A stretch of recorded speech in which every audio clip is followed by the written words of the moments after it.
ping them. Pinguline. Yeah, look at that. Squealy. You're a good little squealy, you know that. It's a good little squealster. Chap's like, what's happening?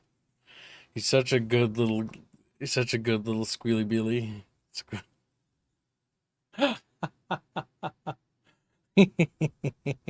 Oh, squealy Billy. Hello, Chatfish, and welcome to another stream. It's me, that guy you know, and these other guys you kind of know. Chatfish, today I want to talk to you about a couple of things. First thing I want to say is that Chatfish, we have until Saturday to make the weekly goal. If we make the weekly goal a day ahead, at the very least, by Saturday, Rapier will allow Bino to finish the Chumpug, and it will become his Chumpug avatar. So that is a goal that we need to push towards. Term Trips is gray, and so is little Steinfish over there, 2103. Welcome to stream, you little lurky boy. All right, I want to show you this game, because I found this out from Chumpa, who sent this to me, and it actually looks kind of interesting. Before we start ARCANUM, it's a indie game that's sort of like a retro game. It looks like kind of a hybrid between GoldenEye, James Bond GoldenEye for the N64, and a Deus Ex. So I'll let the trailer speak for itself, and you can look at it and see if you think it's interesting. I was thinking of starting a fund for this, but I also noticed that it says coming soon. Yeah, I'm just rewinding it so chat can see. It looks kind of cool, and I know you guys like these kinds of games. I'm interested in it, and maybe you will be too.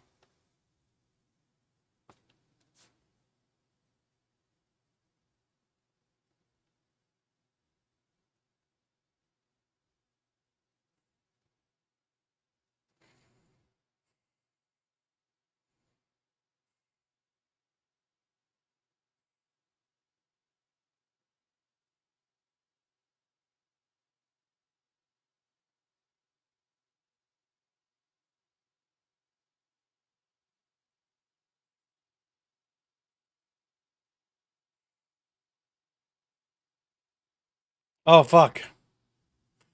Well, at least somebody eventually said no sound, Kip. Good job, Chatfishes. Fucking kill myself. We can hear it. Why can't they hear it? I'm glad they said something eventually. No, it's because of the things I do. I'm gonna stop doing that, honestly. Is it the thing you do, Gibbs? Yeah. It's Miller. I can't talk about it. It's a secret project. She died Once it's out, then I can talk about it. I was there. Miller. I was there 4 years ago. We had our doubts. In Afghanistan. But now we're almost certain it's her. This doesn't add up. This doesn't add The up. music is very GoldenEye. The agency knows I'm out. I have a family now. She left a message right. I have a family now. Come down. It's very late 90s, early 2000s. You know Miller better than anyone.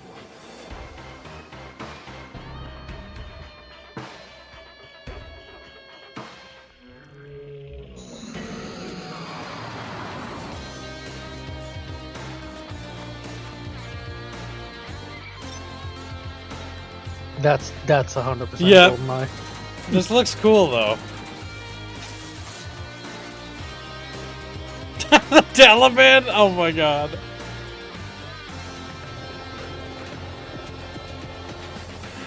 Fucking turban, dude.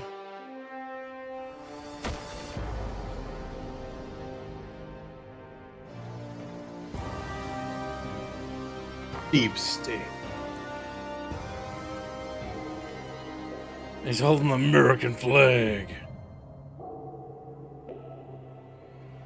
That fucking intro, yeah. Very, very inspired by GoldenEye. But also seems like it's taking a bit of Deus Metal Ex. Gear. Some of that creature Deus Ex, design. Metal and Gear, Metal Gear. and that too, because yeah, like Some of the creature design reminded me of what was done with the Thing video game. yeah. Yeah, I can see that. This looks pretty interesting, and I wanted to share it with you, Chad, because it's one of those indies that look like it have a lot of actual heart into it. Like this one's actually going out for something pretty interesting. It's Miller. Like it's a Your old love partner. letter to those old style of games. So yeah, it's called Deep State. Looks cool, looks promising. Love the idea of it. Travel the globe, you know, with a deep state sort of conspiracy with some sort of like eldritch like monsters. So it's like it's okay. That's interesting. I like that. Do you want to show them the chum pug they can fund if they get the weekly made before Sunday? Yes, I shall. Oops, good thing I didn't open that up. La-mao. That would have been Now, funny. Squealy, I need Mhm. you to read the weekly rankings. Yeah, read that while I pull it up, you chubby Where is chatfish. Post it in discussions. Okay. Chatfish, don't. Congrats to Florial and Space Monkey for winning the weekly rankings. Make sure to DM to claim your pocketfish prize. Yeah. The first was actually Rapier, but he doesn't count. He's an animal. We don't like him. We don't like it.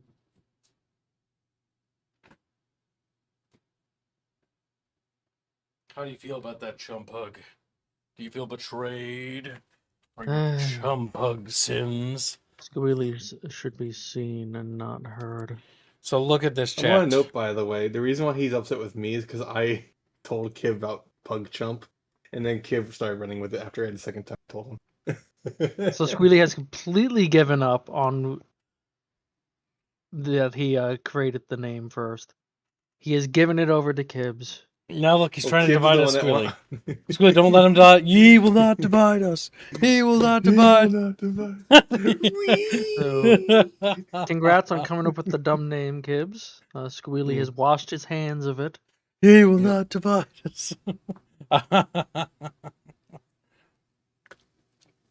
So I came up with the Pug Chump after PogChamp, and Kiv started doing Chump Pug as a little mascot creature. Chumpug is great. Then I had a dream about Chumpug on my desk, and it was the funniest goddamn thing. For those who missed that dream, I gotta tell you one more time. And I know you're probably like, God damn it. But like, I had this dream where harmless rats, and I know it's very specific, but harmless rats is like, I don't know if I can be subscribed to you, Kibbs, because there was some evil person who is like going around and convincing my chatfish that I was a bad guy and that they should unsub and stop supporting me. And that was my dream, and it was fucking weird. But like harmless rats, like, I don't know if I support you, and then like, as we're like talking to him on Discord, you know, trying to convince him that all this stuff was made up. Chumpug is sitting on my desk, and he's not a human, he's a little pug. And Chumpug looks at me, and he says, Kib, what are we gonna do? I don't know what we're gonna do, but like, we're gonna go to business. Like, we're not gonna make it if we can't fix this. And I'm like, it's okay, Chumpug, we'll figure something out. And I had to like console Chumpug, because Chumpug is like fucking like fraught with worry about like starving to death. And I'm like, it's okay, Chumpug, we'll figure something out. And that was the dream, and it was very dumb. And then you put extra kibble in my bowl. Did I? I can't remember that part. If I told you that earlier, but I No. do remember Chumpug sitting on my desk, and there's a spot right Did to my you right appreciate where he the extra was. kibble? No. A little kibble. He's just like, and he looks up at me like, whoa. I choose to believe that Chumpus actually appreciates the Chumpug meme. He does. Really don't. Chumpug is a beautiful piece of artwork. I will never meet Kibbs IRL now. Chumpug, you are a little pug. You're my little pug champ. I'm gonna be like, I'm gonna take you to Dave and Buster's, and I'm gonna be like, hey, this is my little pug champ. All right, like make So sure. what I'm hearing is I'm going to get a DM from Reguline with that stupid animation of Walter White and the Pug Champ thing, but it's gonna be Squealy edited over the faces with yours and mine. I just like the idea of Walter Wright, you know, like screaming in the van, like Squealy trying to tell him, like, don't get on the plane, Chumpa. Don't get on the plane.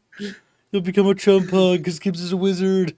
And I'm like, Abacadabra, and you become a bug. I would believe that Kiv is a wizard, though. That's true. Get like a wizard hat.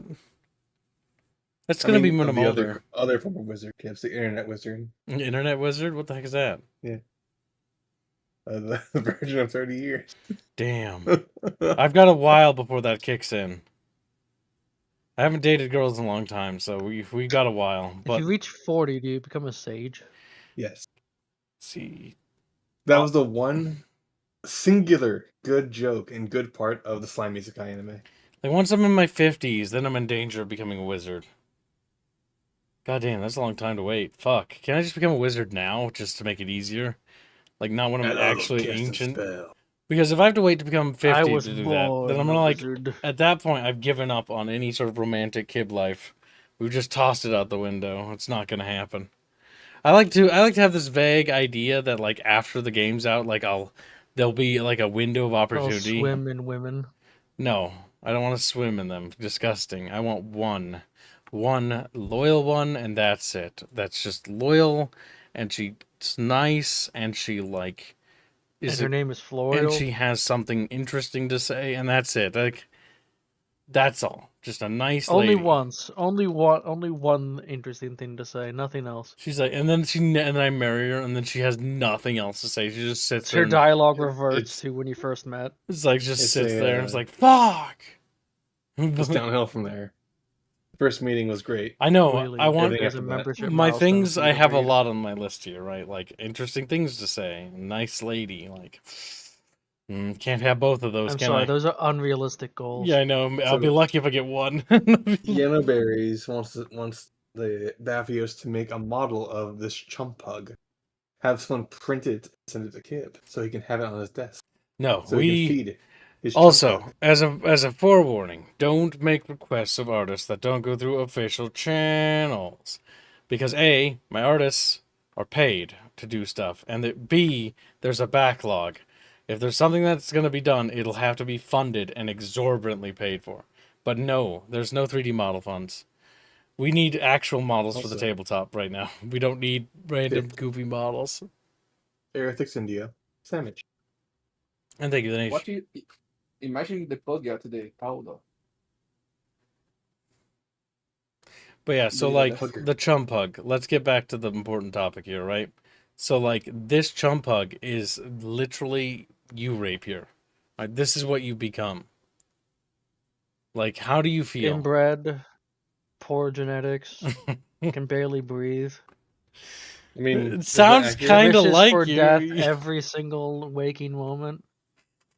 But he's Again, like, just is that happy to accurate, be Chumpus? here, you know? He's happy to be here. Well, that's not me then. I'm out the last part for sure.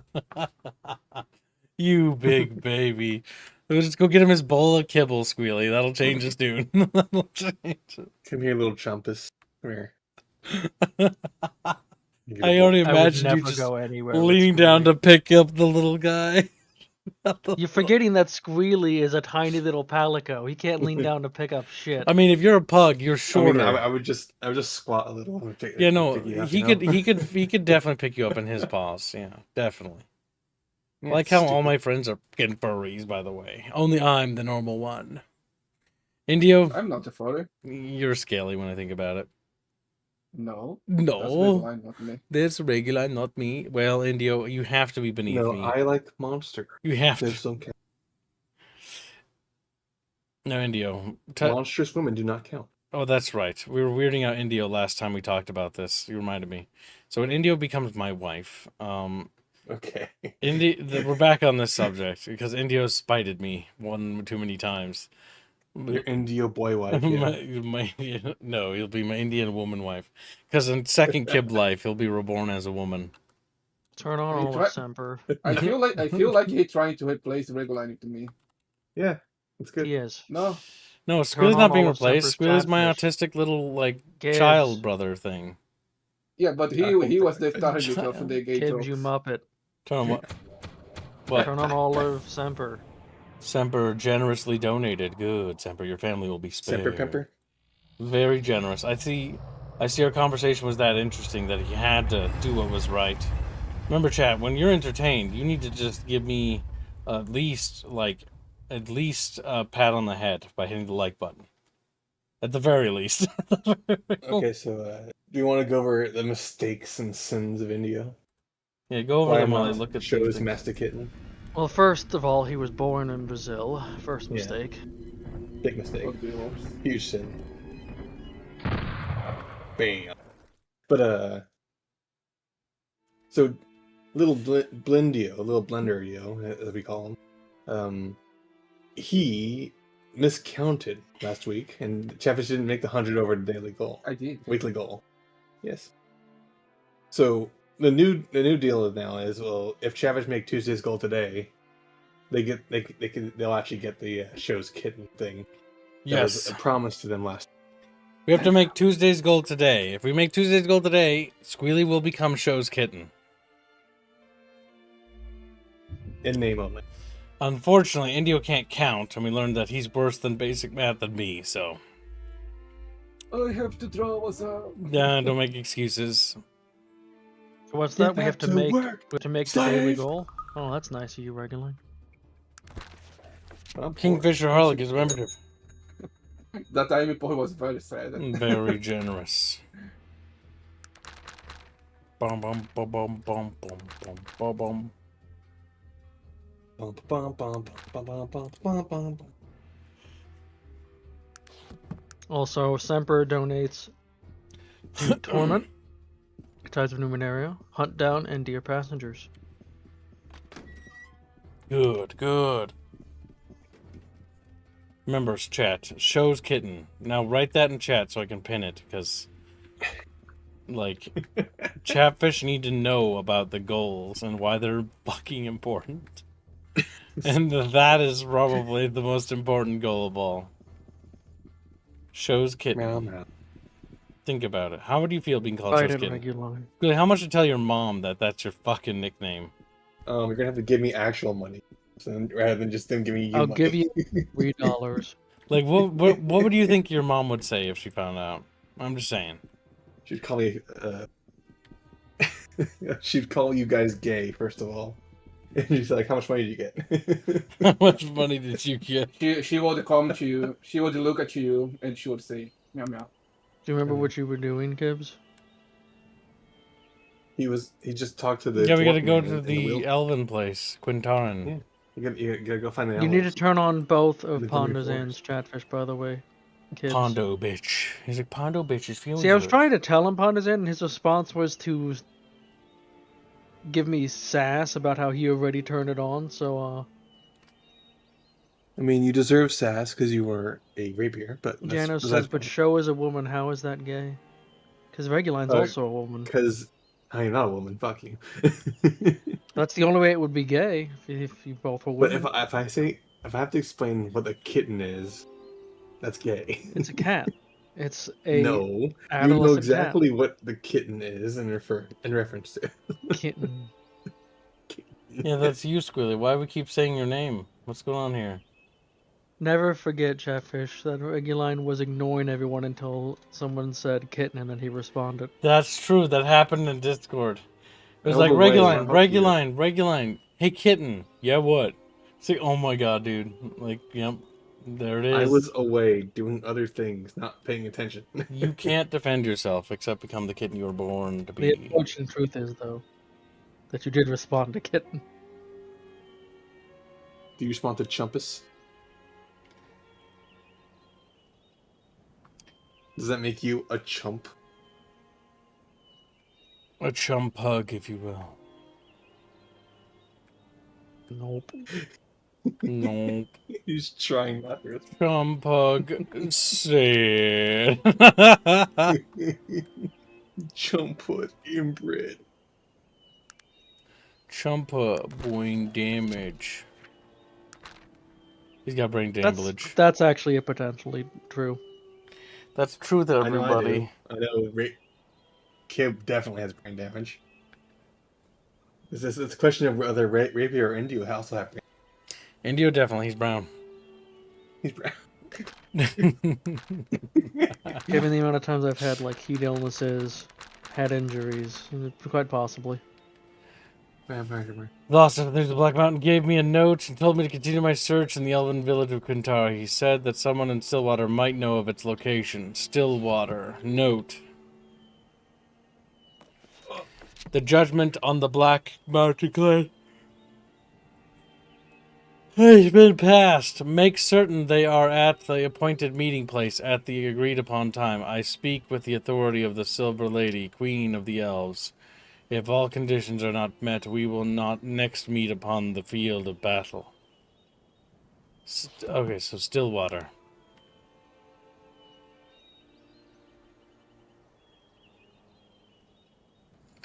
And so we go to Stillwater.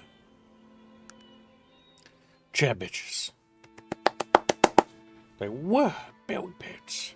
On our little chubby chatfish bellies.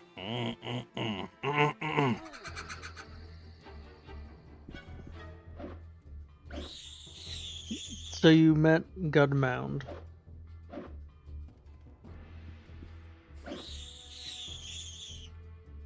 It's the sound. That is correct, Gibbs. Wait a minute, what? You met Gunmound Orbender. The king guy. Yeah, I already was in Black Mountain. I've spoken with the king. I'm now going to Stillwater to figure out where the elves are. Yeah, we met Orbunder, found out he was insane, went to the island, fucking figured out that there was the king there. Now we're going to Stillwater to go figure out where the elves are. Greetings, Richard. Have you a moment? I'm pleased to make your acquaintance again. Notice how he's treating me nicely, chat, because I'm a nice little kib. Fuck, he's such a nice little guy.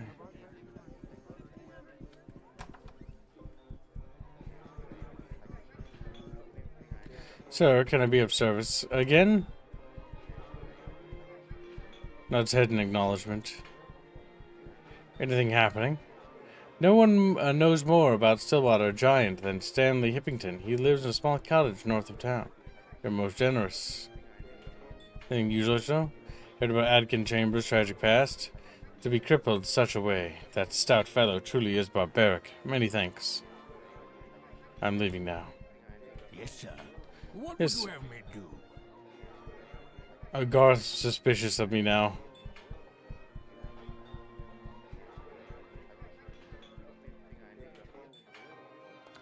Just having a drink. Hey, perhaps you're interested in a game of wits. I seek apprenticing. Good day to you. Are you needing me?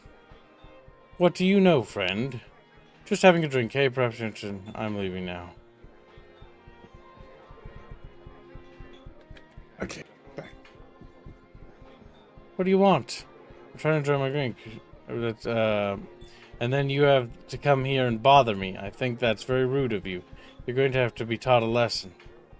Please, sir, don't hurt me. I am weak and worthless.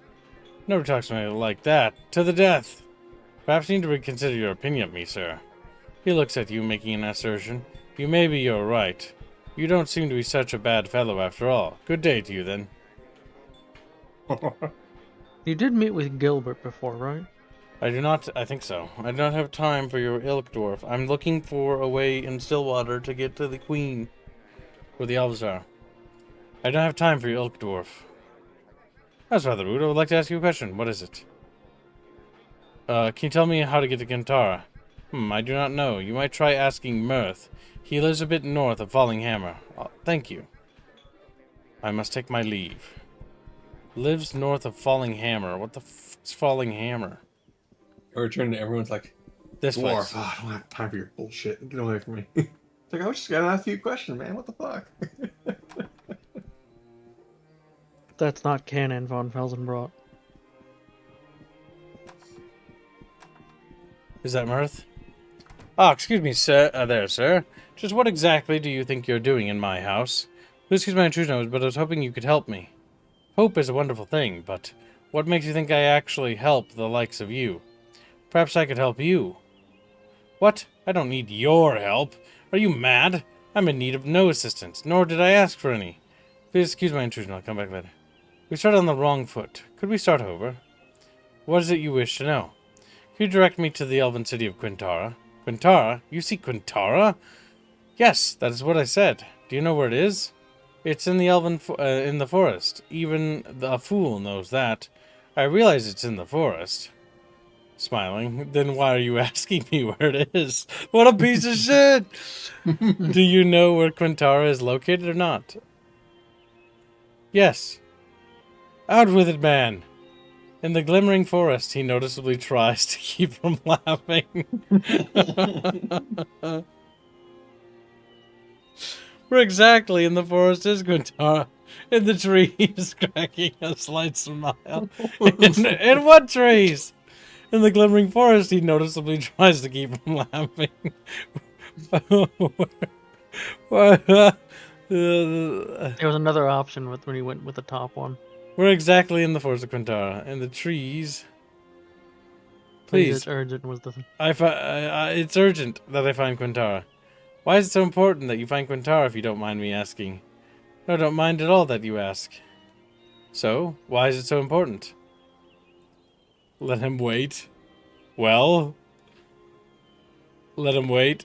Are you going to tell me or not? Alright, a whole clan of dwarves has disappeared. Looks at you skeptically. Will you tell me where the city of Quintara is? Yes. Out with it, man. Oh, god damn it, he's back to this. Okay, maybe we gotta be honest with him. I did all this. Let him wait. Let him wait. I said I didn't mind you asking, not that I'd tell you. Ha! Very good. A man after my own heart laughs. Quintara, yes, I know where it is. Can you tell me where it is located? Elves just don't go revealing that information at the drop of a hat, but I can sympathize with your plight. I'll show you where Quintara lies, but you first must prove your worth. And how would I go about doing that? I'm not quite sure you'd be up to the task. This is a rite of passage for young elves. A cultural tradition, very old and very difficult. He smiles widely. Oh, I see. I can do it. Just tell me what I need to do. You must bring me the pelt of the mystical Stillwater Giant. Only then will I entrust you with the location of the Mother City. The Stillwater Giant, what can you tell me of it? It's an ancient mystical creature from a time before the Age of Legends. A fearsome beast, reputed to have magical powers. And where can I find this Stillwater Giant? I recommend you speak with Stanley Xavier in Hippington. He's the local expert on Stillwater Giant. What can you tell me of this Stillwater Giant? Makes it reputed, fearsome magical powers. Good day to you. Yes, sir. What would you have me do?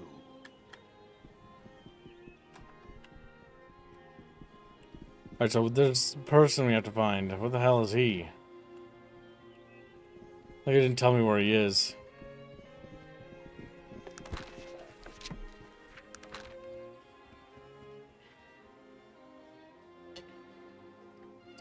Rumor has it that no one knows more about the Stillwater Giant than Stanley Hippington, who lives just north of Stillwater.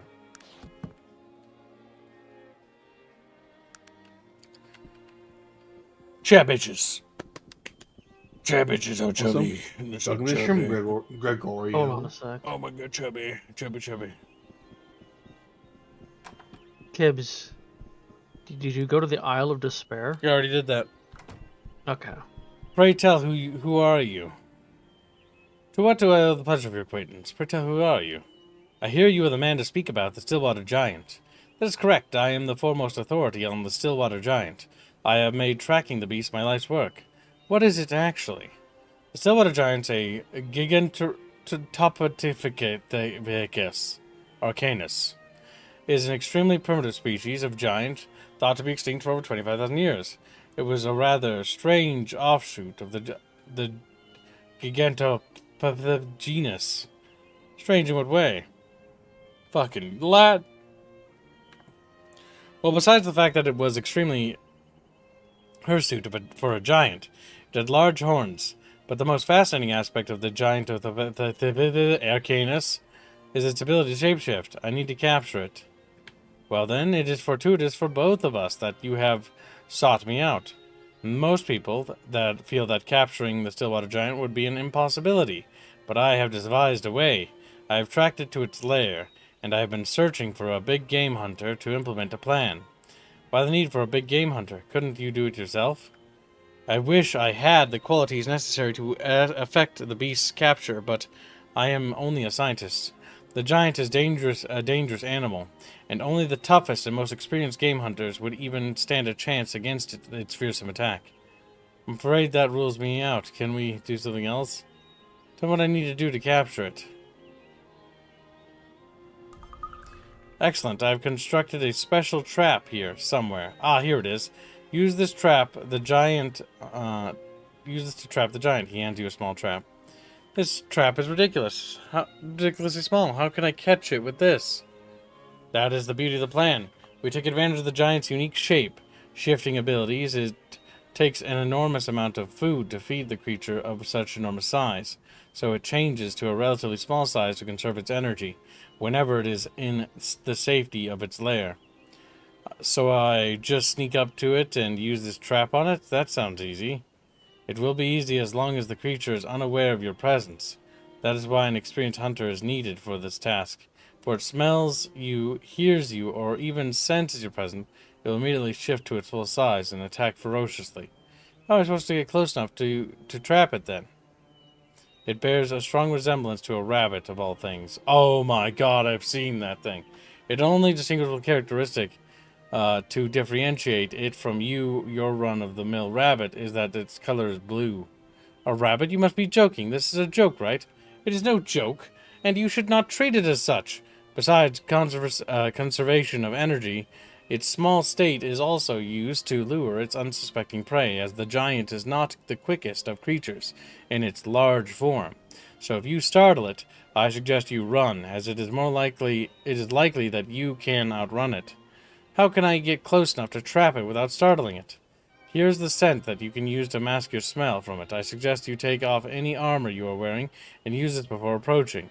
You'll be more silent without armor, and if you do startle, there's a slight chance it will not see you as a threat. Where do I go to find it?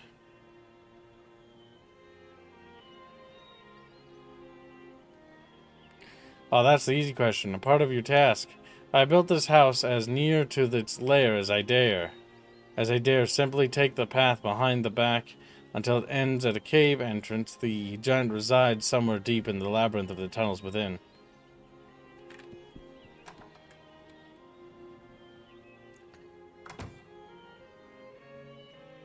Where's this trap he gave me? Did you not have enough space in your inventory for it?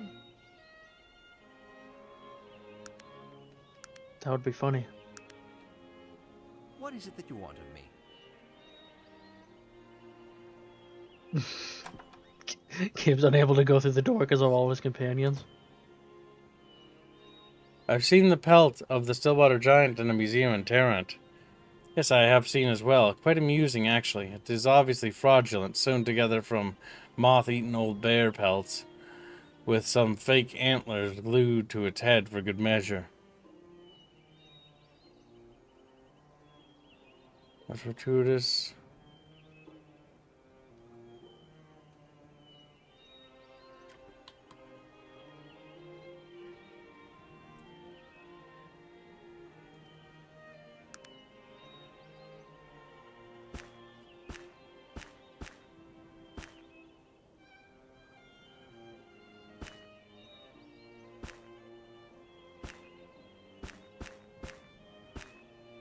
It's not on the ground, is it?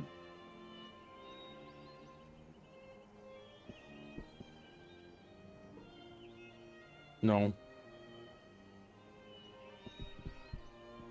It would glow if it was.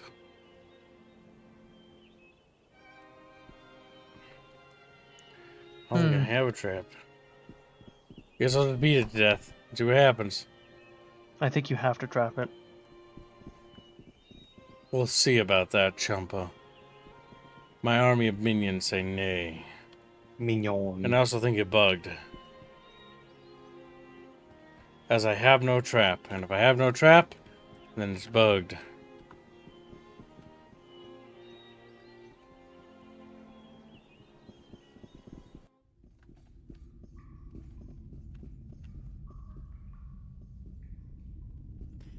It didn't even give me It's in the room on the ground, says red dot zebra. God damn it, Chatfish. Your dog was standing on. Yep.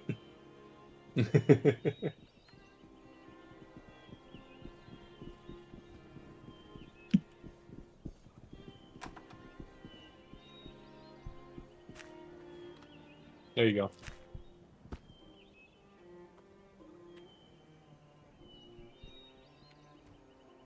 The dog wanted to be in the trap.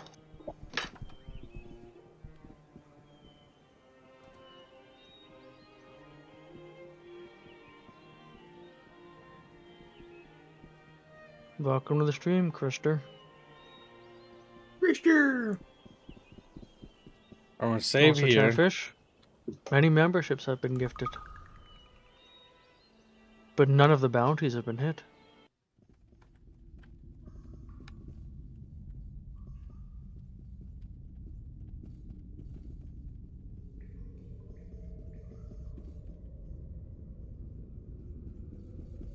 There it is, Kibbs. Use the trap. You have to use it on it, I believe.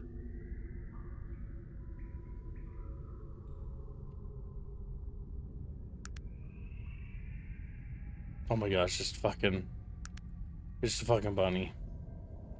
It's just a fucking bunny Chatfish. Like, bubba bunny. And then the bunny starts eating Chatfish. Like, Just Chatfish suffer, for they have sinned. They have sinned against them betters. Chatfish are better. Chatfish and batter. Yes, battered Chatfish. The ideal Chatfish experience. Cabal Reborn gifts 5 memberships. Cabal Fishy, very generous. Cabal champion. Got What's John that going Galt, towards? I'm Dad very Bowen, generous. Alan. I have Coconut captured the tackle. giant, sir. Show him the trap giant. Yes, yes, I see. He examines the giant. Excellent. Now we need authentication. Authentication, I thought you said it was that. This is it. We simply need the authentication of the scientific establishment in Tarrant to legitimize it. We couldn't even hope to publish our findings without their backing. Bring it to Dr. Tristan Fenwick of the Tarrant Zoological Society. He is a genius. I'm sure he will help us. I'm off to see Dr. Fenwick then. Very generous. Perhaps I can show the bunny rabbit to the other guy. You just needed its pelt. I have a feeling the elf doesn't even know what the fuck the pelt looks like. He's thinking he sent you on a snipe hunt? Come back tomorrow. See what I mean? Look at this guy. Oh, this fun guy. Gibbs literally just stands out his door. Till tomorrow.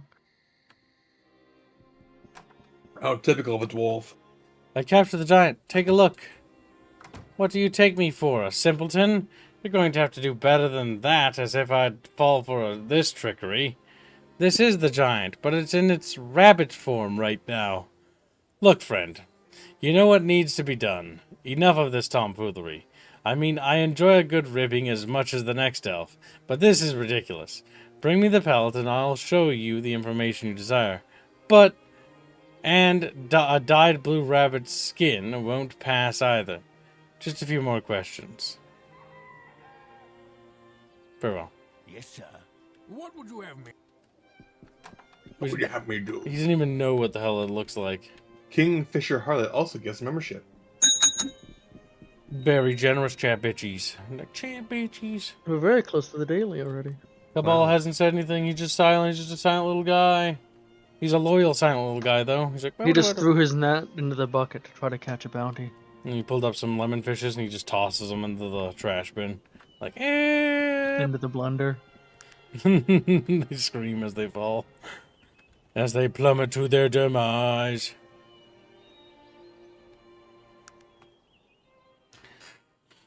We gotta get these findings. Oh, fuck. Fucking. Bump, bump, bump. I do like how they decided we only need one combat track. I think they could only afford one. Did Follow even have combat music? No. It's just ambient music, if I remember right.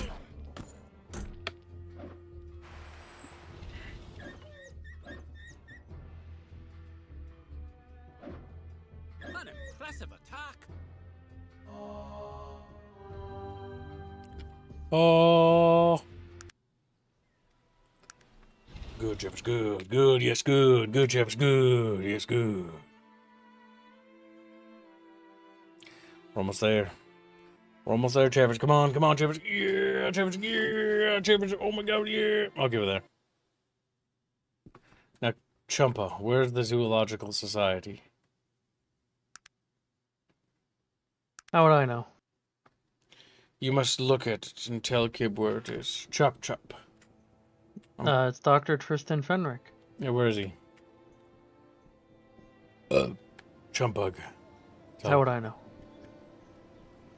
Jump, jump, jump. I'm at the exit of the bridge. Jump, jump. Where go? I'm looking now. Where please. go?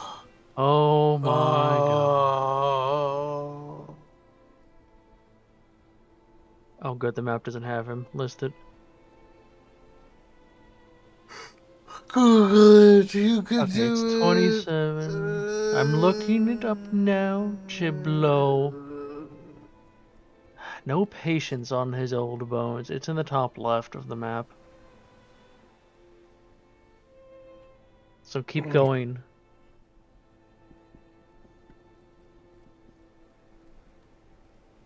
Keep Chumpug. going. Forever.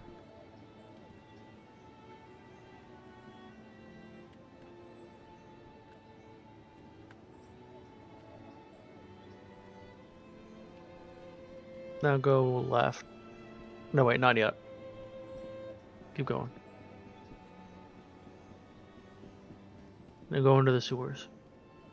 Don't actually. Now go left.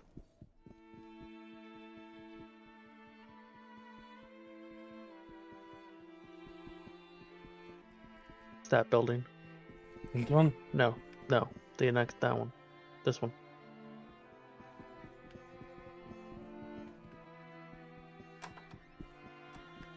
Oh, yeah. Hello, welcome to the Transian Zoological Society. How might I help you today? Just taking a look around today. Yes, go ahead. The exhibits are open. The public enjoy. Thank you. I think I need to find somebody to talk to. Yes? I need to speak with Dr. Fenwick about the Stillwater Giant. Dr. Tristan Fenwick, that's me. At your service. And all that nonsense. Why do you smell like bear urine, boy? It's because it's unimportant. You're real. Dr. Fenwick, I'm here to talk to you about the Stillwater Giant. The Stillwater Giant? What about it? Please tell me it's not another crackpot theory. The only crackpot theories are worth their salt are mine, and don't you forget it. I've captured it. You captured it. Show him the trap. Oh, I just love you practical jokers. A blue rabbit. Ha! Nice paintwork, though. It's the giant, not a rabbit. You know it's a shapeshifter, right? Dr. Harpington.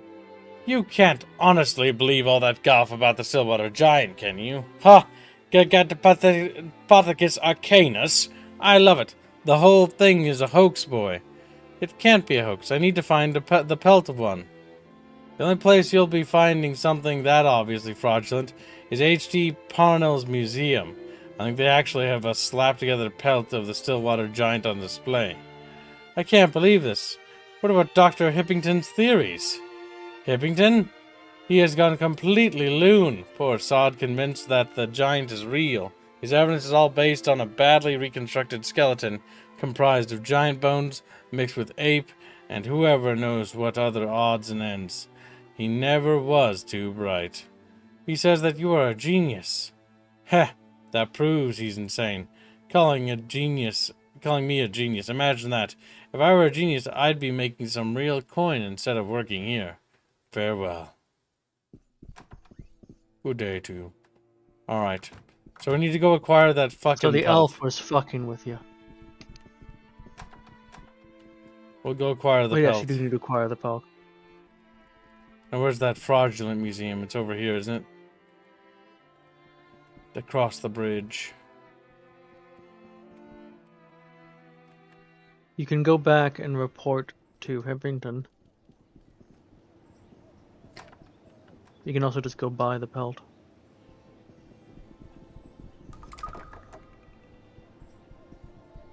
I'll ask you some questions. I would like to purchase the pelt of the Stillwater Giant.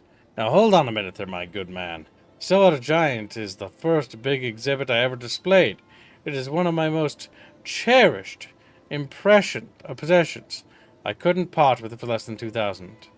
That's ridiculously high amount, sir. That is the going price. An object rare, practically priceless. 2,000 coins is a steal. I accept your terms. Splendid. Here's the key to the Stillwater Giant display case. Is there anything else? Good day. You could also try to persuade him, I could, or just steal it. but I purchased it because it's funnier. Edward buying it is more canonically believable than him doing anything else. He spent 2,000 coins on a fucking fake belt.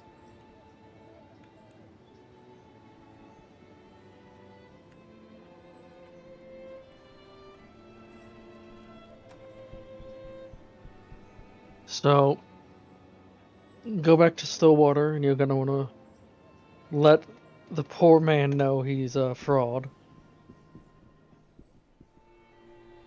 You Yep. probably want to tell the elf as well, then.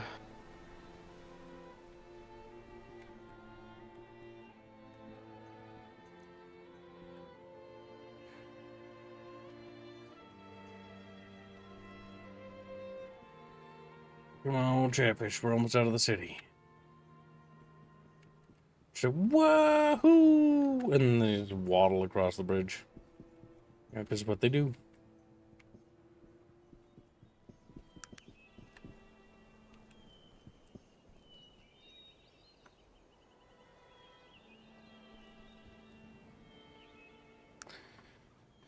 And now we're on our way back, Chip. We're almost there. Already almost halfway there, Chip. Whoop! How many squealies die on the travel? I have caught dysentery 5 times.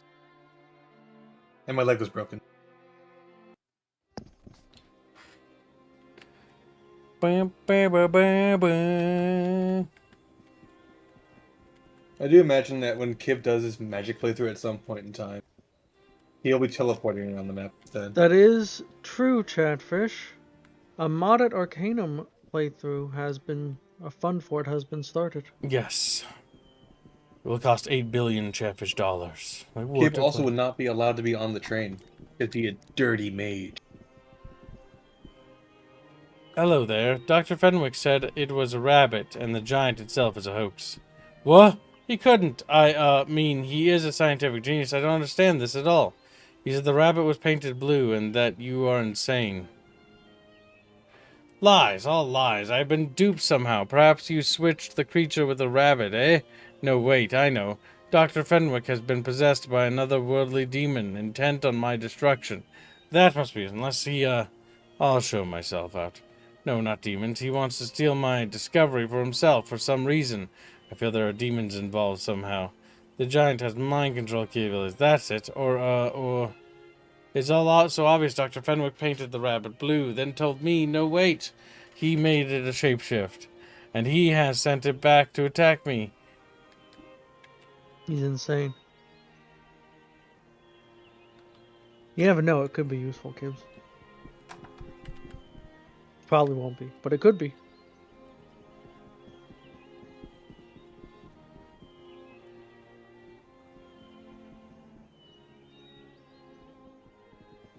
Come on, Chatfish. Come back tomorrow. Damn. He's just gonna wait in his house. Yes. Here, I brought you the pelt. A truly shocked expression flashes across his face. What? The pelt you wanted. Here it is. Really? He smiles smugly. And just where did you get it? It's a long story, but I single-handedly captured and Tell the skinned one. truth. Actually, I stole it from H.T. Parnell's museum in Tarrant. Ha! Very good. You're a tricky one. And you're a good sport as well. You've earned the location of Quintara. Here, let me show you on your map. He shows you 2 locations on your map. And here's the mountain pass you will need to get to take there. Thank you, sir. Red Hot Team don't seek heroes. Gibbs is already not allowed to be on the train. He's got the dog with him. Damn. No doges. Didn't you... I'm ever so fortunate. See, didn't you want this belt? Of course not. I never wanted it in the first place. I'm asking you questions.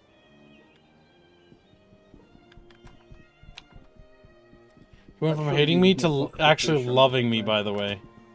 Because of what we did. What was that little chumpug? Alright, or little bitchio. Say telling him the truth unlocks a potential thing later. I say that should give him a pocket fish on the thumbnail. It does. Because he, yeah. He's close to a bucket. Why is it blue though? Because he's blue.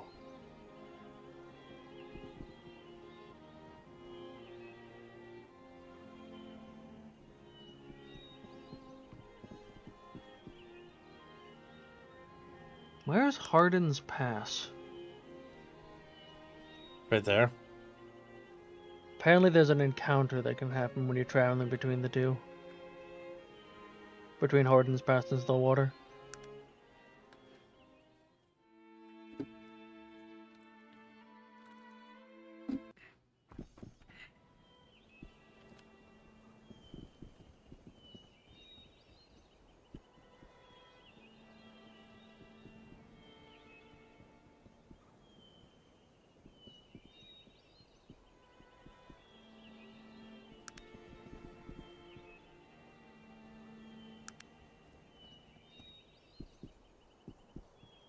Maybe it wasn't up, maybe it was down. Up, down.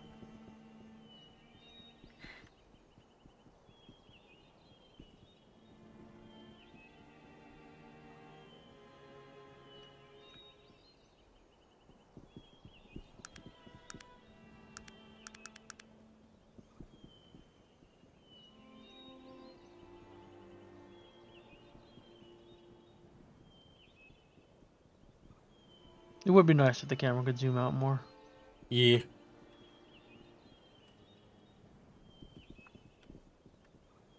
There's a hole in the wall.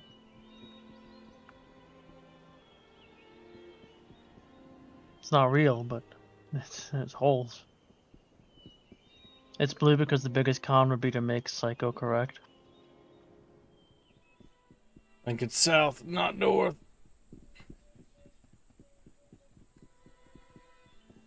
Do I need to look up a map? You can, but I think it's south. Because the map disappeared and became a blue orb. That's where I think it's hot and cold. It's gonna be to the left.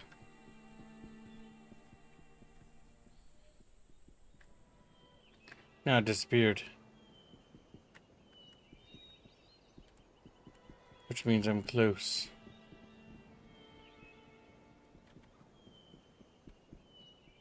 Oh, there's some fucking polar bears. Rawr. Damn. Yeah, that was the last polar bear. And now you're clubbing its children. Now who's gonna deliver Coca-Cola at winter? It's like, The oh! AI polar bear will. That's why they have an AI polar bear, because they got clubbed to death by me. Yeah, Kib clubbed the original polar bear to death. And its off. So we can blame Kib for AI.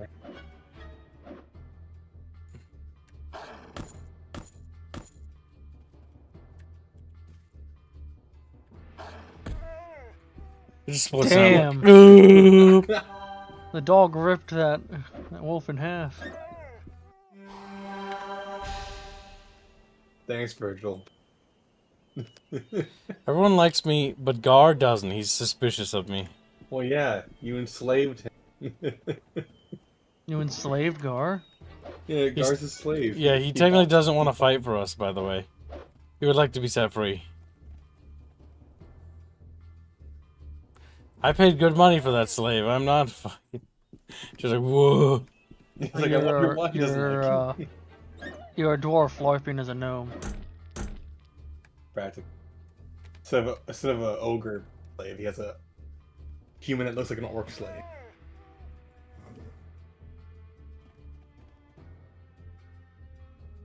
Take the shell.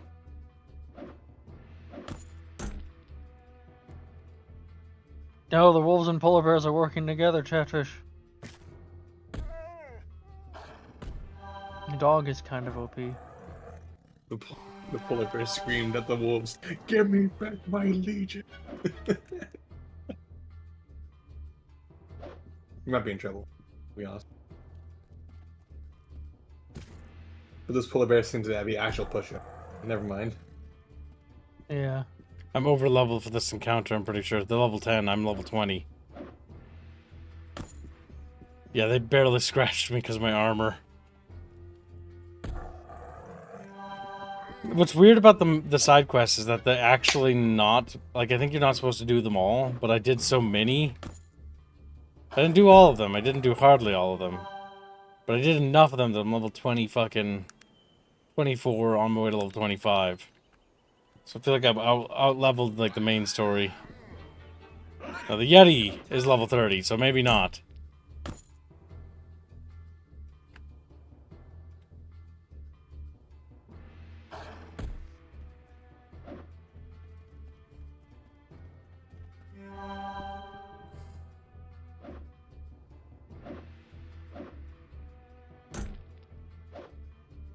Damn, it does hit hard.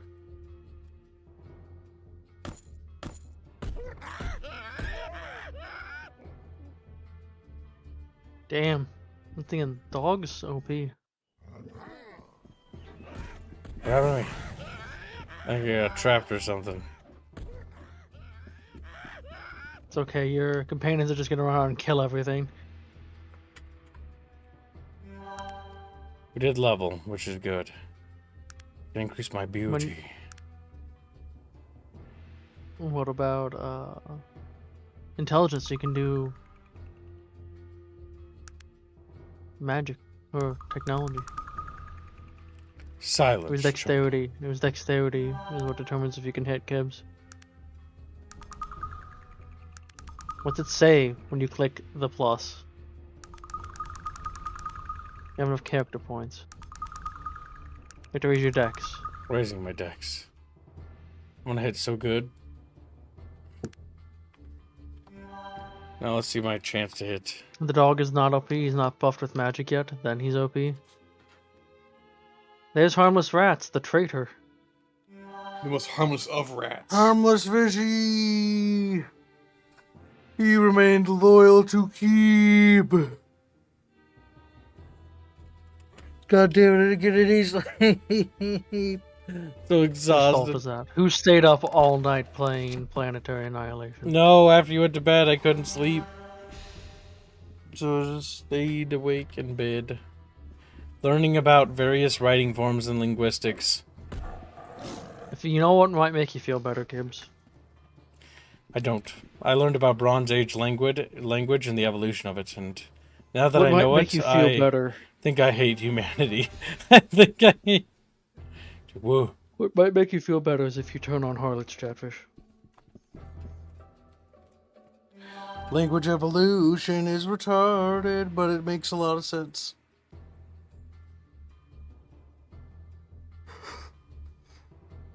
I've been studying about the Bronze Age so I can better write certain parts of story stuff. But what I'm learning about the Bronze Age is that they're like, sometimes they're like, oh my god, their mathematics were so advanced, it's insane. And then it's like other parts is like, nah, they're just fucking retarded. Like, now who do I turn on? You chunky little chatfish. Harlot. Harbitch. He's like, meow, meow. Specifically the one with the needle, because that one's on the least.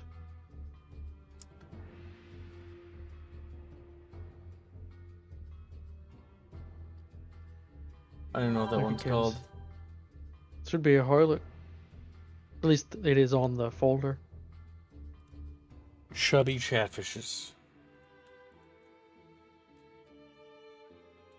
Gibbs, do you like the English language, honestly? Yeah, but like whenever I best have to like write languages or learning how to like etymology of certain things, like studying languages is just like a pain in the ass. Like I don't see what Tolkien was seeing in it, honestly. Like honestly, I kind of wish he was making his own. I kind of wish language creation I would just stick with the way I did it before, where it was like, yeah, I just combine vowels I like, and I still kind of do that, but like now I have those like extra steps, and I don't like it. Like reverse etymology is fun when you're doing it, but afterwards you lay in bed and you go like, what is a tree? What is a tree? What is a tree but a miserable trunk of secrets? And it's like, does it add more like flavor to the writing of our setting? And that's what you have to ask yourself. Does it matter? Because that's a good question. A very good question, which actually asked by Samson last night. He asked me on Twitter, was like world building, like versus storytelling. Like, should you just write stories or should you world build? And in my opinion, if you don't world build, your story's going to have no flair and it's going to suck ass. But if you spend your time just world building all the time, you're never going to write your story, and so nothing's ever going to get done.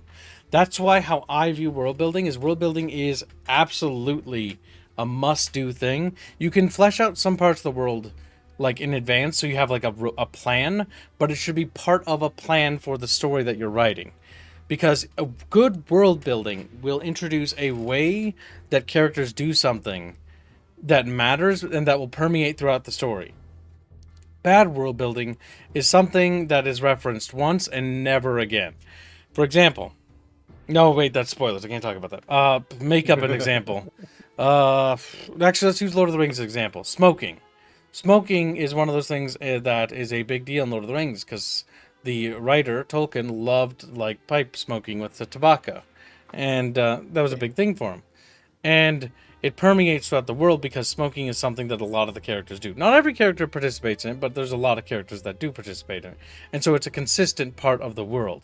And because it's consistent and that it's constantly referenced over and over again, it's good world building because it's a practice and a thing that the world is actually doing and is participating in. A bad example would be like that... that's like a side quest in a video game, or like that Stargate episode. And Stargate episodes could be great examples of bad world building, because especially with season 1. Because now that I've been rewatching Stargate, I've realized that while I love the show, its world building isn't as it suffers from similar problems Star Trek do. It'll world build something and set up like, okay, this is a story. This is about this tribe. This tribe has these practices. They do these things and these rituals, and they have this like whole ceremonial thing. It's like, okay, that's interesting, I guess, like, but that's got to be a consistent thing that permeates the story. And then it's never referenced or brought up at all again. And whenever it is, it's retconned. And that's bad storytelling because you need to actually have the world building be integrated into the storytelling. If you just spend your time world building and it's never like referenced again or it's never used again, that was a waste of time. You just wasted my time, you wasted your time. Like, why did you write that? It's like, oh, this tribe, they do these like practices and these rituals. It's like, okay. And then like you recruit the character and they never mention it again. A good example of world building, I know, real quickly. Another example would be Star Trek, mind melds. The mind melding that the Vulcans do. That's good world building because it's consistent. They constantly do it. Or the Klingons with their like chants and stuff. They constantly do that throughout the series. They have these like chants and songs and blah, blah, blah. And so that's good because it's not just a one-off thing. It's a consistent thing and a consistent practice that permeates the story. It's used time and time again. And that isn't repetitive, that is good because it shows that it's part of their world, part of their culture, because they constantly do it. Bad storytelling is when they do something once and it's like a big deal, but they never do it again and it never matters and it feels like it's just filler. Now go ahead, Squilly. So you're referring to what is really commonly just filler? Yeah, filler quests and like quests and TV shows, it's a filler that will introduce a couple of characters, maybe get you to like them enough to you maybe want to see them again. But if they're not popular enough, they're not gonna show up again. So it's just an episode they throw out there, fills the time, so they can work on the actual important stuff in the plot, in the background before releasing the next episode. You know, like you'll see a lot of this in anime and a lot of this in like older TV shows, typically, where they'll introduce a faction or a character that's really important for that episode, and then never shows up again. Yes. Now, there's good elements of Stargate where they actually have certain things like repeat with like Teal'c and Teal'c's like Jaffa practices, but there are some things that aren't. And that's when, like an example of bad world building. And so, upon revisiting Stargate, because Bucky like overpraised it, you did, and I know where you are, you little squirrel fuck. But like, it's got a lot of good elements in it, but like analytically looking back on it, because I'm watching with a bit more of a critical eye the second time through, and I still love the show. Still one of my favorites. Always will be. but I'm seeing a lot more flaws, especially with the earlier seasons. Season 1, oh boy. Season 1 reminds me of Season 1 of Next Generation. And Season 2 is kind of like that too. Because I'm like, God, okay, so it's a lot rougher at the start than I remember. Because I only remember, like, when the gravy train was going good, you know. Because there were fun episodes. Like, if you're going to do a throwaway episode and a fun episode, a good example would be Groundhog Day. Groundhog Day is one of those cases of, like, it's a fun thing. Or, like, good world building in Stargates, when they reference, like, the Stargate works a certain way mechanically, and they stay consistent with how that works mechanically. Like, Yeah, like how the Stargate is cold. like dialing out, right? Like, you dial out, and, you can only go. It's a one direction thing. You can't go back and forth. There was a donation, by the way. There was. I'm scrolling up to get it. Red Dot Zebra Dogs 100 Secure says, Kibbs, why did the Romans deliberately make their language as clunky to use as possible? Latin is so dumb. Hashtag modded Arcanum. Hashtag fit Kibbs.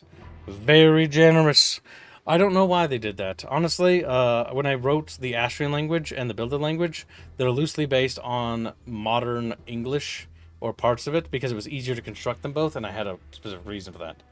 Versus other languages are not. Like, the Nafir are a lot more difficult.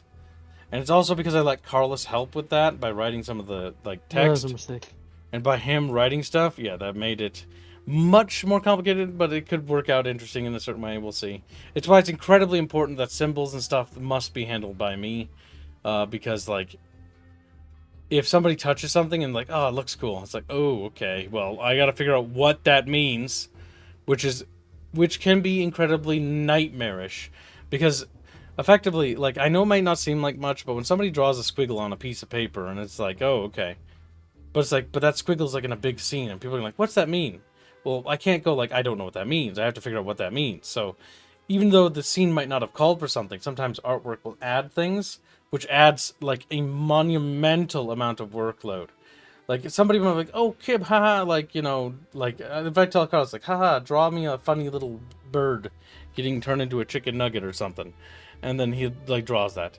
That is much quicker than having to be like, all right, tell me the name equivalent of, like, a name or something. It's like, okay, now I have to use reverse etymology. Like, what's the meaning of a name? What are the words in that meaning? And then how did that, and then go back forward, how does that conjure a name in that language? Because reverse etymology is usually what I use to refer to, you have a question. I need to come up with the name David, and the same meaning that David has in our language, or like my last name referencing a river, or like a creek or something, or a stream. It's like, okay, so creek, river, stream. We need to figure out what that word is, then work our way back, and then once we figure out what river and stream is, then work our way forward. And so you do reverse etymology, where you work backwards to create a word. And, like, it makes the language really good, because people, at least a lot of people that I've had read my stuff, they say they really like the names and, like, how things sound. And it does help. Because now it's like, oh, wow, there's so much extra, like, depth. Like, these words carry so much more weight. But, like, I always question myself, because I'm like, okay, well, how many people actually are going to appreciate that? And does that permeate? And that's why it's like, okay, so there's certain things. Like, for example, the Divan. What is Divan in Astrian? Divan means God.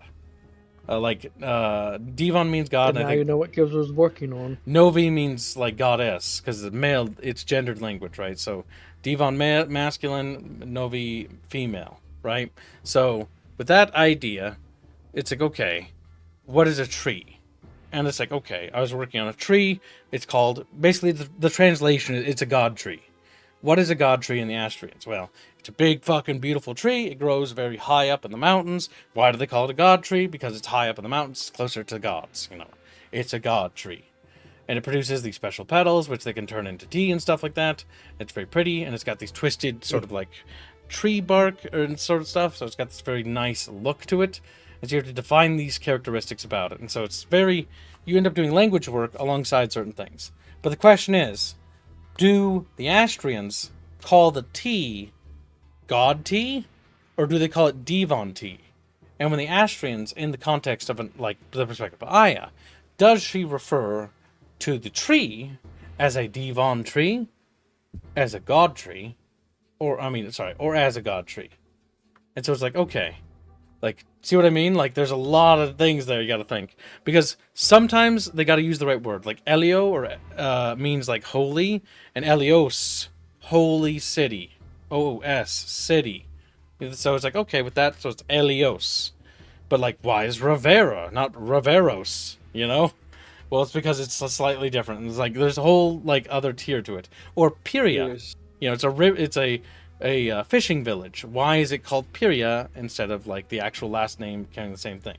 Versus other things carry os in it. Or why is the river of Osos called Os?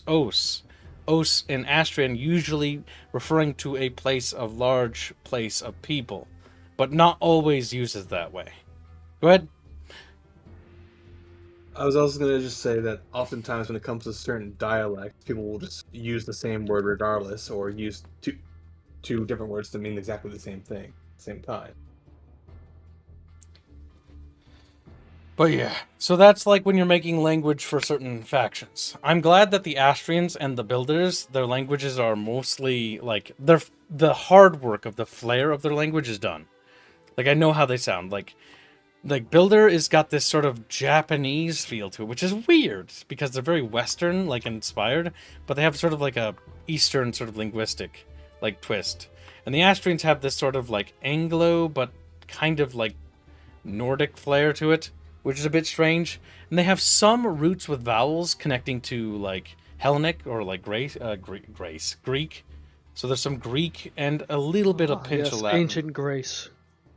Some of that's pinched in there, but I actually eliminated a lot of the vowels because I thought Greek vowels were kind of ugly.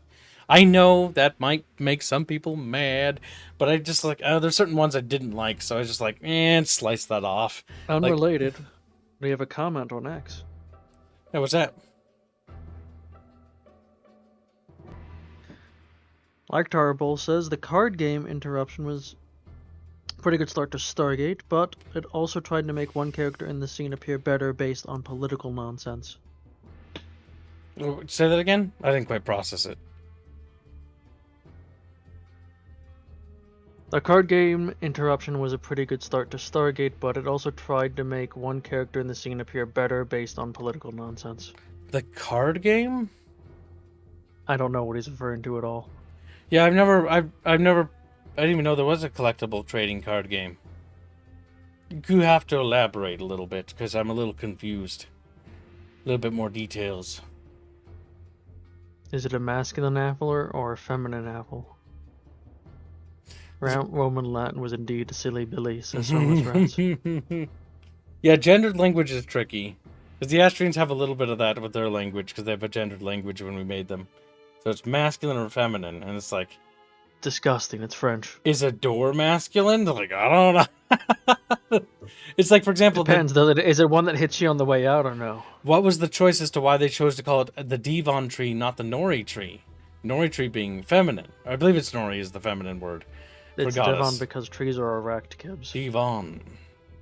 Maybe because... I don't know. Honestly... I don't know if I want to go into that much. I don't want to think that they think like that. Like, that just makes me sad. I'm gonna. They're very Japanese that way. He's talking about episode 1 with the card game being played in front of the Stargate. Oh yeah. Female was the only one who noticed the Stargate activating, it says. Yes, you're right. So Stargate is political in the first couple of seasons, yes. Mostly because it was the anti-male, like, fourth wave feminist stuff was in it. When you watch Stargate... Carter's that a lot. Yes, Carter is kind of awful.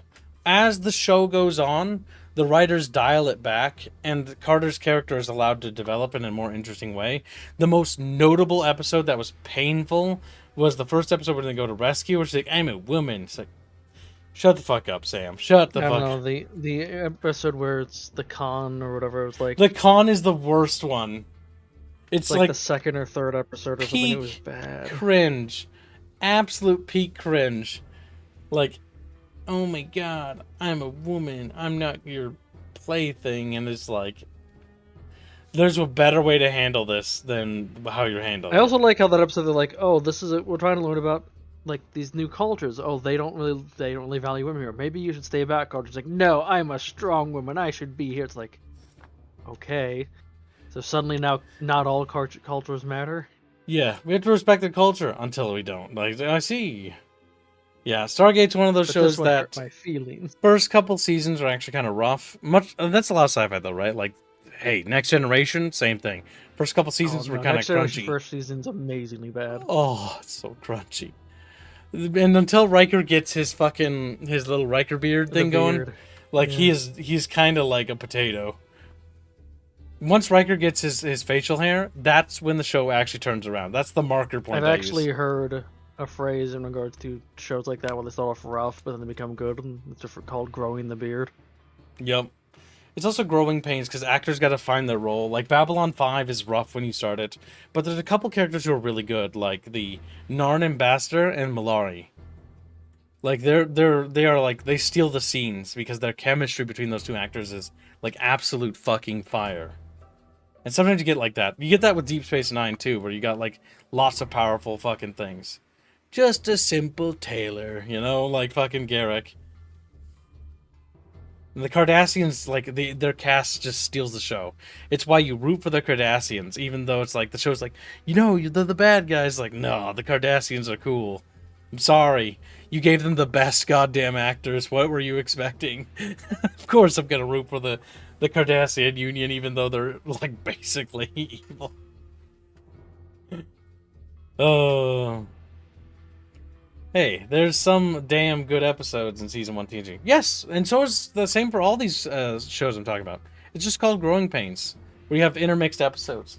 One series that never really got out of its growing pains was Voyager, but it started to mellow out after a couple seasons. It just had a lot of, like, throughout its like entire runtime, it just always had those like, oh boy, we having one of those episodes, where it's gonna be weird. But yeah, I like these things. They're good to analyze these and look at these critically, even things you like when writing, because we gotta try to do better. That's not to say that my writing's gonna be better at all. I'm probably gonna make fucking similar mistakes, who knows, even worse. But the most important thing is recognizing when you make a mistake and doing what you can to make it better. My biggest thing is always like, I always worry that I make too many characters and I forget about them, you know? Because TV shows do that, where it's like, they didn't have enough screen time to do anything with that character, so he's just kind of like, he's just sort of there, and he doesn't really develop, or in the video game or whatever. Like, we noticed that with Final Fantasy XIV, where they had a lot of characters, but, like, they didn't have proper time to develop them in Final Fantasy XIV Online. Where it's like, they introduce Hein, he gets a little bit of growth, but then he, like, kind of gets cut out, and then he shows up at the end to help, and it's like, yeah, it needed a little bit more cook in there. Like, there's, like, the character's not bad, flawed, it's just, he needed more room to grow before they moved on. Oh my god. I like the part where they know they have too many characters, so they choose to get rid of a couple, and then bring them back immediately like nothing happened. Yeah, like they killed off Gosetsu, but it's like Gosetsu's actually a good character. I mean, it'd be just foolish to kill him off, because it felt kind of bad, like... And there's the execution of how you pace yourself when you kill off a character, like... Do you have this long-winded, like... Oh, it's been an honor, my lord! Bang, bang, bang! Get shot 3 times. Oh, but I can still hold it! Long-winded fucking death scene possible. Like, holy shit. It's like, dude, like... oh, you're hamming this up too much. This is going on forever. And then other times, it's like, it's too short. Like, a good example was Xeno at the end of that expansion, Stormblood. Xeno's death was well done, I think. He says some lines with you, it's just between you and him, and then he kills himself. And you know what? I think that was handled well. But that might be just because it looked better than all the other parts. Donates 50 sec. In Swedish, non-gendered stuff still have 2 different words for A, depending on entirely arbitrary things. It's hilarious. So A car and A house. Nice. The only thing I know in, like, English is that sometimes men would refer to their vehicles as she's, you know? Like, she's given her all she got, Captain. But, like, it's not that the thing is actually gendered when you refer to a tank or a car. It's that people ascribe a gender to it to characterize it. My favorite movie that did this was Sahara. There's a bunch of men in it. Sahara with, I think, Humphrey Bogart, I think it's Humphrey Bogart. Where they end the M3 Leon, he's talking to the tank and calling it a her. That was the first time as a kid I noticed that in the English language happening. On film, anyways.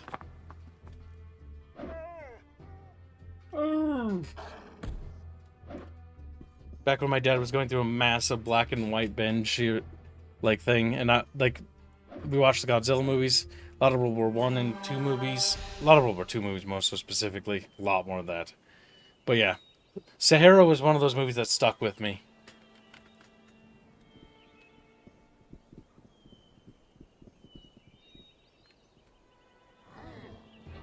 It's funny, I really didn't like Cisco in early DS9, but I really like him now after Season 2. Yeah, Cisco's one of those characters that grows on you, because the big thing is, they have this thing where it's like he's antagonistic towards Picard, but like after watching like Next Generation, you're like, I kind of like Picard. Like, why are you being mean to my boy, my bald boy? And then later, he basically improves. Now, one character I never, ever grew to like was Deanna Troi. I don't really blame the actress, I just think her character is awful. Like, she's just boring. Like, Captain, how are you feeling? Let's talk about our feelings before we do this. Like, oh my god, let's talk about... I sense that you're upset about this. I sense that you... Shut the fuck up. Shut the fuck up. I don't care if you sense that I'm upset. Like, Jesus Christ. Like, people are getting vented out and get the goddamn spaceship right now. Let's think about how we're feeling. I mean, let's ask the people how they're feeling when they're in, like, zero vacuum.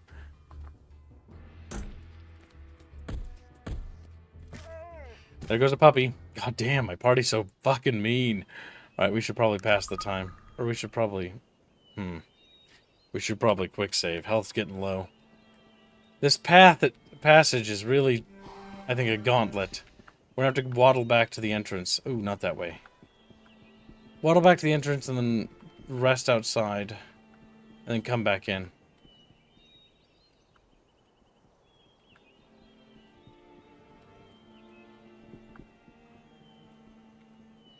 Panini Bread's Chatfish is finished. It's very beautiful. I saw. I can't wait to look at Panini and Dolphy's mod as they continue to work on it. They're doing a great job with the fan remains. I completely forgot there's about that modding thing, so I just thought they were talking like actual Panini Bread. Like, okay. No, I called him Panini Bread because I couldn't figure out how to pronounce his name. Dolphy started calling him Panini Bread. Yeah, and Dolphy joined in, and that's funny because now he's just called Panini Bread.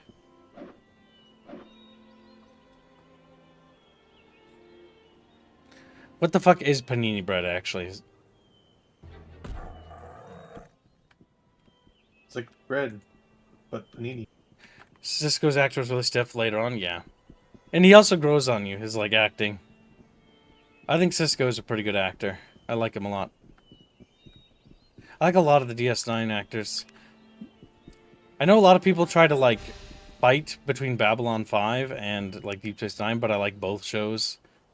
And I think that... No, Kib. You must join a tribe and stick to your tribe. I like both of them. You cannot enjoy more than one piece of media. And I'm actually grateful we have both. And I know that they're similar, but that doesn't bother me. I just think that's cool. Damn. Virgil. Overtime. Virgil be healing. Just pumping out all his fucking heals. Virgil has one job. It's to stand there and go woo woo woo woo. Woo woo. Oh. I should get him a staff again, but I put him in plate armor and gave him a sword. That's magical. Yeah. So that he can run up and go, please help me, sir, I've been seriously hurt. And please help me, sir, I've been seriously hurt. Please help me, sir, I've been seriously... And his arm falls off. It's like, damn. Every time, Virgil, every time. Scratch one bear. Wait, Dolphy? As in Siege Master Dolphy? No. Dolphy. Dolphy is one of the modders who is working on the M2EX mod. We met... And we know both Dolphy and Penine. They're the two guys that work on the M2EX and REX stuff for Medieval 2 and Rome 1. And they do a pretty good job. They're also pretty chilled guys.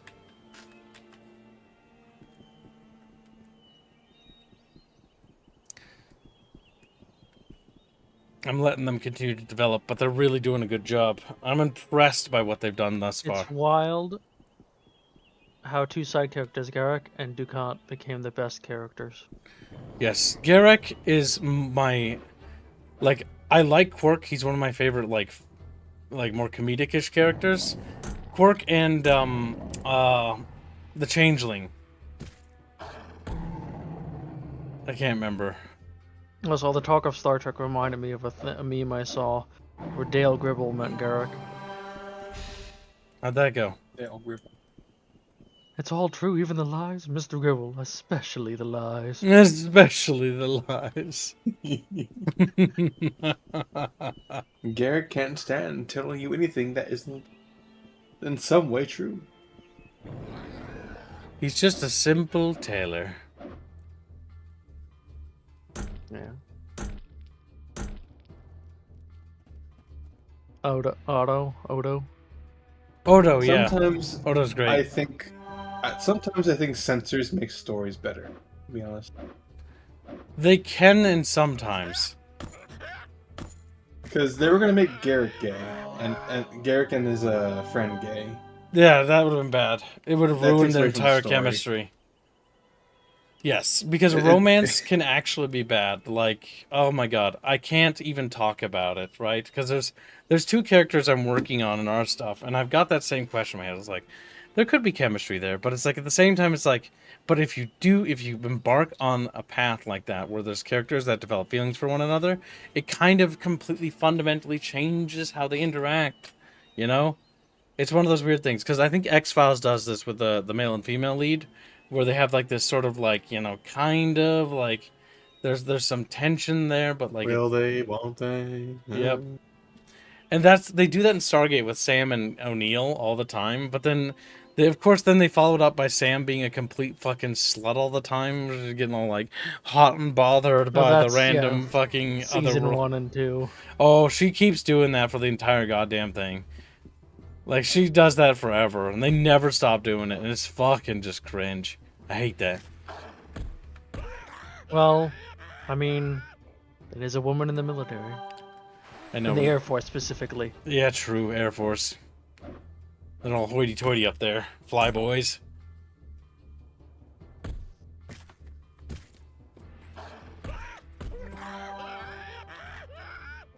Follow. Follow. How are we doing on XP? This gauntlet's going to level us up at this rate. We're at 25 and on our way to 26. Jesus Louises. Our chance to hit has gone pretty good. To the point now where we're almost actively always hitting. You're almost 100% accurate. Wow. Actually, I hit every strike. Percent accurate the one time. Yeah, like this says 99% there. Like, it's so good now that I'm actually just getting true strikes and everything. Oh, oh, oh, oh, oh.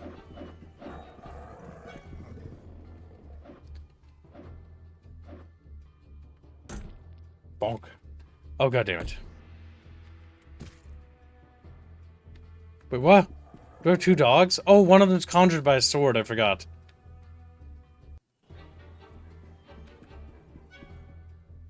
Bum, bum, bum, bum, bum, bum. Yeah, I would love to see this game remastered so badly. And then I would love to see a sequel. They make it a first-person game. I don't even know what the ending is to Arcanum, but I would love another game.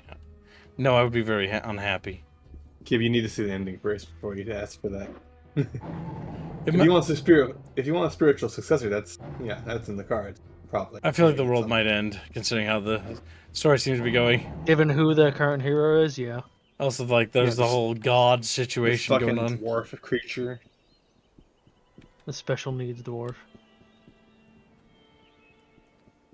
How are we doing on He's XP? special in his needs. Doing pretty good, damn.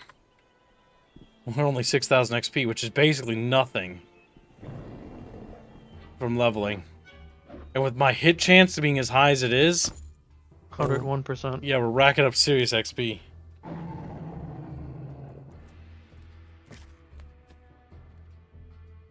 No, I want to hit him. Damn it. Something happened to you again. Yeah, I don't know what that is. It's weird. I think it's some sort of magical effect from the creatures here. I forgot the noise it makes.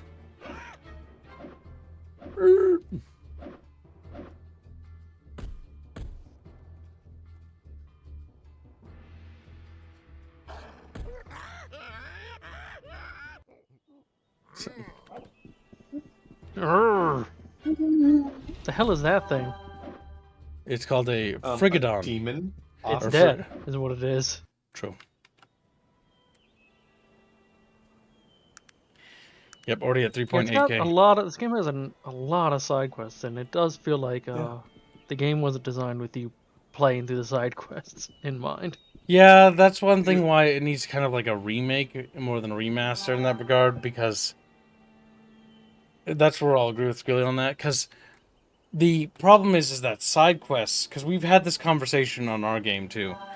How many side quests do our game have? And the answer was pretty much none, unless the side quest has something to do with the main plot, or something very In which close. case, they become optional objectives, not side. Because you have to ask yourself, would the characters like stop to go and do something? And it's like, unless Well, you no. can rationalize the answer as for a reason as to why or some sort of vantage, like considering the like events of our game, it's a little less freeform. It works because our character here is a bit more of an amnesiac, but because the game, when people play our game, it's you don't have an amnesiac character. You have a character who's got a name and has an Christian says you can attachment. check the spells Virgil's casting if you talk to him. Did I get through the other side? I did. I can now go to Quintara. I want the event to trigger that can trigger when you move between Horadin's Pass and Stillwater. a bear. motherfucking golden bear. Ow. I appreciate this. It's like it's just gnomes. All of them are gnomes. The fucking regular shoujo. They're just the same guy over and over again. What the hell are you talking about? Guy, it's bears. when the game is just reskins of one enemy. Yeah, it's because they couldn't design more enemy types. That's always been my fear. So this is what? I can't self-insert? Sure you can. I do want to do a blank slate character RPG at some point in my setting. Now Squealy, But that's a lot harder to do, I think. I posted links in the chat. You're gonna want them. Bug. One of them has a map that you're gonna navigate and help Kibbs with right now. Oh, Villager. One is the main quest. One is. No, Yeah. the one it's two different wikis is what it is. I'm looking at it. You use Mike's RPG Center for the map. Greetings, Outlander. Welcome to the Elven city of Quintara. Greetings to you. Listen, dwarf. The elf guard thinly disguises his disgust. All are welcome here in this place, even you. But if you upset even one leaf in the sacred tree city, I will throw you from her walls myself. Are we clear? Good. You may pass. Good day. Edward said. You are now in the tree. The elves are very suspicious of me. I have the map open for it. Got it. Alright, so Quintara is actually pretty small. Oh, damn. It's a little bigger Oh than no, that. it's like 4 little nodes attached to each one. So And I shall be back. 1, 2, 3. Yeah, like eight tree nodes across the place.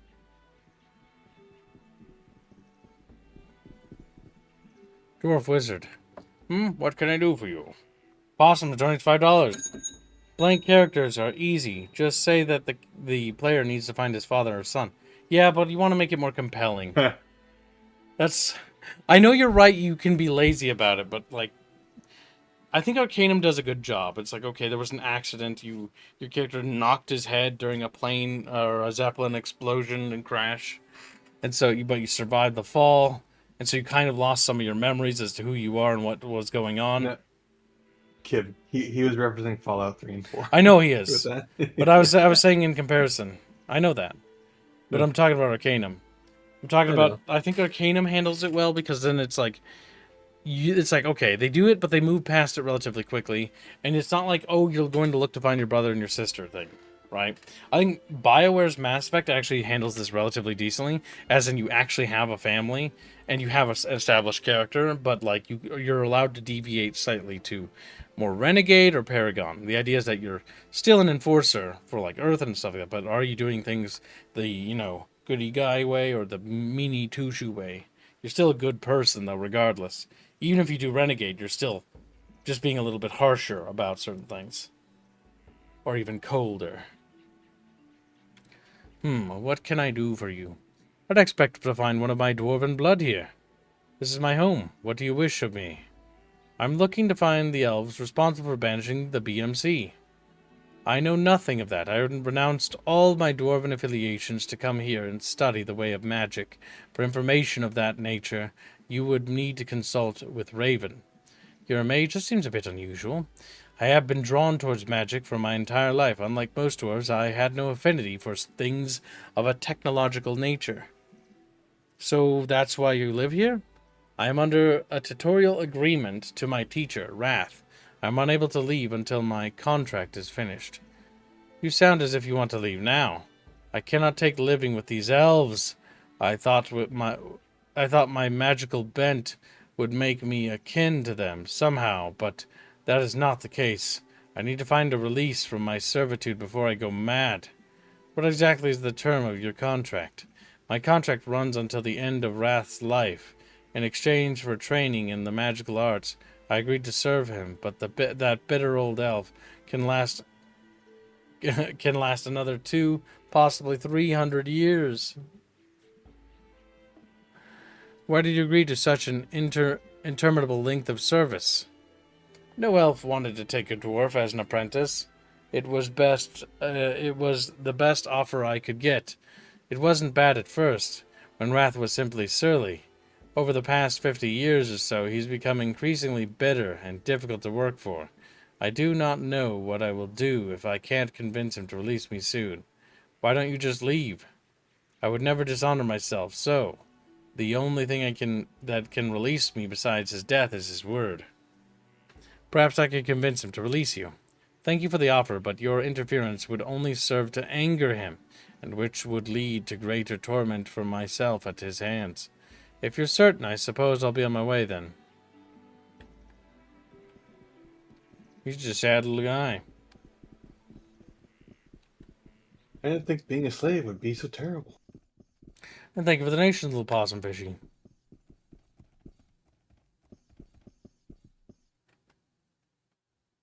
I want to note, by the way, with Fallout 3 and 4, they pre-establish a lot of shit about the player characters. They do. Like, they are not blank slates, like, whatsoever. Yeah, they're even less so than Shepard is in the first game. Yeah. Shepard's like, okay, you still get to choose your past and your origin. You know, were you a survivor? Did you do this or that? You know, there's still some leeway. I am back. I have no time for dwarves. Sir, I don't believe I've ever heard such language from an elf. Many of those who come to the trees of Quintara, but none whose very presence disagrees with me so. Away with you. Noble elf, can we rise above these petty grievances? The elf considers your words, then smiles. Yes, reason is always the better path to take. Forgive my words, friend. Even we elves are not without our weaker moments.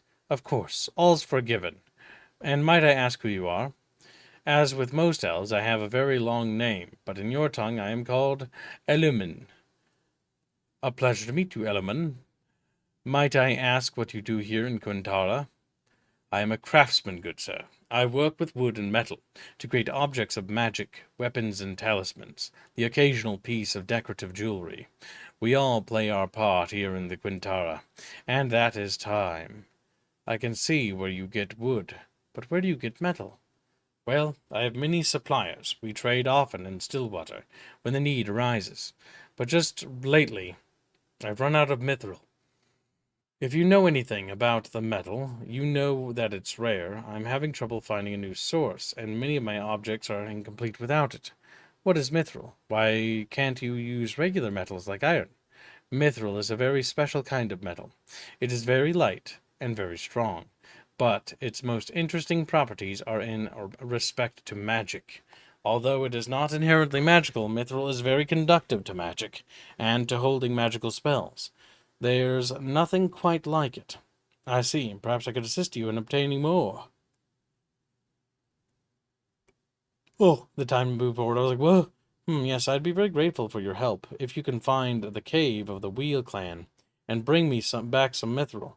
Then I would be willing to give you to you one of my crafted bows. It's said that there are no better in Quintara. Perhaps. Good day to you. I don't need a bow. You could give it to one of your companions. I don't need bows either. Also, Chatfish, we learned something about Beefos, which is very telling at the Terrestrial War meeting. What did Beefos reveal? Beefos is effectively, he's actually an elf who LARPs as a dwarf. He's a little Is that elf. canonical? Yeah. Did he state it? Is it true? Isn't that right, Baphios in chat? True, isn't it? Baphios, besides guilty, how do you plead? Is he essentially Elven Uncle Ruckus? Yeah. Kind of makes He's sense. Shadow all over again. Huh? It's just fuzzy. Bothering me. What do you want? You're voiced. Madame, we've never even met. Why are you treating me so? I'm sorry, but I can't look past your obvious flaws. Please, just leave me alone. Perhaps you would like to reconsider, madame. Oh, I'm very sorry. You'll have to forgive me. You are most assuredly an individual of good character. It's forgotten, madame. May I ask your name? My name is very old and very long. Perhaps it would be best if you simply called me Raven. Interesting. Do you have a moment? Of course. I'd like to ask you a few questions. Certainly. How can I help you? I need to speak with the Silver Lady. The Silver Lady? Oh, you mean my mother. That's quite a request, and one not so easily granted. Believe me, Raven, she's going to want to speak with me. That might very well be. But forgive me if I don't let a strange dwarf walk right in and converse with my mother. She may be our queen, but I oversee the daily matters here in Kantara. I see. How can I convince you of the urgency of my quest? You'll have your chance. Forgive me if I seem a little abrupt, but I've many things on my mind today, and there's much to be done. Once I've taken care of some of the more pressing matters, I'll talk with you about your needs. I understand. Perhaps I could be of service. I'm not sure. You are a dwarf, after all. I'm making no judgments about you as an individual, but elves and dwarves do not always see eye to eye. I'm willing to overlook those differences for now. There is a group of humans camped about a day's journey from here. We know not what they want, but where humans go, trouble usually follows. What would you like me to do? The place they are camped at is called Falcon's Egg, and it is considered a holy place for the elves of Kantara. We would like you to find out why the humans are there and remove them. I have a few questions about this. Of course. What would you like to know? Falcon's Egg, what sort of place is it? Falcon's Egg, as I told you, is elven holy ground. Many years ago there was an elven queen, and her name was Falcon. She was out hunting one day and with her bow shot a stag. When she had caught up with it, it was lying next to a pool of water, slowly bleeding from a wound in its side. What happened? The stag spoke to her, and within it were the spirits of the elves who had become the soul of the stag, and with her arrow she had pierced both it and them.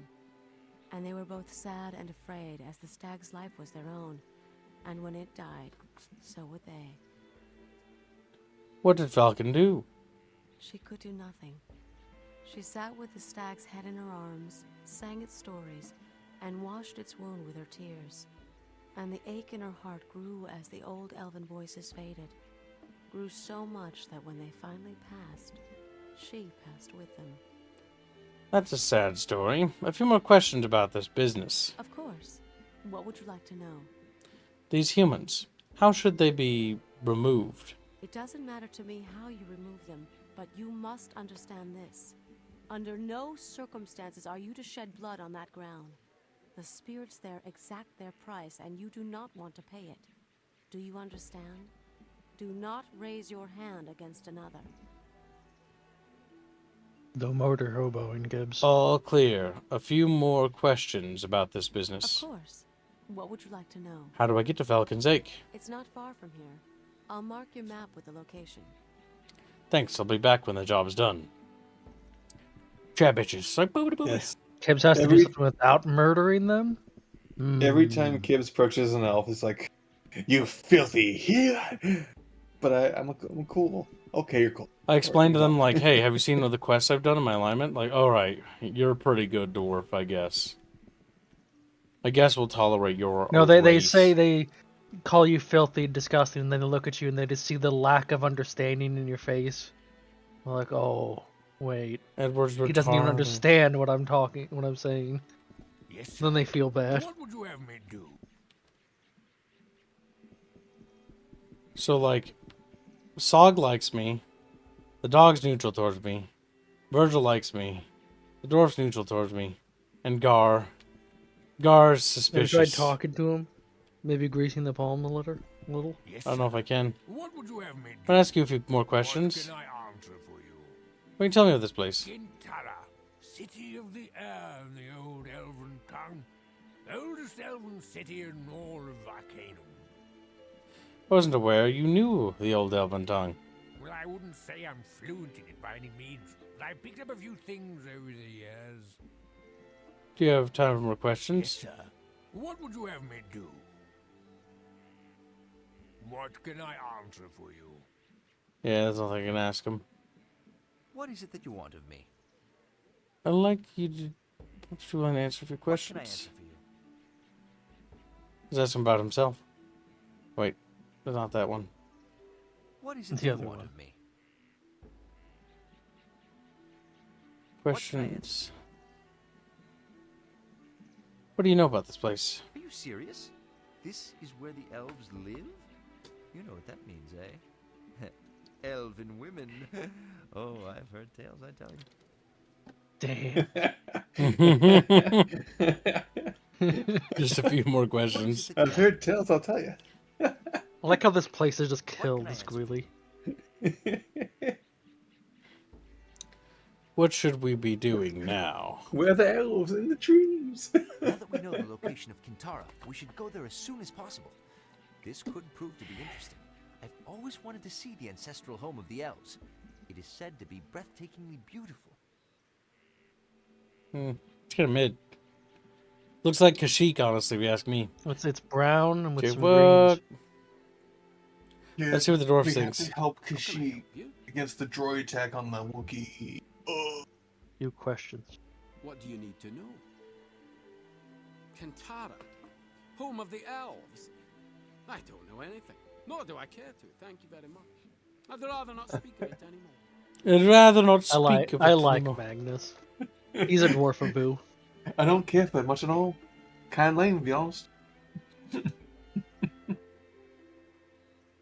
Also, that woman Talk that to was the following puppy. us, she's dead or she, like, disappeared somewhere. She probably died. He didn't notice. Yeah, probably. Can you talk to the dog?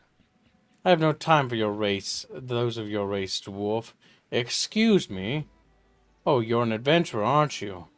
And then her perspective went from 30 to 62. Yes, I it's thought you that were just special another boring needs traveler. stare. I'm sorry if I was rude. That's quite all right. Who might you be? My name's Swift. You are an adventurer, are you not? Yes, as a matter of fact, I am. Why do you ask?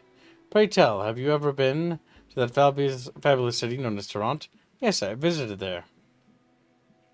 Would you be interested in a job as a guide? What did you have in mind?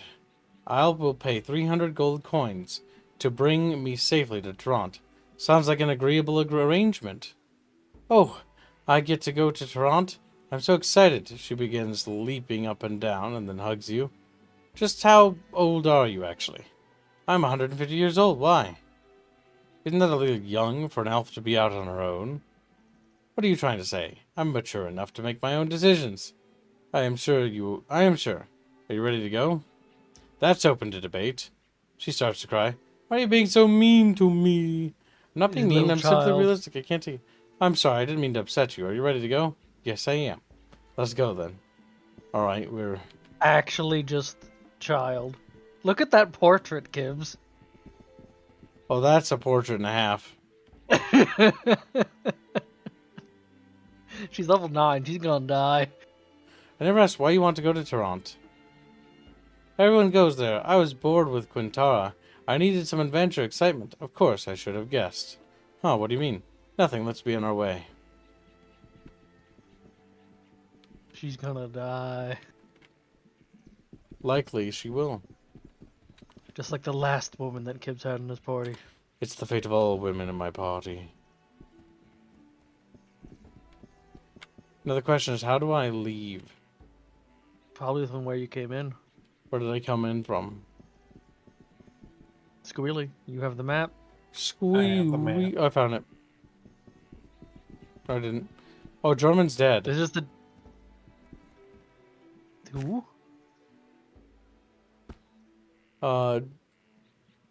You see, Wrath, Jorman's mentor.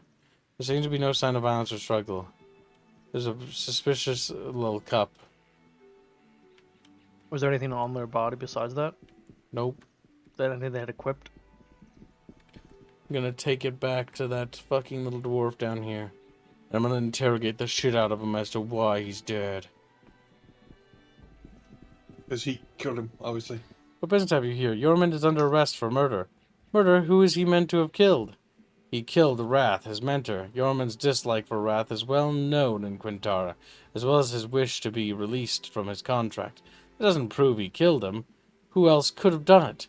Elves like us don't kill each other. Besides, yourself, he was the only other outsider in Quintara when the murder occurred.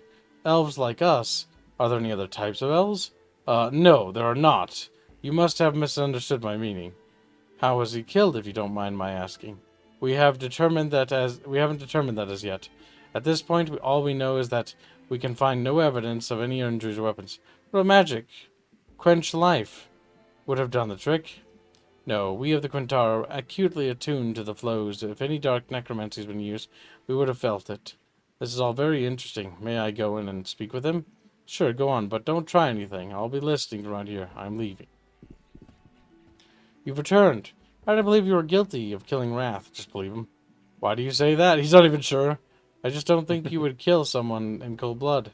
I appreciate your confidence in me. It is a pity no one else around here shares your view. I need to get more information if I am to hope to free myself from this predicament. Do you know anything that may be of help? The guard said he wasn't killed with magic or a weapon. Is there any evidence that you know of? Just this glass. It has a strange odor to it. Show him the glass. He holds the glass up to his face and sniffs it. This is poison. There's only one apothecary, Sharp, in Quintara. If the poison was bought here, he'd have been the one to sell it. I need to speak with him somehow. Since I am confined to my house, I need someone to help clear my name. Are you interested in helping me out? Sure, I'll give it a go. I will give you my prized staff of Zoranth if you will help for your help, good sir. Accept your offer. Good day, sir. A staff for Virgin. Now, where is this apothecary, Squealy Billy? He's not looking at Let's see. I'm looking at the map. Fuck you. Squealy, find it now. Squeeby, squeeb. Kids didn't try to shake him down for money in return for help. Edward doesn't. Together. Okay, we'll just steal more money. Thing. Squealy. The apothecary doesn't actually show up on the map for Quintara. Are they saying name?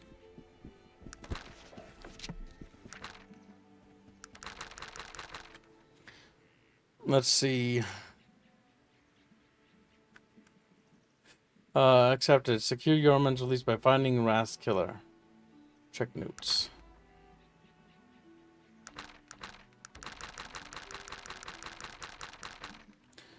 Wrath was killed by poison. I need to speak with Sharp, the apothecary, about who might have purchased the poison. Sharp.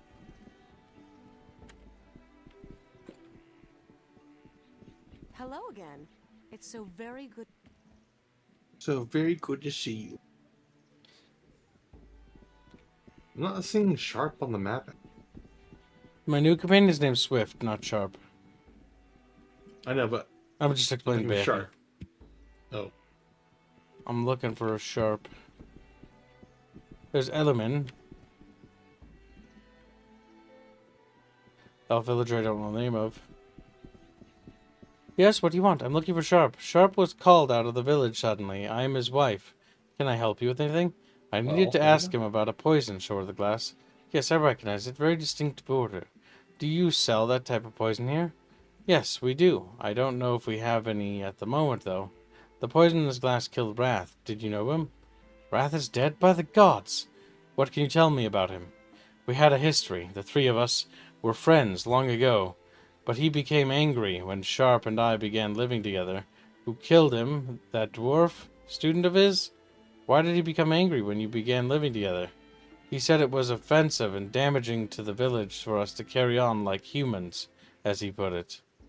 He felt you were violating elven customs? I believe that he was actually jealous.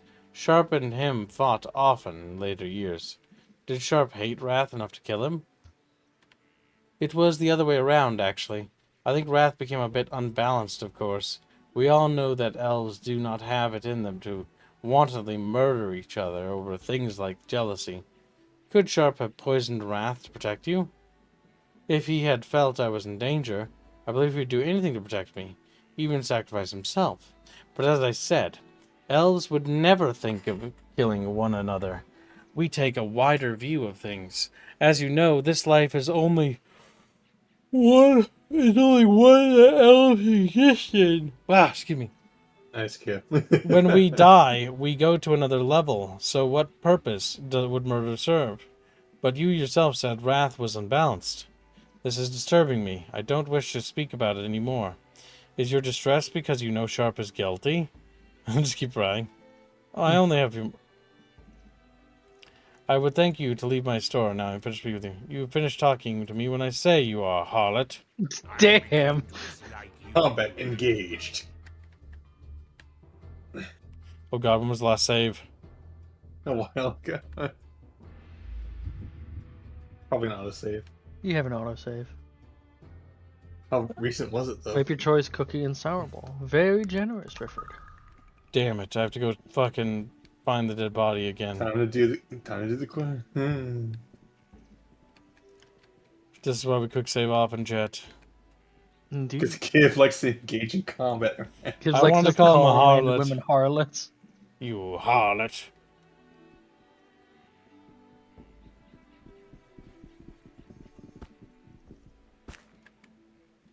Yeah, you didn't check what his equipment was. Rogue. You could strip his clothes. It's Take a not shit. worth it. Whoever gets membership. If you're a necromancer, you could just raise him and ask who killed him. Yeah. That'd be a really cool ability to have. And then elves would be upset that necromancy was cast, unless the guard was lying to you. Whoever gives 2 Whoever gives memberships, very unlimited. generous.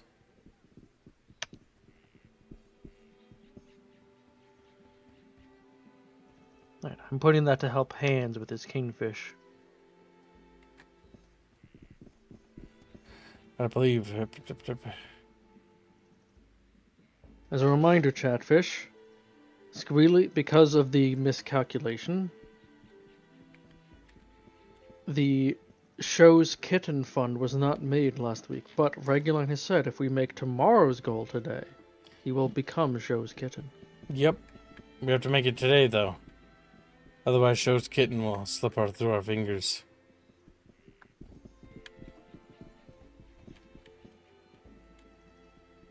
Oh, you also need to talk to the elf villager again to get for that guide quest. Yep, I know. Hello again. Sir. Hello again. It's so very good You already to got see that you. quest. Okay, now I just need to find. Just like, just start screaming, because that's what Chatfish do. Now don't push her. I'm back. Think of a Sharp. I need to ask you, do you sell the poison here? Glass, what can you tell me about it? We can live together. Could Sharp poison Wrath to protect you?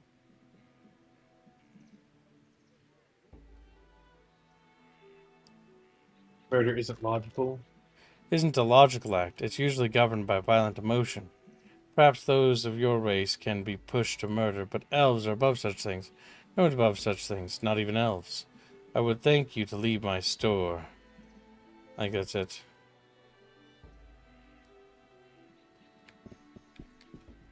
She killed him. Elves are above such things. Ah, but what of women? And she's like, oh, shit. The elven men turn like curious. Don't forget to talk to the random elf villager.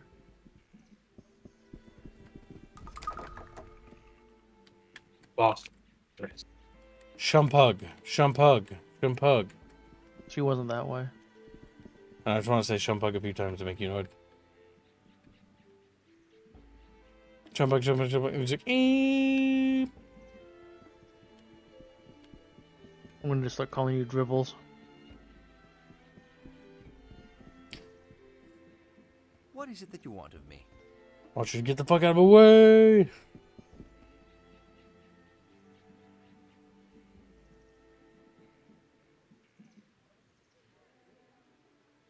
Right there.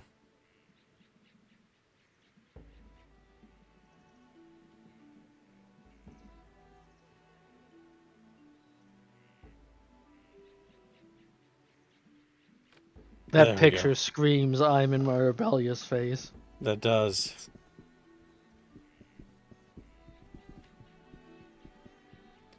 Sir, why are you insulting me? I'm very sorry, sir, but I can't ignore your obvious inferiorities. Perhaps we might meet halfway. I'm willing to try.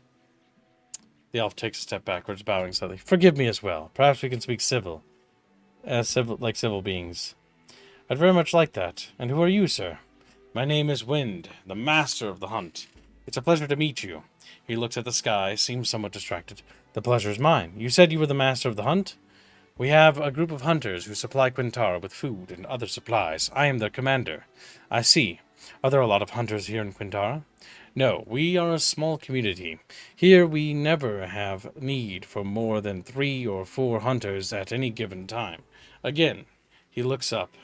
Say, do you happen to know the hour? Sure. He only half hears you. I'm very worried. There's a hunter who left here yesterday and hasn't returned. Normally I'd be concerned, but he was hunting in the forest near the dark fens. There are strange things in those swamps. That's worrisome. Could I be of help? Would you? I need to go on another hunt, but I could tell you where he was hunting and you could travel there. I'm sure it's nothing, but I get worried about my hunters. If you could see to it that he's safely on his way home, I could offer you some elven chainmail. Done. Thank you very much. I can mark your map with the general area where he was hunting. He does so. Good luck to you. I must take my leave. Thank you for the memberships, chat bitches. Like, thank you, Kibi. Falcon's Ache. Oh my god, it's so far away over there.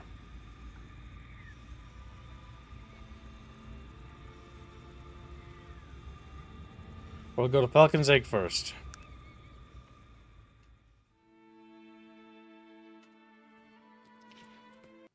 Whoa, what's happening here, chat bitches?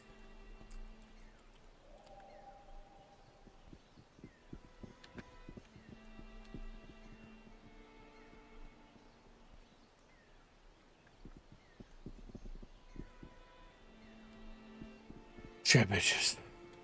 Chat bitches.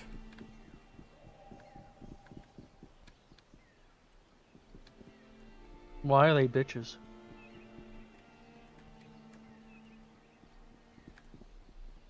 Where are they?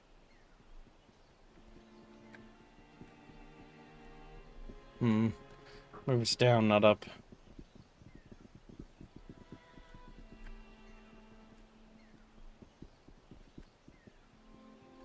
God, these like little tree fort things are everywhere.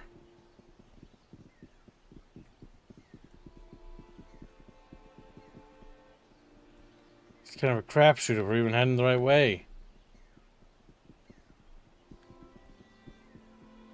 Squealy. Mm-hmm. Map reader Squealy. I stepped away for a moment.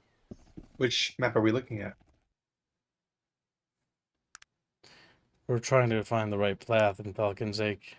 So I re-entered the place. Falcons. There we go, it was left. There are a bunch of animals, but no killing or blood is allowed to be spilled here. No murder. No killing or It's blood's illegal. allowed to children. How do they hunt? No, it's Don't just ask in this about it. particular area. This is sacred. There's the humans. It is nice to make your acquaintance. Hello, sir, and who are you? I am William Bench, outdoorsman and naturalist, and head of this bunch you see here. And who might you be? I'm Edward. A pleasure. May I speak with you? Certainly. What are you doing here? I'm a surveyor, and this is my team. We were employed by the Torringsdale Logging Company. We have a contract to map out the surrounding lands, which were recently purchased by Torringsdale, and report the usability of its resources. Fairly standard job, really. We may have a problem here, Mr. Bench. Oh, really? He crossed his arms. And what that might be. Unfortunately, you're not supposed to be here. I see no problem here, stranger. In fact, I think I'm going to have to ask you to leave. This here is private property, and you're trespassing. He motions to a few of his cronies, who are eyeing you suspiciously. I think I'll be able to persuade you to otherwise. Really? Listen, friend, I'm here to do a job. William Bench is a man of his word, and Torringsdale expects a report on his desk in a week. I don't think there's much you're going to be able to say that will dissuade me from doing what I'm going to do. You might think differently if you knew who I represent. Oh no, my character's stupid. Mm-hmm. Let's get to the point. This is Elven Holy Ground. He looks around, smirking. I don't see any signs here naming this place as such. Damn bleeding heart elves. Always trying to save forests. We're here on legal ground. If the elves have a problem with it, they can bring their complaints to the court. These are new times, and people are just going to have to live in them. I don't think you understand. No, friend, you don't understand. Move along or may be forced to take action. Now leave us be. Can't kill him. Listen, friend, I'm not going to talk about you anymore. I want you to get out of here right now. Look, I just want to talk about this rationally. I told you I'm not talking about this anymore. Just leave. So what do we learn from him?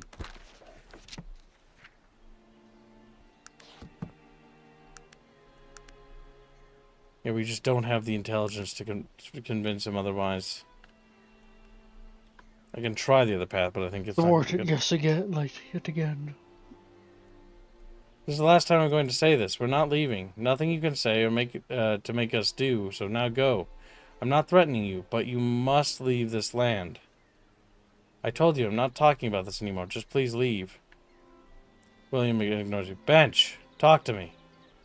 I told you I'm not talking about this. Please just leave. I don't want to mention it, but you've a real womanly manner. What? You're insulting me now? You're trying my patience. I just wanted to get your attention. Now listen. I told you. Womanly manner. Your bladder makes me sick. You have some dignity, man. Dignity? I'll not be spoken to like that in front of my men. I suggest you apologize, sir. Apologize to kiss a baboon's arse. Just listen to what I have to say. There's a lot at stake. Okay, no. Apologize to kiss a baboon's ass. I'd watch your tongue if I were you, stranger. There's only so much abuse a man can take. So you've nothing to worry about being as you are. Shut up, shut up, shut up. I won't be held responsible for my actions if this continues. I've seen tougher barmaids. Go ahead. I dare you to hit me. He's gonna hit me. Oh no. That's it. You're asking for it. I'm not gonna hit him. I'm a peaceful kid. Well, we'll see what happens. That was very loud. What? Well, he's dead. Well, you shed blood. I never hit them. You know the game doesn't care. The game seemed to have cared, actually. The spirit killed them and said, Yeah, they attacked you, and then the spirit fucking ate their souls.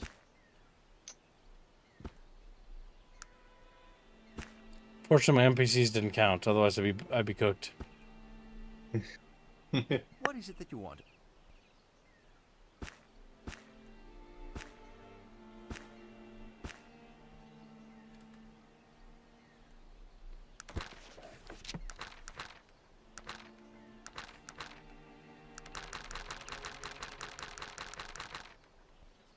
Wrath was killed by poison. Okay, didn't update anything over there.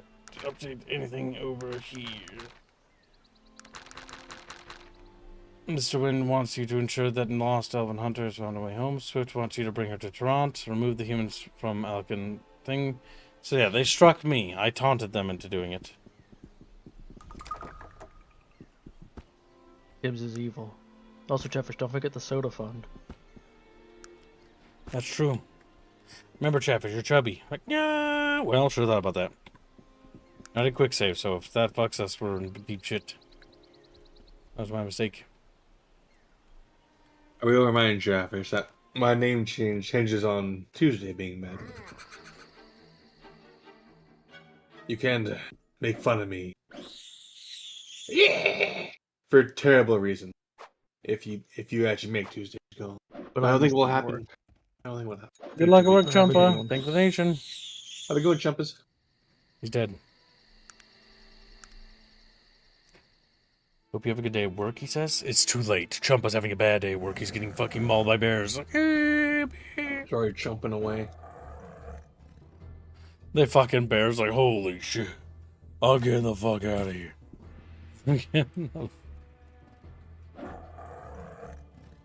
In the force, we got bears and bear and bear and a screaming kite creature.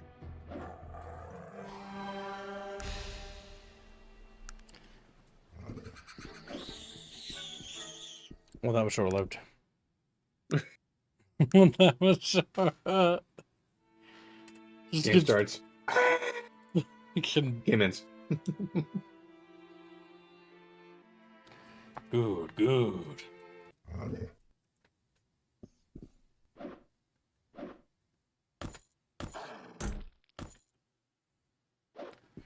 Those puppies are no match for me.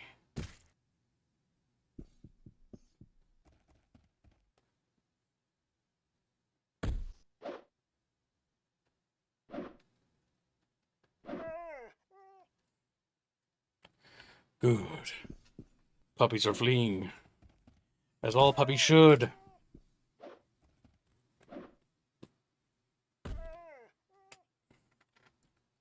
And then the puppies have been split in half, which is always a welcome sight.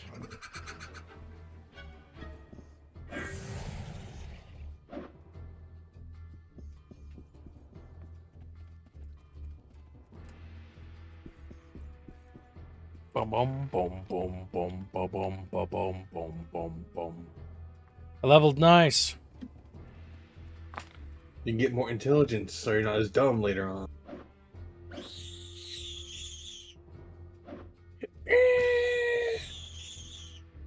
Kill the children. You know you want.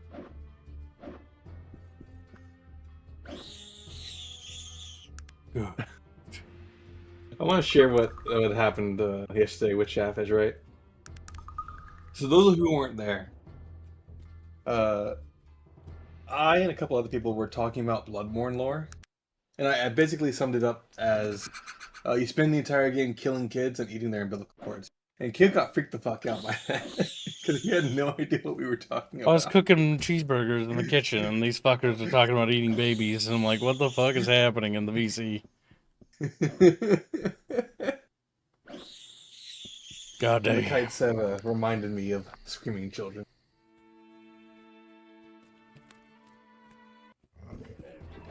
Are there zombies? Oh my god, zombies. There's zombies in the Glimmering Forest?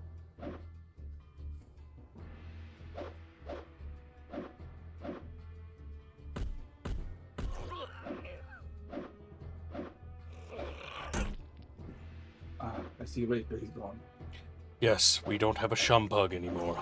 We have Shadow Warrior, the cocksucker, instead. Shadow Warrior's like, what the fuck? Well, sure thought about that. Forgot that dumb nicknames. Good, good. Cry. Yes, good, good. It's good. That's all he can do.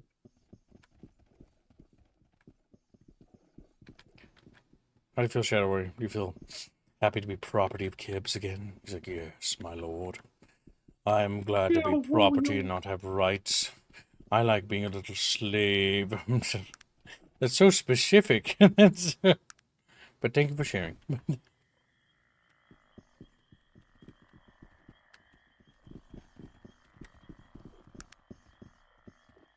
Okay, the map works, which means that we're in the right... Oh my god, what the hell is that? Speak with our chieftain, Warmblood. Okay, maybe the lizard people aren't evil.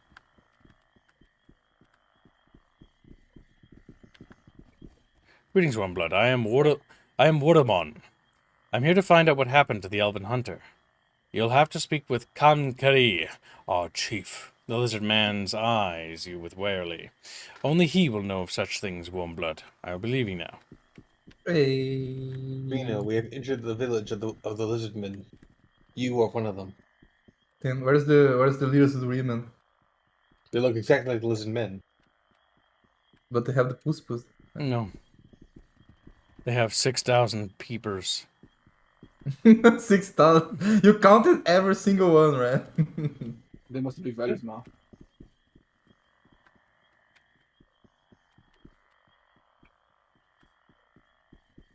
There's the chief. The creature Damn. before you is covered in scales, with a large mouth full of sharp teeth and eyes of the coldest silver. Various tattoos cover much of its body. Warm blood betrayer, offspring murderer. What brings you here? What death do you bring? What lies will you tell? Kankarai stands before you. My power is greater than yours. I'm sorry, have we met before? I've never seen your kind. I know you, betrayer.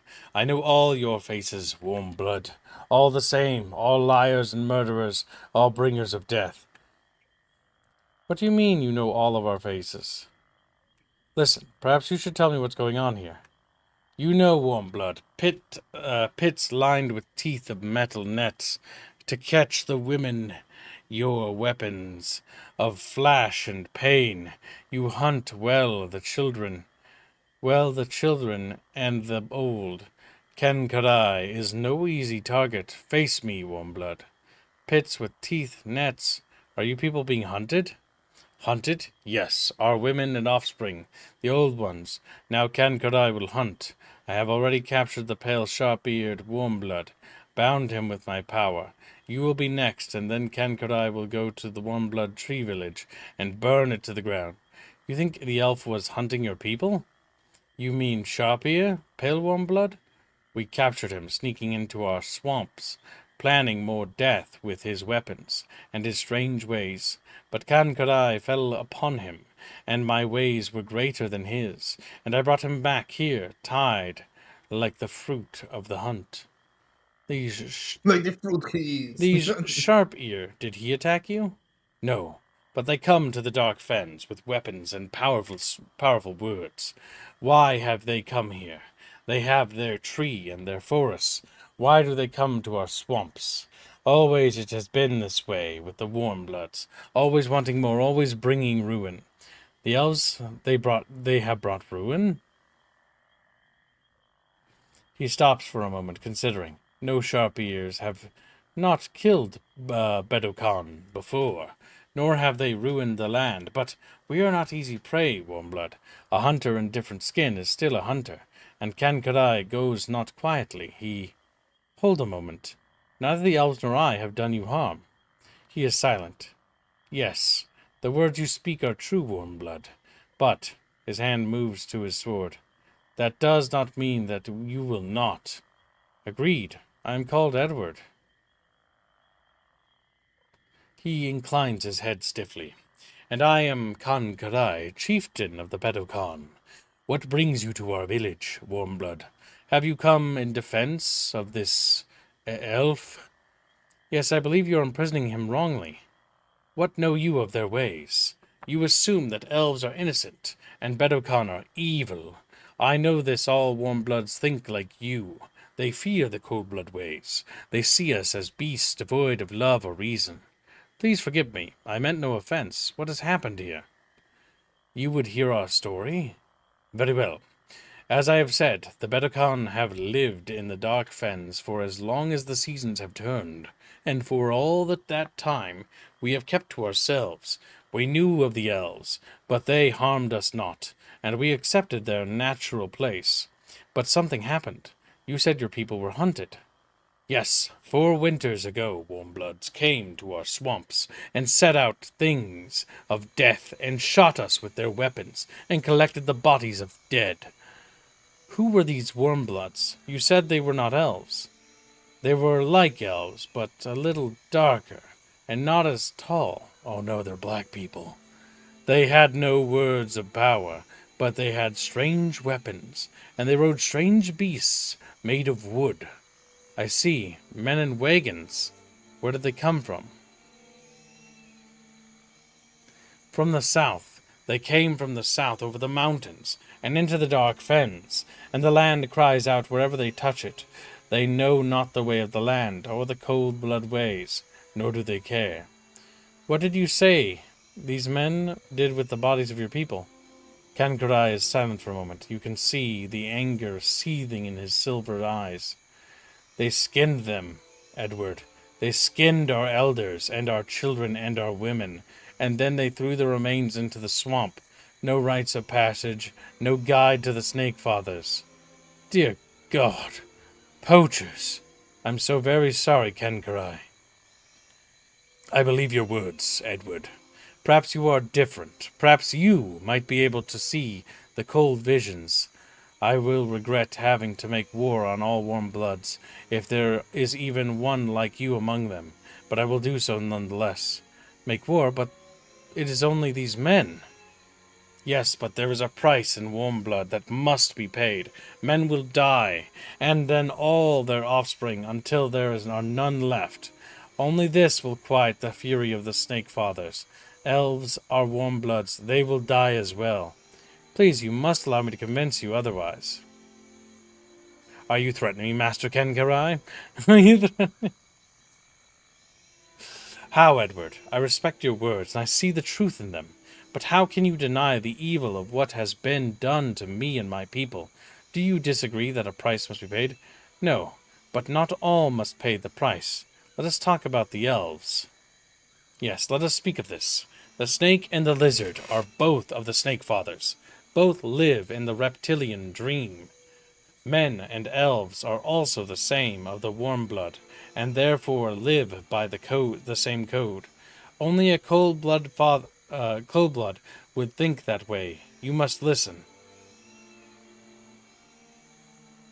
The elves have their own code, different from that of men. What do you mean? Are they not smooth-skinned like men? Hunt with weapons, and wear clothes, and speak fancy words? They seem to me the very same. Elves live in trees, men live in buildings of wood and stone. These are small things, small differences. I speak of hearts and of minds, the dreams of the warm blood. It is there that elves are the same as men in their hearts and their words. No, you said elves have words of power. Men do not. Yes, you see that Kankarai is a little confused. We also have words, Edward. These powers are old powers, tied to the waters and the land. I see that the elves have these powers, and yet they are warm blood? Yes, the cold blood way is not the only way. Why do you assume that? I do not listen to your words. Do you think me a beast with no reason, no love? You see with blind eyes, Edward. I meant to say that elves, too, are tied to the land. No, I will hear no more. War it must be, unless... He hesitates, looking at you. What? Is there an alternative? What else can be done? You can pay the price demanded by the Snake Fathers, Edward. If a warm blood was to kill those responsible, then I would not have to wage war against them all. The cold blood ways allow this retribution. If you kill these poachers, I will free the elf and turn from the ways of war. Will you do this? Yes, I will do so. You will? The Bedokan seems surprised. Good. Here is where the men were last seen. He points to a place on your map. Not far from where you are. Kill all of the men and return to me. I take my leave of you. My God. The snake people are savages. He's like, you kill people for all me? the lizard duty Yeah. for themselves. We need to get revenge. Then you have a goddamn boss with you. This isn't Tarrant. Where are you taking me? I want to go to Tarrant. If you don't take me to Tarrant soon, I'm going to leave. Oh my god, Who woman. said that? I want to take her to Tarrant, like, right away after this. I'm just a hired hand. I'm just a hired hand. Hello there, mate. Strange place to be out walking. You mind telling me what you're doing out here? Yes, I've come here to kill you. Just enjoying the leisurely stroll in the fens. No one takes a leisurely stroll in the dark fens. Out with it, or you'll be answering to me. If you must know, I'm here to kill you. Is that so? He eyes you warily, gesturing to his comrades. Might I ask you why? I've been sent here by the Bedocon. Ha! We've a bloody lizard lover here, boys. Thought people like you only lived in the big cities, a-crying over the poor lizards while you're wearing boots made of their worthless hides. Brave last words, murderer. Prepare for death. He laughs again louder. Look, mate, I have a better idea. Why don't you tell me where those lizards are, and I'll pay you a handsome fee. Let's call it 1,000 gold pieces. But the lizard do see shit. But what about the elf? I'll let chat decide this, but like we also have to rescue that elf. Well, yeah, you can kill all the lizards. And Maybe. return the elf. Betray the betray the dinosaurs. No, Save dinosaurs the are cool. dinosaurs. Alright, chat must vote. This could be a donor war, chat. If you're feeling ballsy. Or this could be done peacefully. What do you think, chat? If you're feeling like a pussy. Fucks with me. Save the dinosaurs. If you're feeling like a pussy.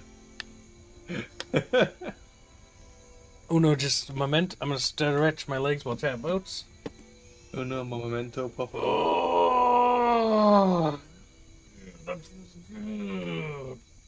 Do you know, chat, that I'm cooking chicken for tonight? I like how I'm on that, by the way. The characters in the Arcanum are extremely polite. They're like, what are you doing here? Well, I'm honest. I'm here to kill you. Just very upfront about it. Well, it's very 18th century, and I kind of really enjoy the Victorian era. It's why originally, God, you know, the original draft for Legends of Terrestrial was set in a Victorian timeline. But I moved it because I wanted to have more swords relevant. And melee Yeah, because weapons. otherwise it's like gun. I cast gun. Yeah, pretty much.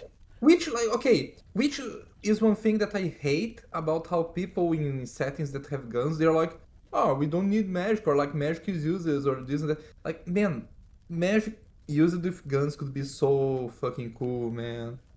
Cool, man. Damn. So you like our setting, Bino? Because that's exactly what it is, Bino. That's why I like it. That's And the right, big good boobs choice, as well. Bino, Bino.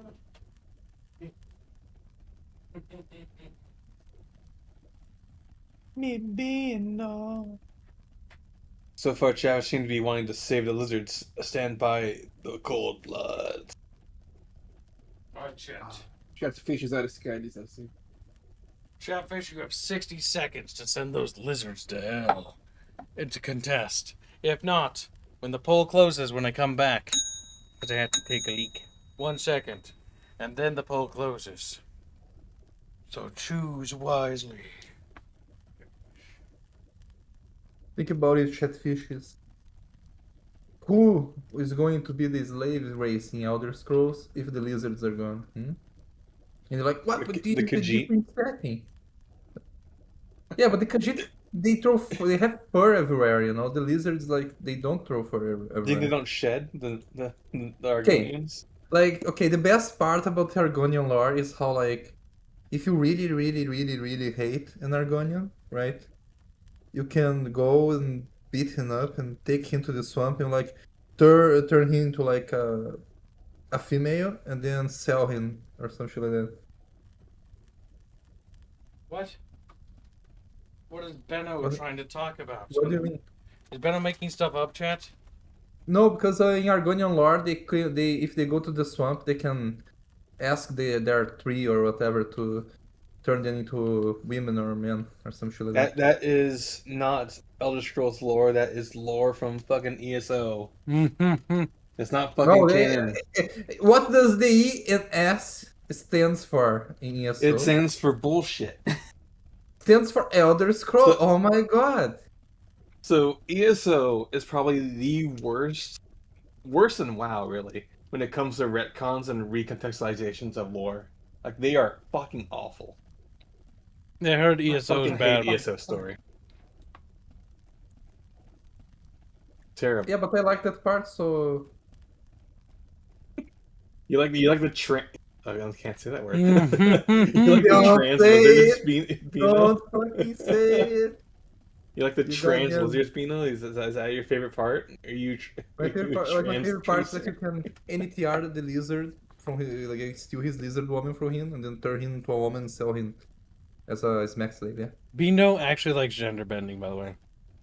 Called him. I can tell. He's saying that he likes it right now. He's laughing. Doesn't I'm want us to laughing think because about I don't understand. Like, oh my god, like he said he likes it. Like I literally said it right now. Yeah.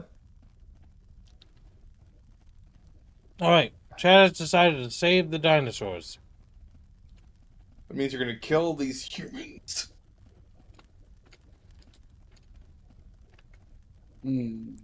Sure, that make it These are fair. similar to wyverns, which are directly related to yinglets. Kill them, says former goose. That does, Cute. Are you- What Hold the on. fuck? that doesn't look like that's going to happen, Ghost. Are you saying contest or no? If Yeah, you the don't only- contest, it's, are you just we're trying to we're convince helping out the Chad? dinosaurs. I think there's a majority consensus to save the dinosaurs.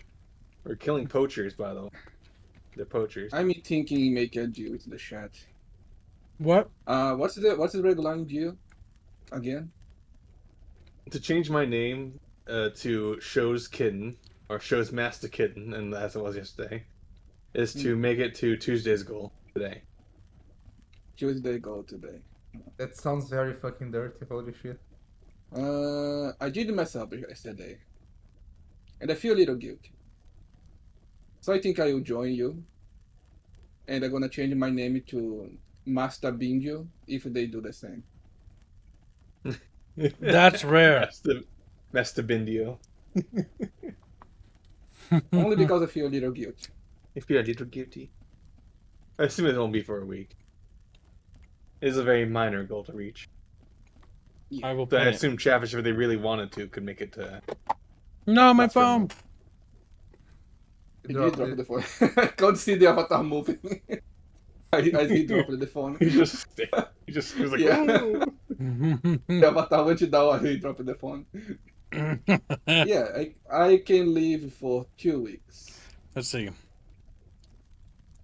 If chat makes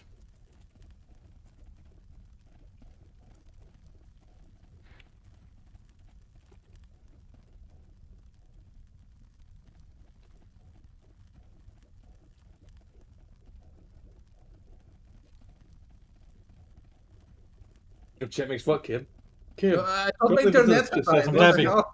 Kib. He's like, oh my god, Kib. the processor is lagging, you know. Oh my god, like the common core is taking over his veins. It's like the Venom. It's like the Venom suit. Okay, he's made. it's a pretty good Okay. choice if that actually gets made, by the way. I pinned it. There we go. Let's see. Yeah, don't get. Dragonlord don't get donates used because- $50 and says Kib choice. Holy shit.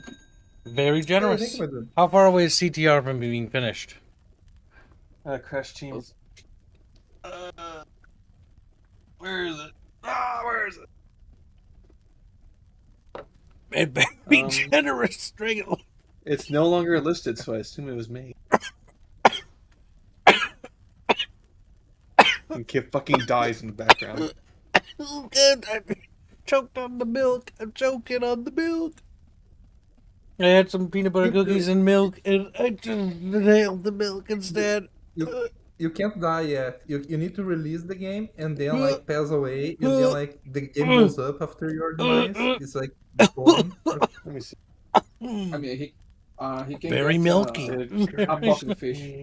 Okay. Keeps choking on milk. More common than you think. Musky Rapier of Crash Team Racing was just look at the was thumbnail. murdered in cold blood. Oh. Like Rapier. No, I don't want it. He can get a box of fish with that too. A Brr. fish. Brr. I'm All seeing right. if seeing if the fund is still going, or if it's called now it's considered funded already. Okay, let me look at something on my wall real quick. Because if I skip choice, then I can start a new fund for something I'd like to stream. It was funded. Even I did mess it up at the donor a little bit today, but it was still funded. Okay, and I'll add Dragon Lord to it. Yes. Yeah, you know what? Yeah, it doesn't say funded. It just says the date. My thinking is put that towards Midway's Defender. That's a good idea. Chatfish brought it up.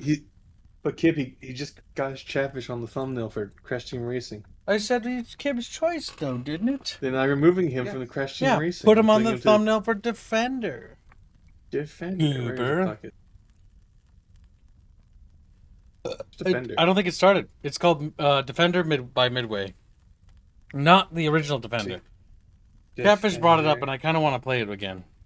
Okay, I haven't then I'll make played a nickname that. for it. I haven't played that Defender. since Midway. elementary school. It's a very old game. Game fund. $50 to it. How does one start a fund? What is the process? Oh, so on our channel, we really should make it like a tutorial video, shouldn't we? Fucking, it's on my list of things. You used to have a thing in the corner for it, but that's covered up by the cookie. You should make. You So- should have Real quickly, in order to make a fund, you donate. You can donate like $5 and like, hey, kid plays heavy gear. I just looked at my desk, and that starts a fund. The fund has to reach 400 in total, but it can be accumulated slowly. So long as you actively put money towards it, like once a month, or like whatever Rapier says, like I forget, it's like $10, $15 a month. You can just keep doing that over the course of a couple months, and eventually Heavy Gear will be funded. And other Chatfish will usually help out, so you're usually never alone. Metal Gear. And if I see a when fund you- slipping, I usually help. Unless it's fucking cringe. Then I won't help. But if you try something like that isn't cringe, I'll try to help you. It's just sometimes I see Genghis's funds and I kind of like hope they die. Because sometimes they're You so don't like playing cursed. visual novels, kids? They're so terrible. It's like, oh my You don't want god. to play And then chat Keith funds them Henry? because they hear I hate them, and I'm like, oh god, here we go. He almost let Anonymous Agony die. Yeah, so Anonymous Agony got funded because chat caught wind that I didn't want it to make it. And so they funded it in like the day. You need to have Celeste Hayes last on that. But name, yes. my dude. The game I started a fund for today is Midway's Defender. Midway made a game called Defender. It is a sci-fi third-person space action shooter game that's really good, and it was made by one of the former like Westwood game directors. I found that out from chat actually, and that's why it's got strategy elements in it. It was on the original Xbox and it was really good, and I really enjoyed it. And what was really cool about it is it would play the music on the Xbox that people had uploaded. My dad had burned some music onto the Xbox, and I think it's still on it because the original Xbox wasn't mine. It's my dad's technically. And it has all of his memory stuff on there, whatever the heck, all his saves and those memory cards. So I would not be surprised if it's on the hard drive that it actually has that information. And it's still there. That'll be funny. We can see what my dad's music choices are. I think there's only like 6 songs on there, or like 4 or whatever. Because he was messing around with They're it. all Rick rolling renditions. Speaking of Rickroll, did you know the Rickroll YouTube video got taken down? I don't know if it's still down, but That it was got... apparently it was a meme, I think. Oh, okay. Wasn't Not- true? It's not the first time. Okay, the thing is, I didn't click because it's not the first time that meme came out, and it's just like a trick to make you click on the video and get Rickrolled. You get what I mean? I'm not going to click on it, though. I saw a picture of it and was like, oh, that's weird. I mean, it's going to be re-uploaded, but that's just funny. But yeah. All right, and thank you for your incredibly generous donation. And I didn't get this milk from the gas station. I got this from Coburn's. I drink whole milk because I like my milk thick and creamy. Jack, what the fuck? He likes milk thick and steamy. Not steamy, you sick fuck. Benno and his weird fetishes. Benno, do you wish India would become a girl? Yeah. Knew he'd say that. Oh I my mean, he god. literally say he Okay, Gibbs, encouraging. let me ask you a thing. Gibbs. What is there any negatives to me if he doesn't turn into a girl? See? Exactly. See, And why you think I would at have worst, interest okay, on you? at worst, I just get a bitchy coworker that sounds very funny. You get what I mean? It's like, I mean, she's like, oh my his god. behavior would honestly be no different. Like, if we put a voice changer on him, I swear to God, like, it would be uncanny. Yeah, kind of that, yeah. Because India's, like, the cattiest, like, guy we know. Not just because he has cats. I see how it is. I see how it is. Keep rendering You those say that- panels, slave. You say that, but you literally use the catchy avatar. Don't be mad. That's because that's my brand. I'm stuck with it now. Like, when it comes to branding, the only way, like, the only successful branding that worked for me, like, segueing off the Aerith, wasn't even segueing off Aerith. It was Aerith the Gremlin model. Gremlin Aerith is the only way I escaped Big Titty Aerith, which isn't even canon, by the way. It isn't even... Chatfish has just changed the rules. I blame the artist for that. Now, let's see. Chatfish voted in favor of something. But yeah, that's how that works. If you're doing Defender yourself, can I start one for Einhander and add my 25 from earlier? Yeah, as long as you didn't use any overhead. Also, you may have to mute the Defender music. The OST is all copyrighted. That's fine. I don't mind losing ad revenue. You guys usually pay my bills anyways. It feels bad saying it out loud. But it's true. It's true. YouTube usually gives me like $5 with ad revenue. It's like, I look at that and go like, that's not going to keep me alive. I'm going to be cooked. Like, my apartment's going to just kick me out if I have to live off ad revenue. True. It's the rent's due meme, and Chatfish, I'm once again asking. I'm once again asking for your financial support. Fucking it's every goddamn day, and I hate it. One day, chat, I'll be... I don't know. Maybe things will change? Who knows? He laughed in a positive way. I gotta say it for the monkey paws goes... Homeless. He laughs again, even louder. Look, mate, I have a better idea. Why don't you tell me where those lizards are, and I'll pay you. An interesting officer. What are the terms? You must be joking. I'll split your skull for even thinking it. That's what chap want to save the dinosaurs. Ha! Well, skin you too, mate. Get 'em, boys. Critical hit. Critical. They have guns. Get down. Oh my god, you're killing Roberto. It really didn't do a whole lot, being like, You will never compose another music again. It's like, no! You open like the chest, like there's all his fumos there and his pet bean. his pet bean. I have to go to Tarrant after this, because otherwise that woman's going to rebel. Or maybe she won't. I don't know. I want to go to Toronto now. Ah!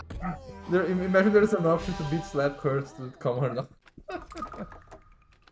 Bean. Oh, there's another guy with a gun up You there. got one more. Yeah. That guy's very cooked. All the homies are coming in.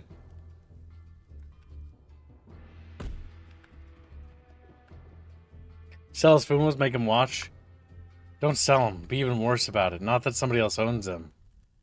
Fucking take his fumos and then just put him into one of those little shredder things. Watch him scream. Donate it to the... Okay, no, you donate to kids in the third world. It's like, no, they're going to ruin it. Then, poor Roberto, why are you so mean to him, kids? I like how Bino's just the one being mean to him. Kib, take their guns. Kib, they have guns. Yeah.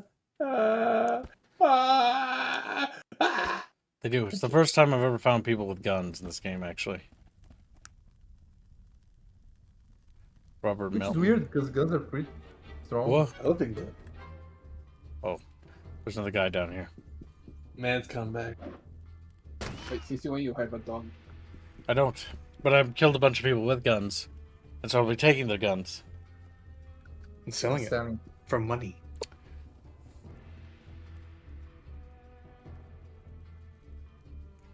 Yeah, Yeah, but Defender's Midway is really good. Or Midway's Defender is really good. What the hell is Midway's Defender, by the way, like you guys are talking about? It's mid.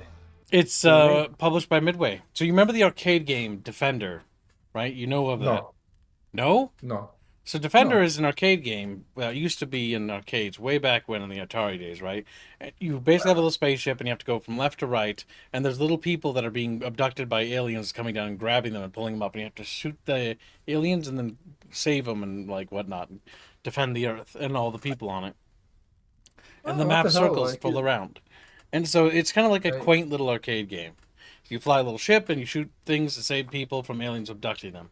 But in Midway's Defender from 2002, it's like a sci-fi third-person action game where you control a spaceship and you got to rescue the people, and there's the aliens grabbing people and whatnot. But it's got this really cool story and these really cool cutscenes.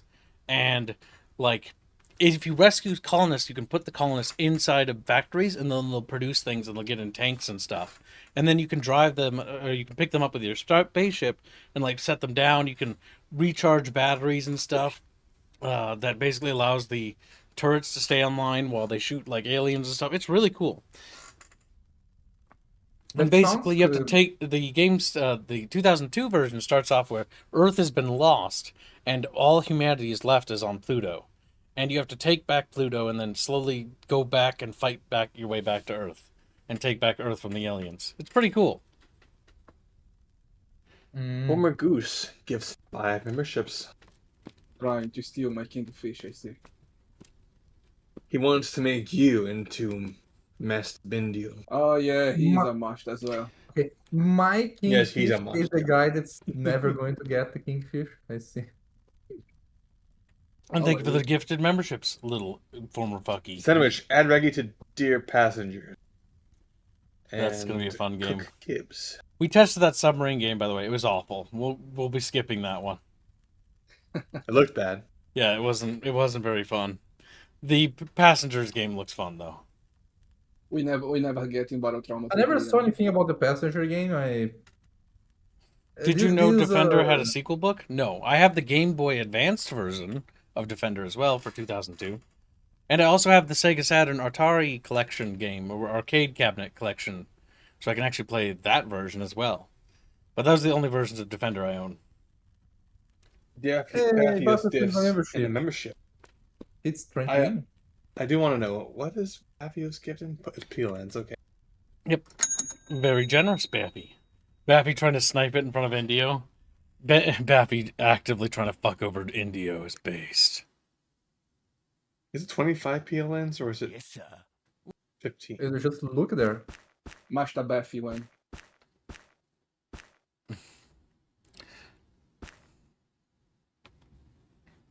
It's gonna be so funny when Kibbs start pinging the wrong people.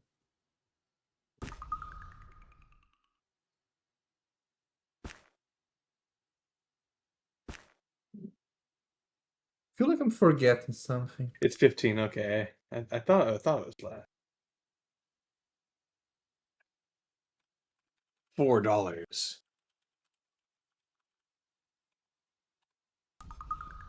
That's weird. I had a quick save and Gonna use the restroom. move again.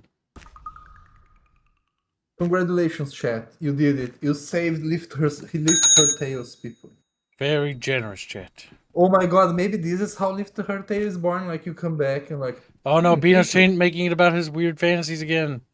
Run, Eh. Jeffers, run! An elephant gun, goddamn. I'm trying to be entertaining for this. No, you're trying to protect your sick, twisted fantasies as usual. Damn. Beano thinks that Kib is a Nazi. Just give us a different opinion than Beano. Then. True. As I got quiet, because Beano's narrowing his little Beano eyes. He's getting real cranky like. Damn. I do like Gremlin Earth. I still muse a little bit, like sometimes Big Blue Earth, you know? Well, Jack can always turn on big tits for $10 an hour. Model changes last that long. And if you're lucky, I forget to change it back. Like yesterday. I'm not promising anything, though. Jack fuck. He runs a hard bargain. He runs. I'm so funny.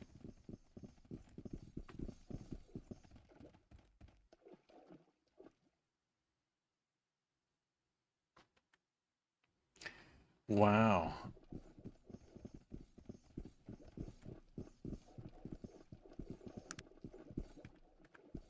Then I called the doctor's office today, right?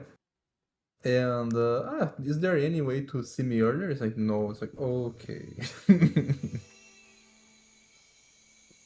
Apparently, a lot of people got sick this year. Then, hey, Farmer Ghost, they were gifts 10 memberships. Thank you, my dude. Very generous, Ghost. You- Very generous. Thank you will very not much. get Oh, by the way, who is the bounty again? Trusty and not sent. Oh fuck. The presser. The press is still. God damn, I need to. Yeah, the grab king fish is on the presser. Yes. Oh, wait, to the right. Past the lizard folk. Activate the Bendio plushie. Make Oh, damn, he chose wisely. Nice. Wait, Good thing the what? pirate model comes equipped with a Bendio plushie. I need Why? to. I don't understand why Bone drew me like that though, like on the parrot. Bino is mad because he's not developed though. He's jealous. No, it's just the nose, the nose, like the muzzle looks weird. Activate the does not. Bendio plushie. Make Reggie full size. What? And add don't know. Bendio to dear passengers. Kibs, very generous. My God. Thanks, Dino. Dan, just call it now, Frederick. Reggie full size, what?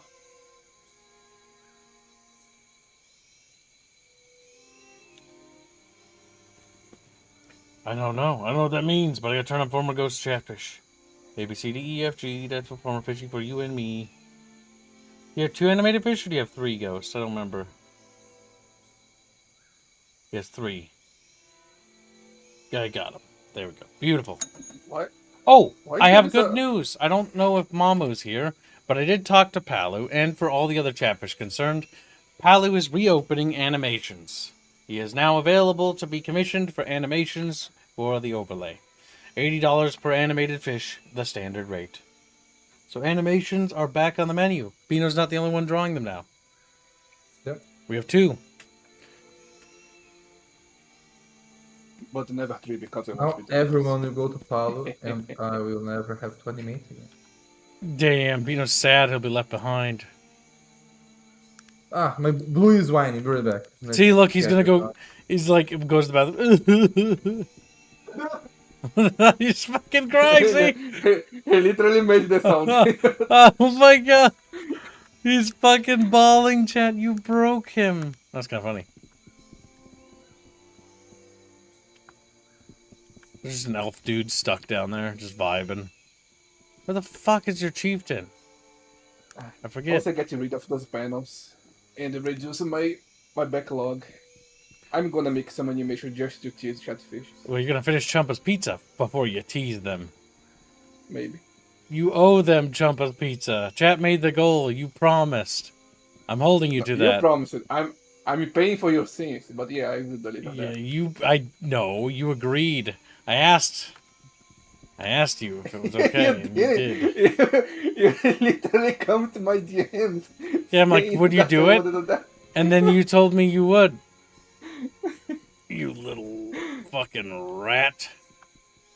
Look, Chad, I'm always got to look out for your best interest. He'll weasel out if he's... I'm using for paying for your sins now. What is it, Warm Blood? What do you want of me? Are you sure I can't convince you the war's not? I've killed the poachers, Kankarai. You have? Good. Perhaps the Warm Blood heart is not evil. Perhaps it does not know what is right and what is wrong. Your actions have freed the elf and averted war between mankind and the Bedokon. I think you'd be massacred, by the way. Warm Blood, make sure to speak with the elf before you leave, and tell him he is free to go. I'm glad I'm glad. The man I killed deserved it. Yes, I agree. Perhaps you might dream the reptilian dream one day, Edward. I wish you luck in your travels. Goodbye. Goodbye. Now go find the elf.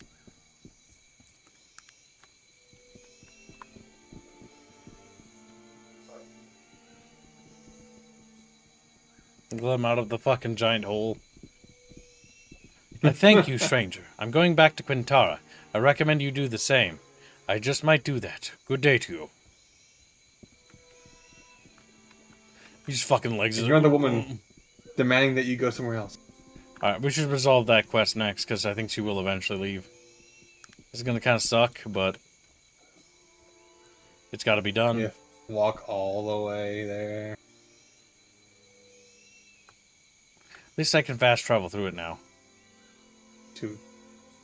All the way to Toronto. Quite the trek. But it's easy 300 if gold only pieces. You could teleport. Yeah, sadly I can't. Maybe next time is You chose to be a machinist, but not a machinist. Yeah, because chat didn't give me intelligence, Chatfish! Yeah.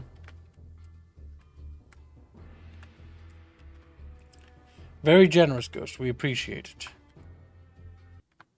Gus. Okay, well, they stopped fighting me. Oh.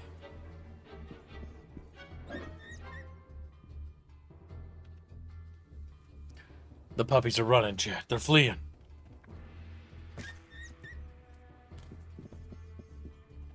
Boom, boom, boom, boom, boom, boom, boom, boom, boom, boom, boom.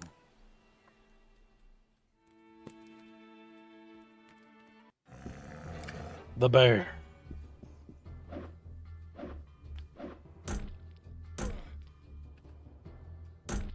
Help me!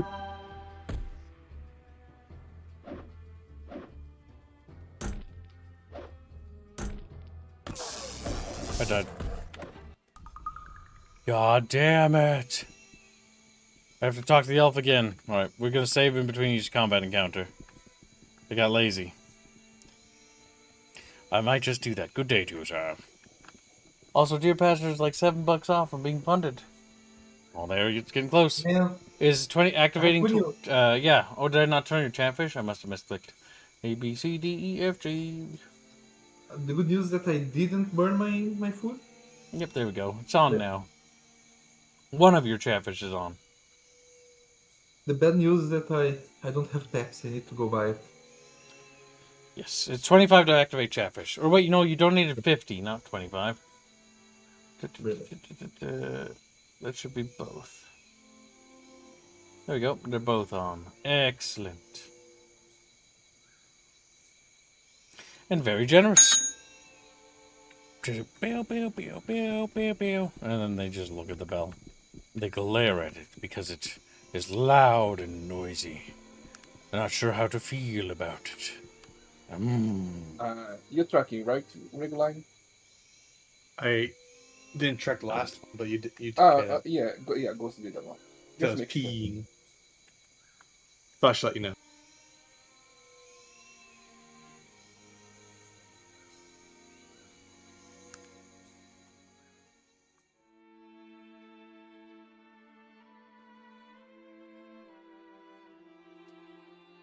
Good. There will be peace on the desktop.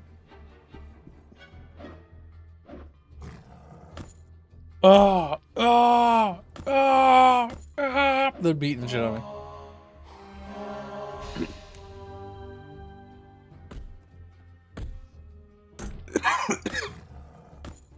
Oh, I guess we just skipped my turn. Nice. Yeah. Fuck. Gold bears murdered me. Formago said he took care of his $50 donation. Yes. Goose.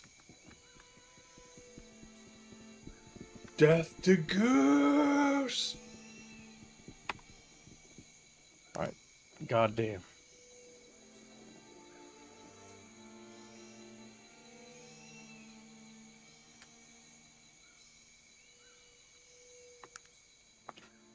And so we begin the journey.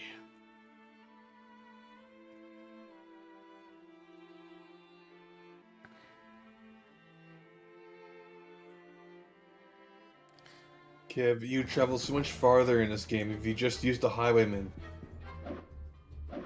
Yeah, but random, like, enemy encounters are actually fantastic for leveling up. Did you get the joke, Kev? Oh, I didn't know if you were serious about something. No. I was like, if you just use the highwayman from Fallout 2. God damn.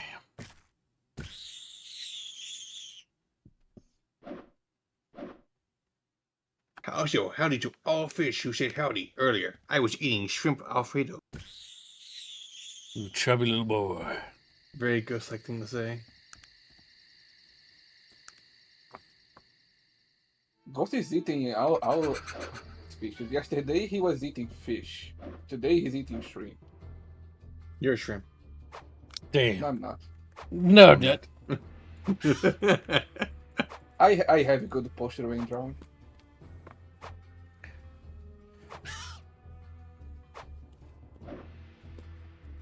I mentioned the gamer position that India takes every once in a while. Look, his wife who just hunched over, like hands pressed against his shoulders while just like on this keyboard and mouse. I have good posture. I don't believe you. I think you're a little kite creature that screams every once in a while. There's a good chance. There's a very good chance. That's Bendio. It's like, whoa. No, Oh. I had to train myself to have good posture because I worked at hospital. Hospital? Plus,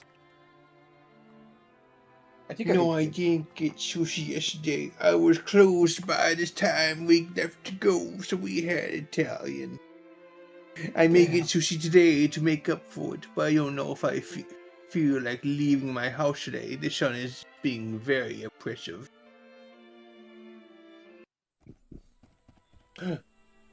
I prefer to watch him bleed from your corpse, you son of a bitch. He's like, hey. Kill the orc.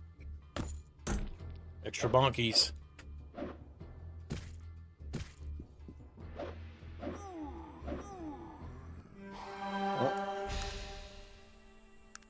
Keep going, I guess.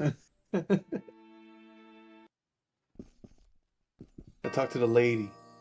Thank you for bringing me here. I suppose I'll be on my way. Here's the coin I promised. Thank you. I'll be seeing you. Oh, there you go. Quest ended. Easily done.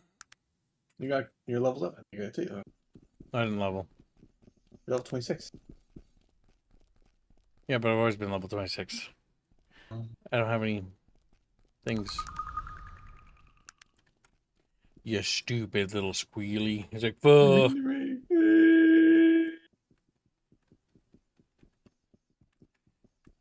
What did Kip pick for the $25 I gave? I was at work. Did you go to Kip's Choice, that 25? Was it allocated by Green Branch? I don't know.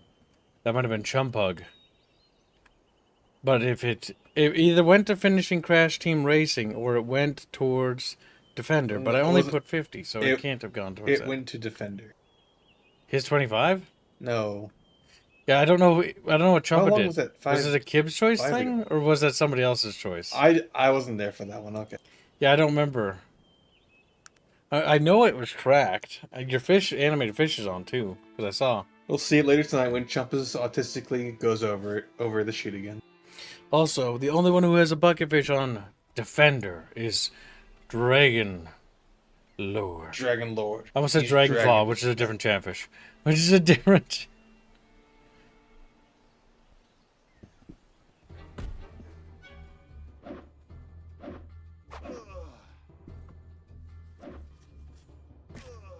Ugh.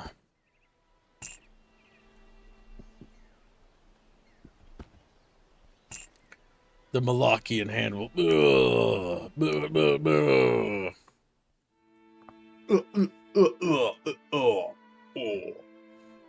Ooh. The World of Warcraft that thing is so dumb. It's like 3 noises.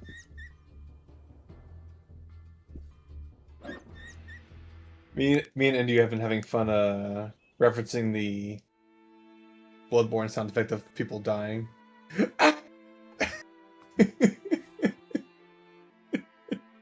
need to have some of on of the best streams. Yes. Just destroying the microphone is great. How the fuck you know I was lurking? Well, I didn't necessarily know that you were lurking, but my brain often gets Dragonlord and Dragonclaw mixed up, as they're two Chatfish that share a relatively similar name. And Dragonclaw, you tend to lurk. You also tend to lurk. This is true. You're a little blue fishy. That fish, that blue. Yes, That Chatfish, he's gray. Make him green. Make him green. Now! Now!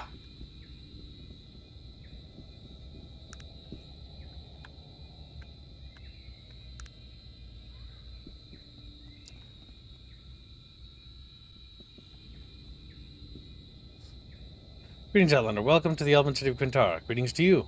Listen, dwarf. I have to fucking talk to him and get racially Listen, fucking bullied dwarf. every time. Goddamn, being a dwarf is so hard. Advance time to morning.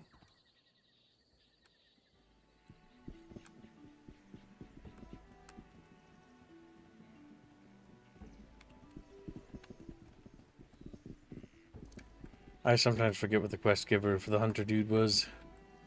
He was like fucking around somewhere.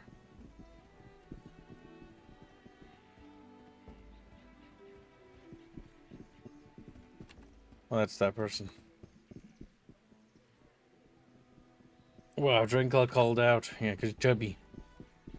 He's round. You know, might I pose you for a moment?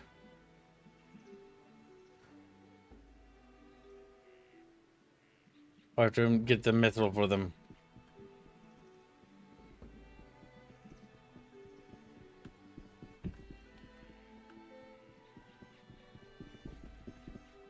Hello again. Hello, Raven. Do you have a So moment to very speak? Certainly. I've removed Okay. the humans from Falcon's Egg. Thank you very much. Your help in the matter is much appreciated. Now, what was it you needed to speak to my mother about? It's a long story, Raven. A dark tale full of pain. And it would seem that the blame lies with us, the elves.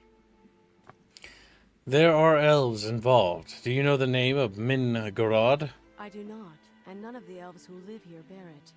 But it bothers me very much, pulls darkly at my heart and mind. There is another possibility, one I'd rather not think of.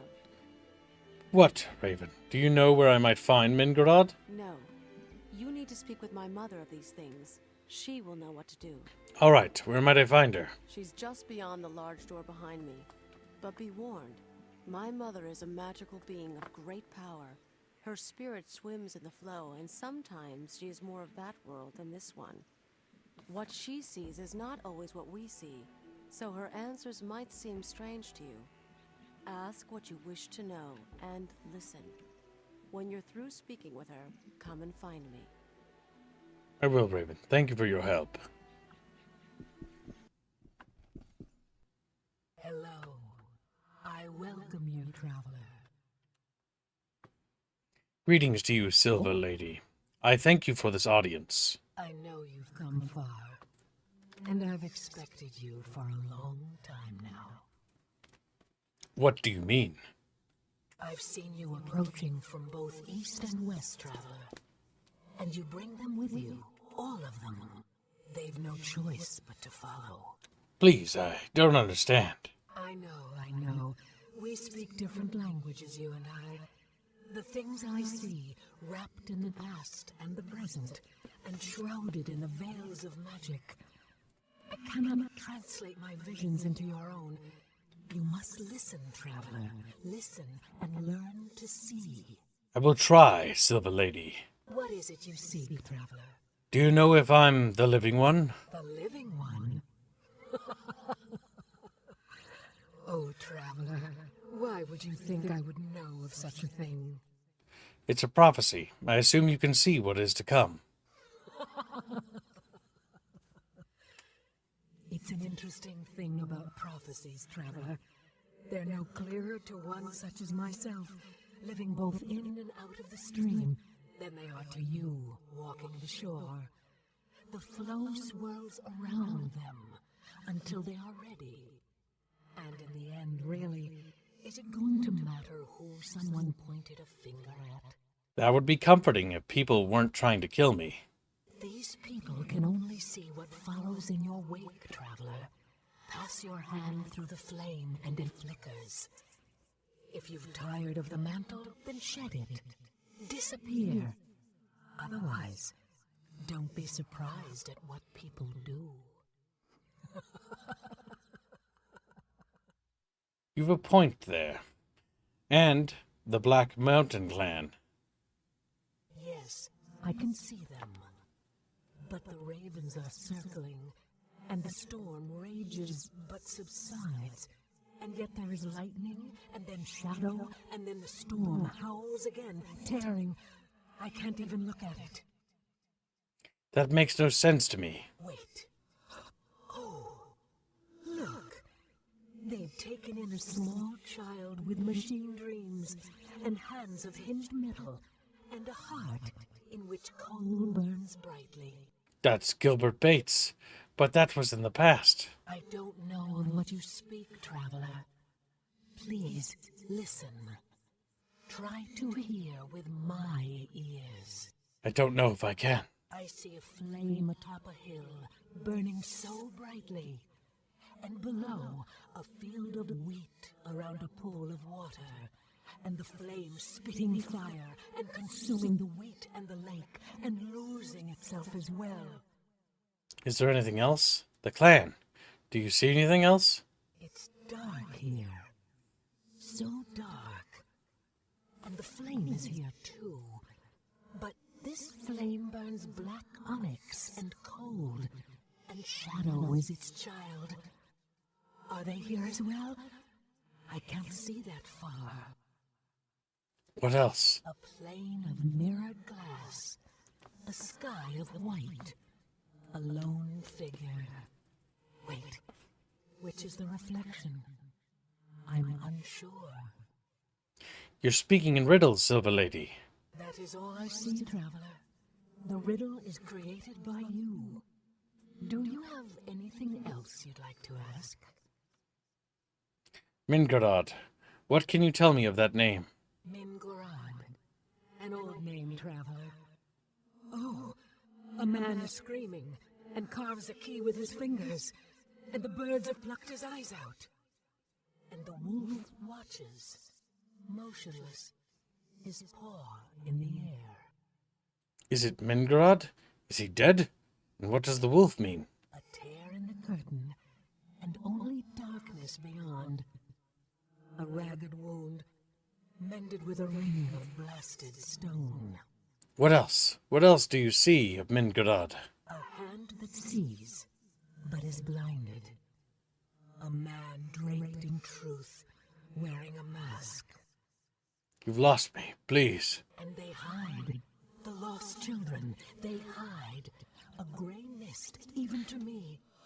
But there, he runs, dropping veined and painted leaves. And the flock comes, talons outstretched, and wings of fire, and he is consumed. But the leaves... What? Run quickly, traveler. Find what was left behind. In the place of smoke and water, he is there. He is there. Who? Mingorod? I see no more. The stream is again calm. Was there anything else? No, but I understand almost none of what you said. I know that, traveler. But I also know that clarity is often the child of time. Your answers lie both in front and behind. Make sure not to overlook one for the other. Characteristically cryptic, dear lady.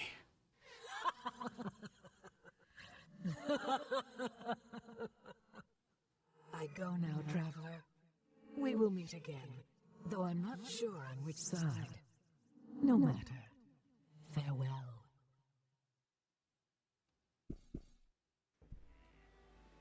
Hello again. It's so very good to see you. Hello, Raven. Do you have a moment to speak? Certainly. How can I help you? I've spoken about you with your mother with what has happened. And what did you ask her about? I asked her about the Black Mountain Clan. Black Mountain Clan. What did she see? She saw ravens and lightning and a violent storm. Ravens and a storm? And why did the storm subside and then rage once again? Nothing in my mother's visions is ever what it seems. We'll have to think on this. There are other visions of the Black Mountain Clan. Black Mountain Clan. What did she see? The BMC with a small machine-like child. As you told her, this must have been the man you know as Gilbert Bates. She saw him because he plays such a large role in their fate. Black Mountain Clan. A flame that What did she see? consumed a wheat field and a pool of water. I'm not sure what that represents, but I know that fire in her visions often represents magic. And the water you say quenched it? Or did the flame burn itself out? It burned itself out. But I can't say that. Black Mountain Clan. What did she see? A dark place with a dark fire and a mirrored plane. There are two separate visions. The flame again represents magic, but twisted somehow, burning darkly. And did you say that the Black Mountain Clan was near this flame? The mirrored plane, a white sky, a lone figure. The worlds on either side of that mirror are the same. Who could say which one is real? Odd. She also had a vision of Mingarad, Mingarad. What did she see? an eyeless man in pain, carving a key, a wolf with raised paw. What the screaming man and his key represent, I have no idea. But I do know that the official symbol for the city of Caledon is a wolf, with one paw raised in the air. Perhaps we need to begin our search there, Raven. I'm not so sure. Remember, my mother's visions are shackled by neither our eyes nor our time. The events she describes might be in either the future or the past. Let's look at all she said before we go any further. Mingarad, what did she see? A torn curtain, a ringed, broken finger pointing east. There's something about that entire vision which pulls at my memory, especially the ring. I'll think about it further. Mingarad, what did she see? A hand that sees, but is blind. A truthful man in a mask. I have no idea. Wait, that sounds like a symbol on an amulet I've seen. Interesting. That's the ancient symbol of the Malokian hand. Do you know of it? Let's stick to it. Yes, I know. They were an ancient order of assassins. The Malokian hand were assassins for what used to be known as the Darien Ka, the ancient order of the dead. Interesting. The Order of the Dead, who were they? The Darien Ka were a shadowy group who formed during the Age of Seeing what her Legends. opinion is. Their membership and their agenda were always very secret. I know little about them beyond the most cursory knowledge, but there have always been rumors about who they were and what they were doing. And their connection to the Malachian hand? As I said, the Malokian hand were their assassins. From what I remember of what was written about them, the hand was ejected from the Order of the Dead on grounds of doctrinal differences. There was a small struggle, and then the hand disappeared. There are always rumors of its reemergence, but from what I know, that's all they are. Rumors. These amulets and the attempts on my life might say different. I agree. But I don't know why they would be involved in this business. Very interesting. What do you think the vision itself means? I don't really know. Although it would seem that perhaps they are being misled. Blindness in my mother's visions is sometimes associated with deception. As far as the man in the mask was draped in truth, I have no idea. Other visions of Mingarad. Mingarad. What did she see? Let's see, I think I did that one. A hand that sees but is blind to the truthful man in the mask. I'm pretty sure I read that. Lost hiding children. A man runs from them and drops leaves. This one is the most interesting of all, and it seems that my fears may have well been correct. Why, Raven? What do you think it means? Do you remember when I told you that the name of Mingarad bothered me in some way? Well, I believe that may have been so because Mingarad is a dark name. What does that mean, a dark name? A dark elf name. Do you know of the dark elves? I've heard very little of them. Could you elaborate? It's a long story. But sometime during the Age of Legends, many years even before my mother was born, there were a group of elves who separated themselves. There were philosophical differences, and they were no longer welcome in our forests. Those elves became what we know as the Dark Elves. What were the differences? They believe that this world and all of its races are subject to elven rule. They believe that elves are superior because of our close connection to nature, our power in the ways of magic, and the longevity of our physical form. They see the other races as bumbling children who need our guidance, regardless of its severity. And what of the elves of Quintara? What do they believe? The elves of Kintara, in fact all other elves, believe that everything and everyone has a rightful place in the experience which forms this reality. Elves feel that very little, if anything, ever happens that isn't part of the natural progression of that state. They feel no superiority because of their advantages. That is just the role they have been picked to play. Do they see the Dark Elves as a violation of that order? Unfortunately not. The Dark Elves are seen in the same light as everyone else. They have the role, and they are playing it. You say unfortunately. What do you believe, Raven? I believe... Well, let us say that I don't always see eye to eye with those in Kintara concerning the rightful place of the Dark Elves. My role here is as protector. I will do so regardless of the cost. What do the elves here believe?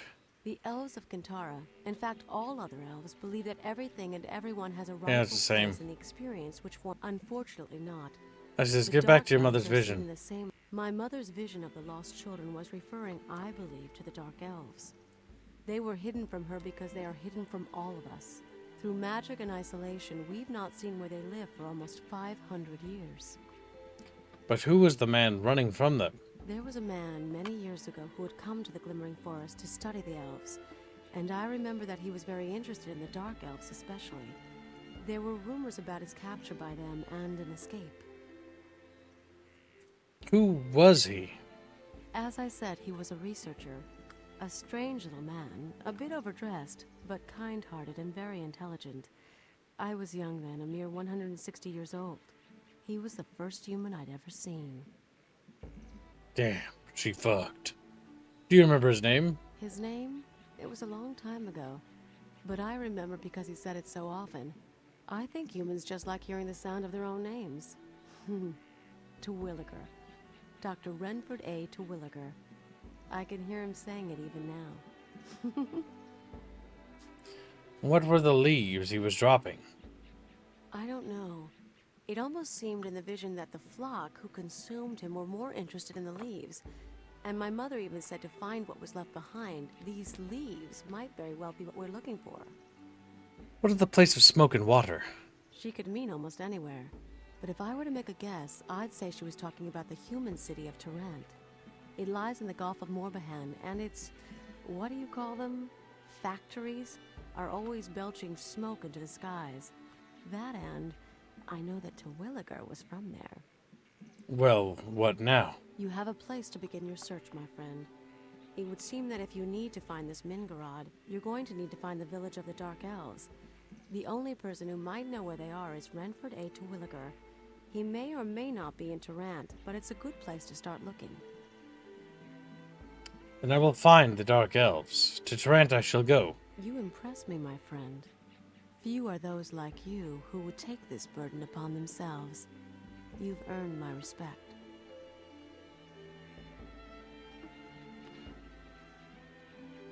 I'm no hero. I just want people to stop trying to kill me. Your respect makes it all the more worth it. Thank you for the compliment. Simps. Looks like we're going Eep. to be good friends. Return to me when you found the Dark Elves and tell me what you uncover. We'll have much to discuss when you return. I'll return when I know more. Goodbye.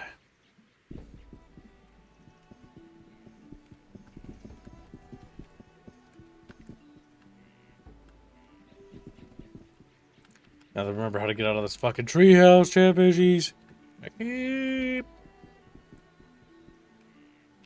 Not It's a Oh. that way. big tree house. Yeah. Has Chatfish heard of the high elves? Chatfish. Whoa.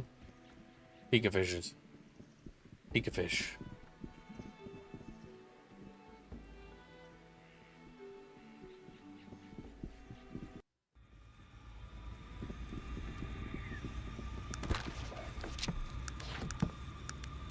Okay, let's see. Falcon's Ache. The Meadowcon. Small Camp. Hardin's Pass. The Black Mountain Mines. Dungeon Pool of the Dragon. Forbidden Elven Ruins. Forbidden Pit. I mean to go back to Tarant, but it's always good to double check with little Vigil. What is it that you want of me? What can I answer for you? We need to find out who this Renford A. Terwilliger is. His name sounds familiar, but I can't seem to place it. He did something that made him famous.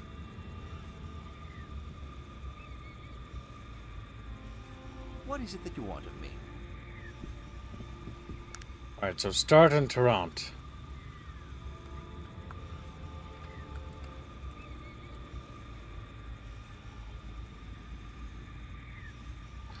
And we're off, Chatfishes.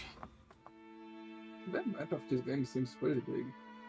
It is. It's also real, meaning that you can actually physically walk there if you wanted to. It would be hell, and it would take many hours. That's why it's better to use this map, where sometimes you can run into encounters. I mean, technically it covers many kingdoms, as there are several kingdoms on the map. And you're traveling across other nations and islands and stuff. Because there's the Cumbrian kingdom, there's the Tarantians, which are basically like the city-states of like the advanced people who are building factories and stuff. And the Cumbrians are basically stuck in their old ways. And there's the elves, and there's the dwarves of the north. Real question is why you have a dog on your team? I rescued him. I found a gnome in a village. I think it was Ashbury. He was being kicked to death by a gnome, and I confronted the gnome and threatened the gnome until the gnome left the dog alone, and so the dog started following me. I want to note, by the way, gnomes are just that evil in the setting. If you don't run over there right away from the beginning, he will actually kick the dog to death, and it will actually be dead when you get there. Yeah, I saw the gnomes are very nasty in this game. Also, Vulpes. It's also a Beano's choice. Very generous. A little Vappa donation, as Vappa should. Very generous. Well, we're getting close to that stretch goal, Chad, of making Squealy's life hell by turning him into Show's little kitten. And then also turning Indio into Master Bendio. Yeah. Well, he was always meant to be. No, I'm only paying for my sins for my mistake. That's true. He does feel bad, which is good. I finally trained Indio to have a sense of morals. Don't get used to those deals, Chad. They won't happen often.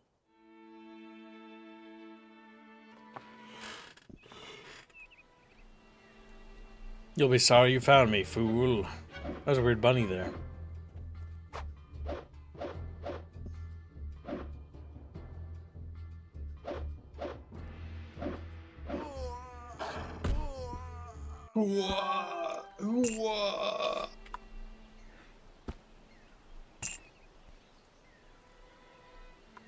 How do you feel about those screaming squealies? That's how I feel. I need a Dark Souls 3 mod for these screams. Oh. And Dark Souls 1 mod. Read it, Beano. Beano! Beano, he's not here. He's fucking fat fucked away as usual.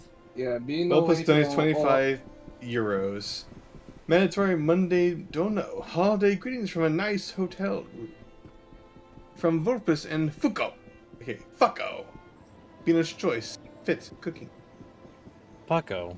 I feel like if Beano doesn't ever read it, it should go to regular choice. Very generous. I assume Fucko is a significant other of Vulpes. Also, I heard that you're going to visit a certain Palu potentially. Is that true? That would be fun. Palu's a midget, and he mentioned that he was a midget to me several times today. He sounds like I find that amusing. It makes the Pocket Pal, the Pocket Artist meme very, very active.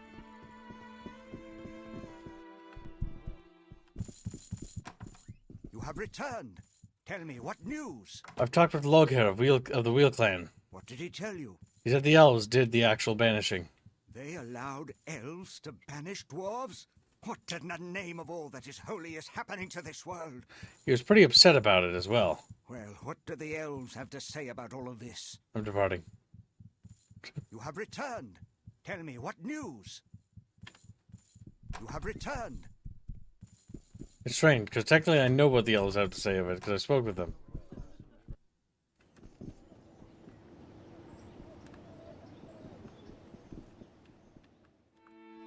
I don't know where Beano is, chat. I think Beano's fucked off. Beano! I think he has to die. Bino went to uma quest to buy more Pepsi. Alright, Squealy Billy.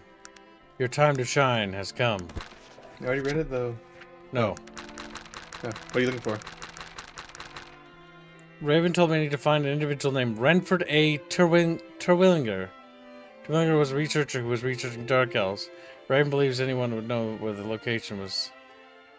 But apparently he's in Tarrant somewhere. Okay, what name again? Terwillinger. Terwil. T-E-R? Yep. T-E-R. And thank you for the generous donation, Vulpus. We really appreciate it. Helps the studio tremendously. Where was he? His name's not coming up. Oh, I thought it was in Tarrant. I gotta find clues to where he is. Oh, okay.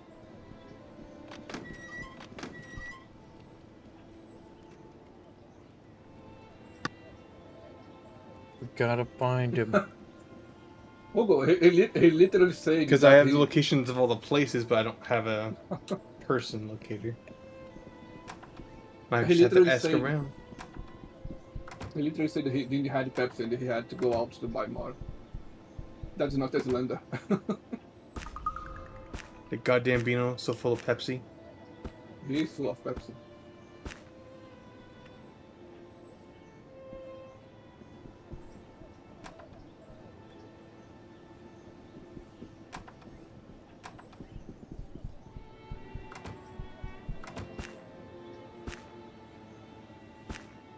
Really? He won't buy this fucking elephant gun? It does D20 to 50 damage, by the way. Which is kind of insane. Yeah, it's a gun. No, it's an elephant gun. D20 to D50 damage. That, like, one-shots, like, characters. I don't think you get how much damage that does. It's like It's a gun. It's not just a gun.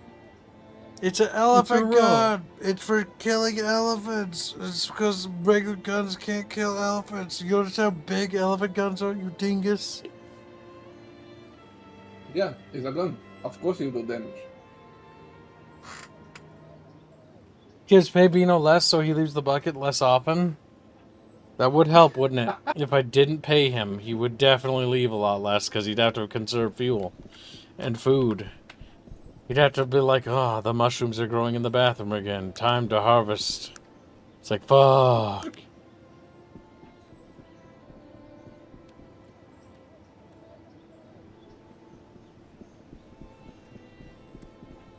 Beano would harvest the mushrooms more often.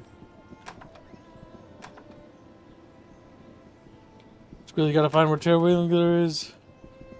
I don't know where the tavern is. You understand how big the city is?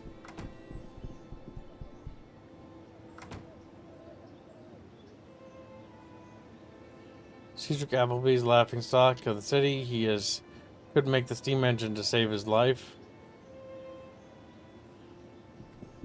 Squeal, I need you to tell me where he is. Kid, I'm looking it up. Shut up. It's not spoilers, he just didn't know, chat. He was doing that to procrastinate and buy time.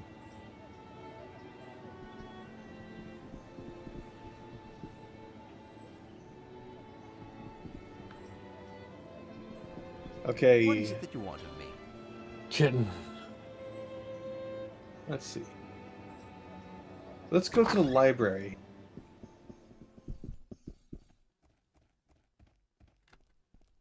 Where's the library? If I reveal something, it will be a spoiler. That's the issue. Where's the library? So the library. Tell me, is... Squirrely! Squirrely! 29 is okay. So it's at the very top of the map, second top house to the far north. But it goes a little west. So Squirrely! Just keep screaming at him. Top northeast, second house to the very far corner. Square. Just keep screaming out. There you will find a library.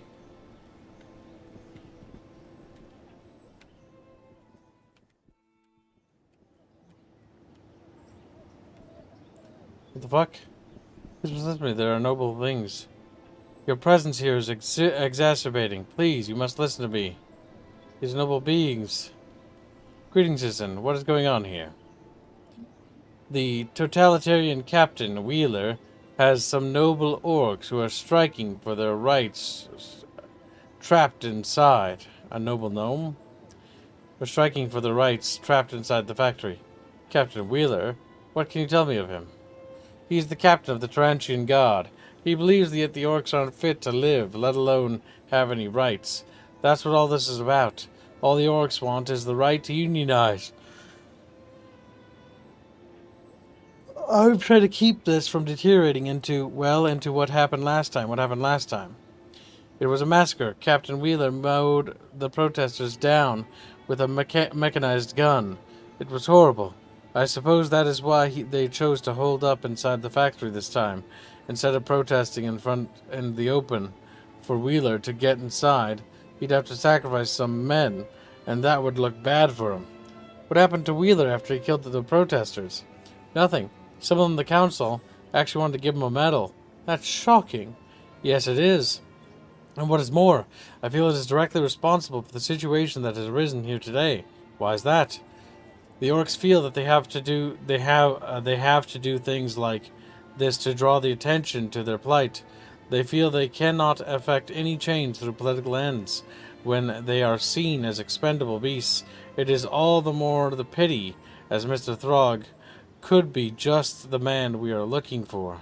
Mr. Throg, the man you are looking for? Don Throg is the leader of the orcs.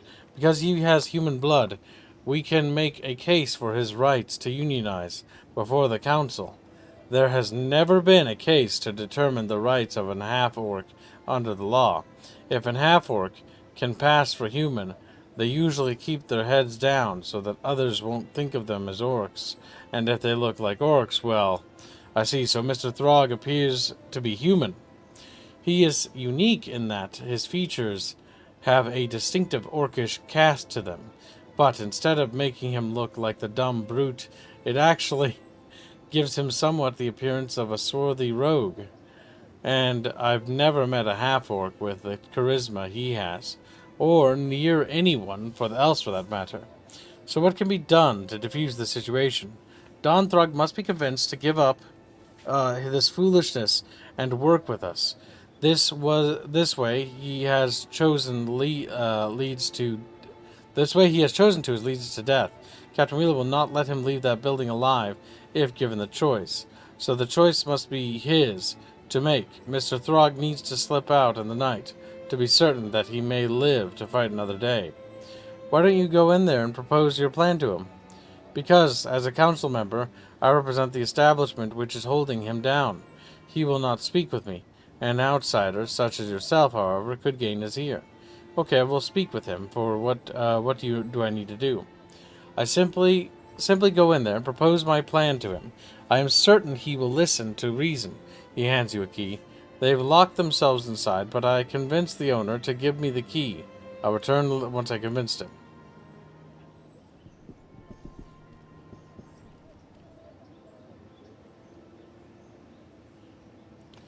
Have a nice chat with old Babcock. Did you? He convinced the poor orcs need our understanding. I'm helping him put an end to the situation. You do what you want. If I get the chance, I'm killing Throg. I will keep that in mind.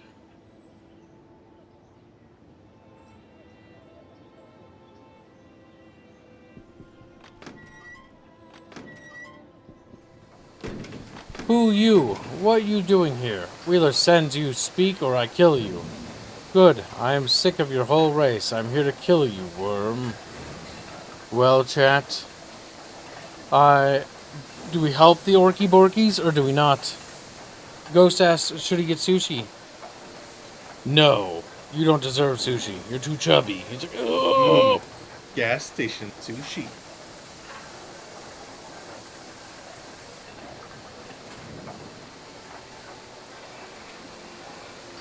God damn it, that's on a poll. That's a statement. Alright, Chad, hold on. Do we help? I mean, fishes, eating fishes is not new. There we go. Chatfish must decide. And they must do so quickly or they'll be killed.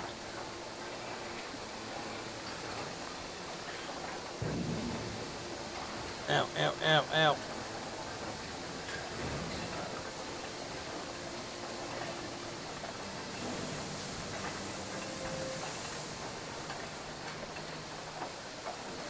Let's see.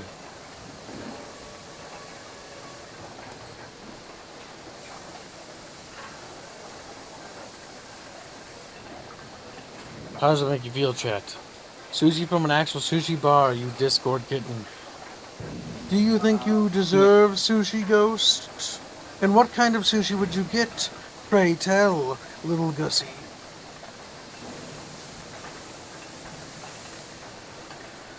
Ghost, you have to get sushi from the gas station down the road. The only way you can have sushi. Chat bitches must decide quickly or Kib will kill himself now. Chicken? Yeah, but if you kill yourself, you can't fund the studio. I'm dead. Real squealy. Nah. You must eat the gas station sushi, Ghost. Helps your immune system, says Chatfish. It does. It's delicious. Yeah, look at the bean. Bino, Vulpus wanted to talk to you, but I don't know if he's still here. Damn. He wanted you to read his dono. Damn, I was cooking. Scroll up, Bino, you slacker.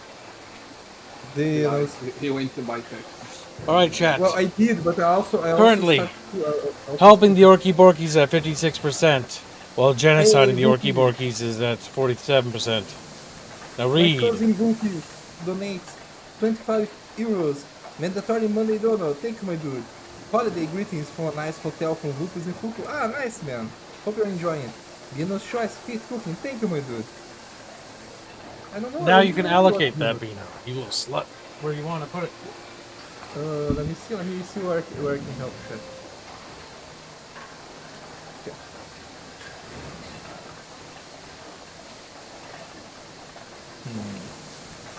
Let me see. Did you already allocate that? No. I only added it to where his donations already went.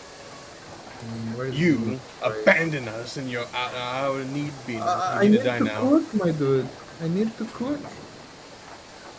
Bino's choice.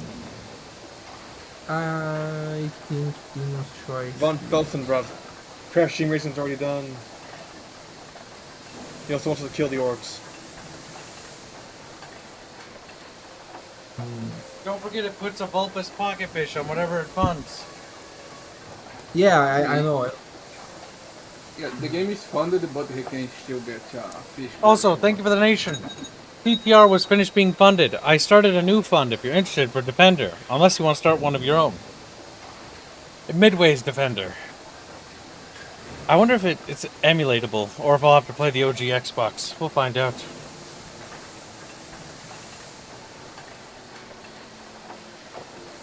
It's a good game. The OG Xbox had a lot of good games. I think I will finish Dear Passengers. And your donation to it, Bino. And the rest of it.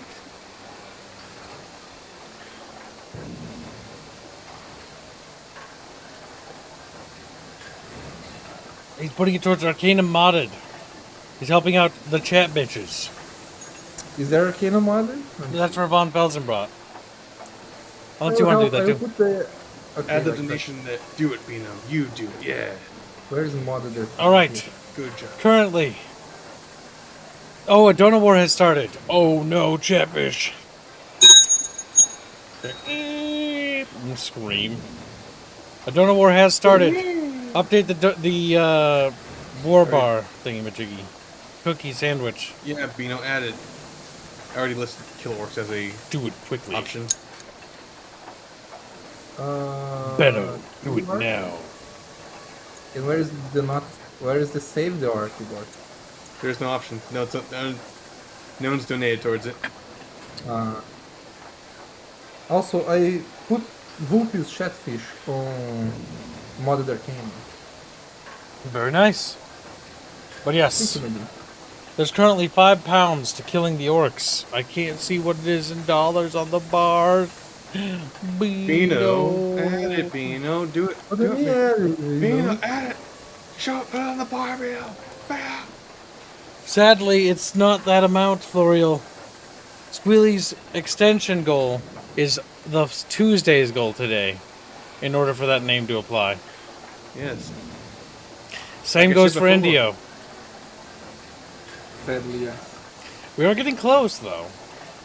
We're almost a quarter of the way there. We're actually over halfway there, technically, because we made today's goal. You know, I feel a little guilty. And then I look at Kibis holding that fucking doll. And I wonder why I'm feeling guilty. I should. Holding my little baby. But you didn't wrong kid, but you wronged the chat. Yeah, you wrong Chatfish. Fair. Yeah, bitch. Sit down. Sit down. Bitch. Slaps him. He's like, eh. Go on, Beano. Add it to the overlay, Beano. Do it, Beano. Even if only a few Chatfish deserve me being nice. And what, my dude? Add the thing to the overlay. The QR is already there. The kill works, yeah. You didn't do that. You added to E, and E's not showing up. There's a good chance, Ravenclaw. There's a good chance. What the hell? We should continuously scream at Beano and make him confused. I literally just arrived with my food and you are screaming. Yeah, Beano. What have we told you about using the English language in our presence? It would be a bom, shame eu if you tô get your stomach com pain fome. again, Ghost. It would be really, really sad. Now remember, Beano, you're supposed to talk like a Pokemon, like Chumpus. Yeah. But he doesn't talk like that. Beano, Beano, Beano, Beano, Beano. That's all I hear. Beano, Beano, Beano, Beano, Beano. Oh no, we got 5 here. Jafar, the blade, as he's called. He's I overslept. God dang. Send Jafar to hell. He's like, eh. This little fish plummets. Alright, chat. Currently, Kill Orcs is at $6.71. Will nobody help the Orky Borkies? Or will this be their final Borky? You have 60 seconds to contest. Forever hold your Think about the peace. fuzzies you killed, Chatfish. Bear in mind that our Kill character leans good, chat. This could be a turn for the worse. Also, don't be surprised if some of our party members might leave. A certain half-orc guy probably gonna leave us. No, he doesn't. He hates orc kids. Oh, true, he does. But I'm curious to see what he does because these guys are considered neutral. We'll see. He may not. I don't know. I don't know what he's gonna do. Actually, I have no clue.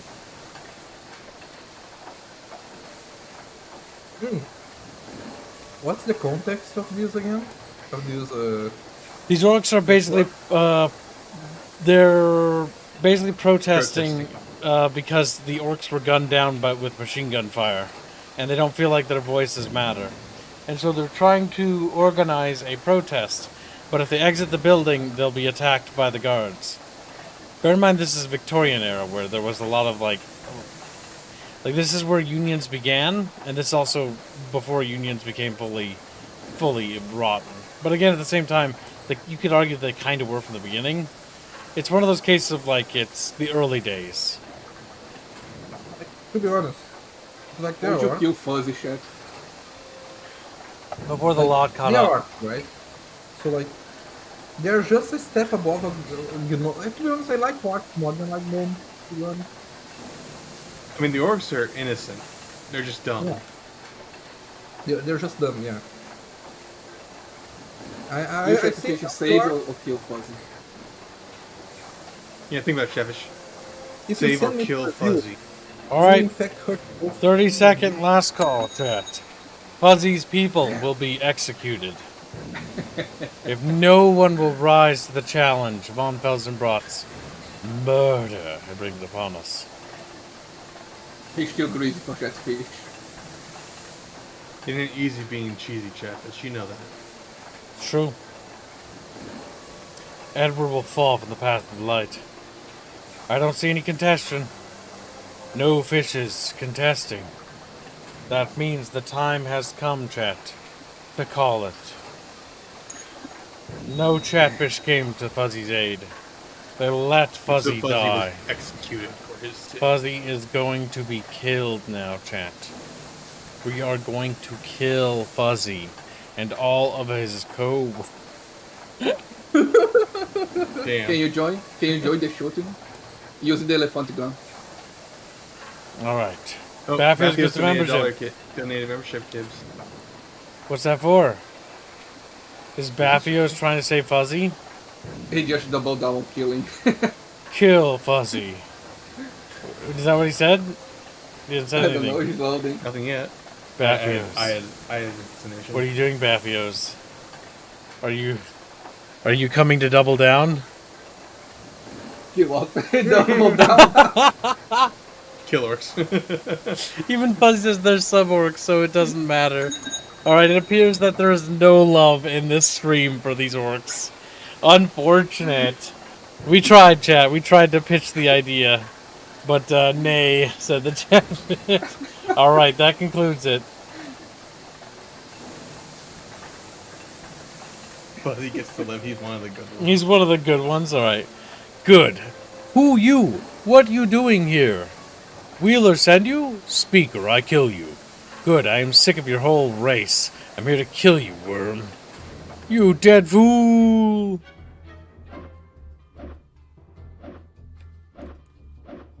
I do like how wantonly evil you can be in this game.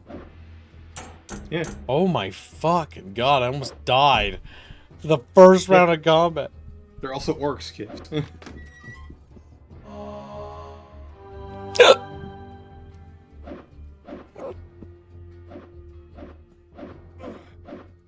Oh, am I knocked unconscious? I've been wounded terribly.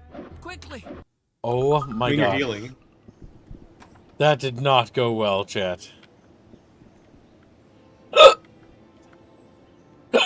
Oh my god, I gotta think of... No! We need the, what skill make oppressing the workers better? Oh my god, chat bitches. Well, we'll try. But we might have to come back when we're higher level to do that.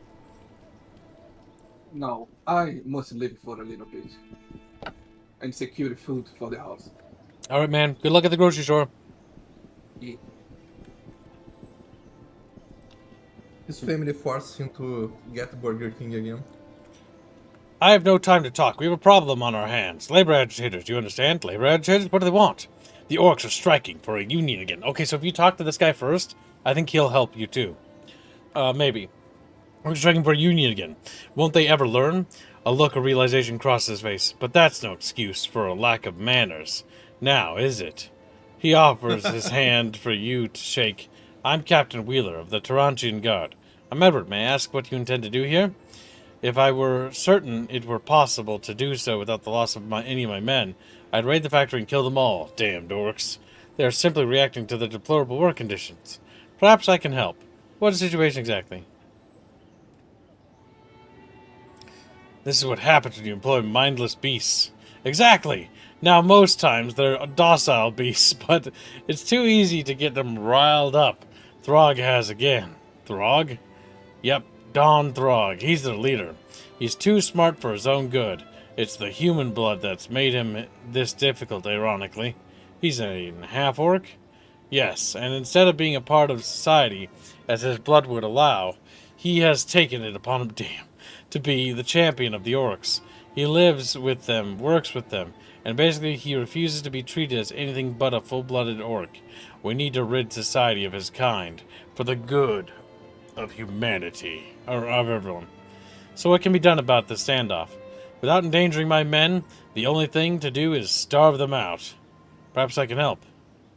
I can go in there and kill him for you. He puts his arm around you, pulling you closer. and begins speaking to you in hushed conspiratorial tones. Bloody hell, are you serious? That would be fantastic, but a bit on the suicidal side, don't you think? I mean, a frontal assault like that? It shouldn't be too difficult. I've dealt with much worse. If you say so, you're a braver man than I am, that's for certain. I would have to agree. Heh, I like your style, sir. He hands you a key. They locked themselves in, but the owner gave us the key to the front door. Good luck. He is as good as dead. What would you do if you had been taken from your natural home and forced to work under conditions? Let's see what he says once I do that. Okay, no, he can talk. Okay, so you can still open his quest if you don't, but if you want to do this quest and be evil, you have to basically talk to him and accept his evil version before you do it. It just goes right to combat. Holy shit. Oh, because they got a path around. Fuck it! Just fucking animation of them shooting. What was that short animation? I thought they were stabbing him with a fucking spear. You're a braver man than I, as I trick them to come out here so we can fight them. I don't think Shrek. They just kind of just burst out and just circled around your guys. Okay, I'm worried they're gonna kill that guy. I'm sorry, that shooting animation with the rifle.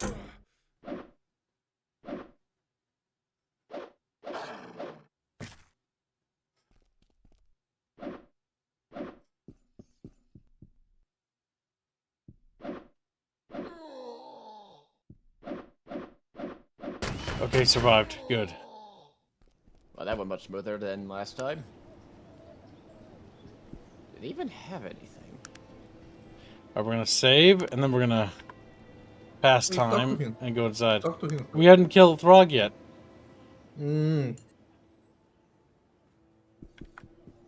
If we're asked, what am I to kill my fellow orcs? Look at them, they're uncivilized. They're sub-orcs. Aye, what is it? Fucking die.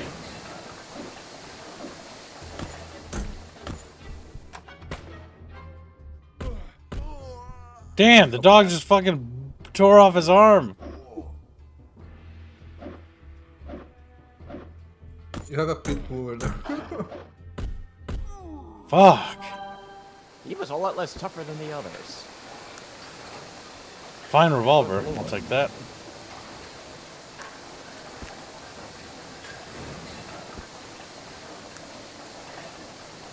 Dark. Okay, so the strategy was to lure them outside, or Have the they run guards outside. blast them, yeah. Yeah, they get blasted by guns. Will flush their round down the toilet and end up getting circled and obliterated. That was kind of funny. AI mode. It was. It's like, yeah, we're gonna charge right at the front door. They just run right past you in circles for some reason. Thank you for killing that bastard. Don Throg for us. You've done the city of Toronto great service. Oh, it was nothing really. So he says. I hope you're pleased with yourself, cretin, killing an honorable being like Mr. Throg. I spit on you. He spits on you. Is that a gnome talking to you? Yeah. What's weird is the gnome who was caring about the orcs, and I'm not sure if he actually cared about the orcs. He wanted the orcs to unionize under him. Because the gnome is evil, my dude. Gnomes are pure evil. In every If sense. they were, if they were honorable, they would It's have more never convenient for unionized and him show up back. if the union beneath him, I suppose. What about... I'll start asking you some questions. Melee. 100 coins? Yes, of course, sir. You're most kind. You are most kind. I would try looking at Blackroot or on the Isle of Despair for melee experts. Thank you. Where's my companions?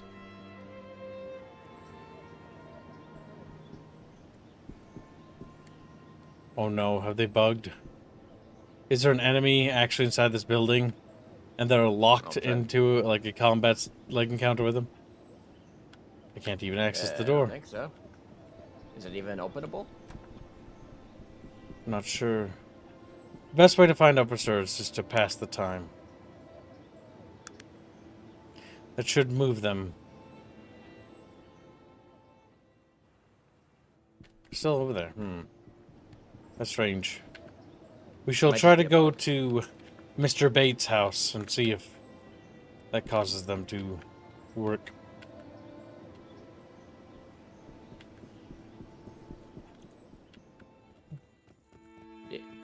If I were to throw a theory out there, Well, there the you only go. reason he wanted to be unionized is because he wanted the factory for himself. That's what it probably had to guess, honestly. Yeah. Often that's what happens when you see stories like that, because it actually did happen in real life. And we did level. I can raise our melee to max. Nice. It's apprentice, but we want to go to Blackroot and get an expert's training. That's very good.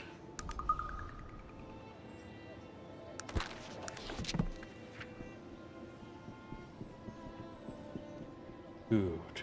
Now you said it was over here, right, Squealy? On the right side? Well, I was directed to the library. Yeah. Which is Or very on the left top side. north. So the building that... Okay, move your cursor there. That's it. This one? One your cursor's on, yeah. Okay. Good, Squealy, good. Do you have a woman on our team? Yeah, we did, and she's, like, disappeared. We were guessing whether she got, like, stuck, lost, or killed. My money's on she died at some point. She died and you probably didn't notice, yeah. We have another companion slot as soon as we find a suitable replacement. She died? Didn't you take her to Torrent, though? No, that was the elf. That's the one. She was a temporary companion. Just like that other dwarf was a temporary companion to get off the island.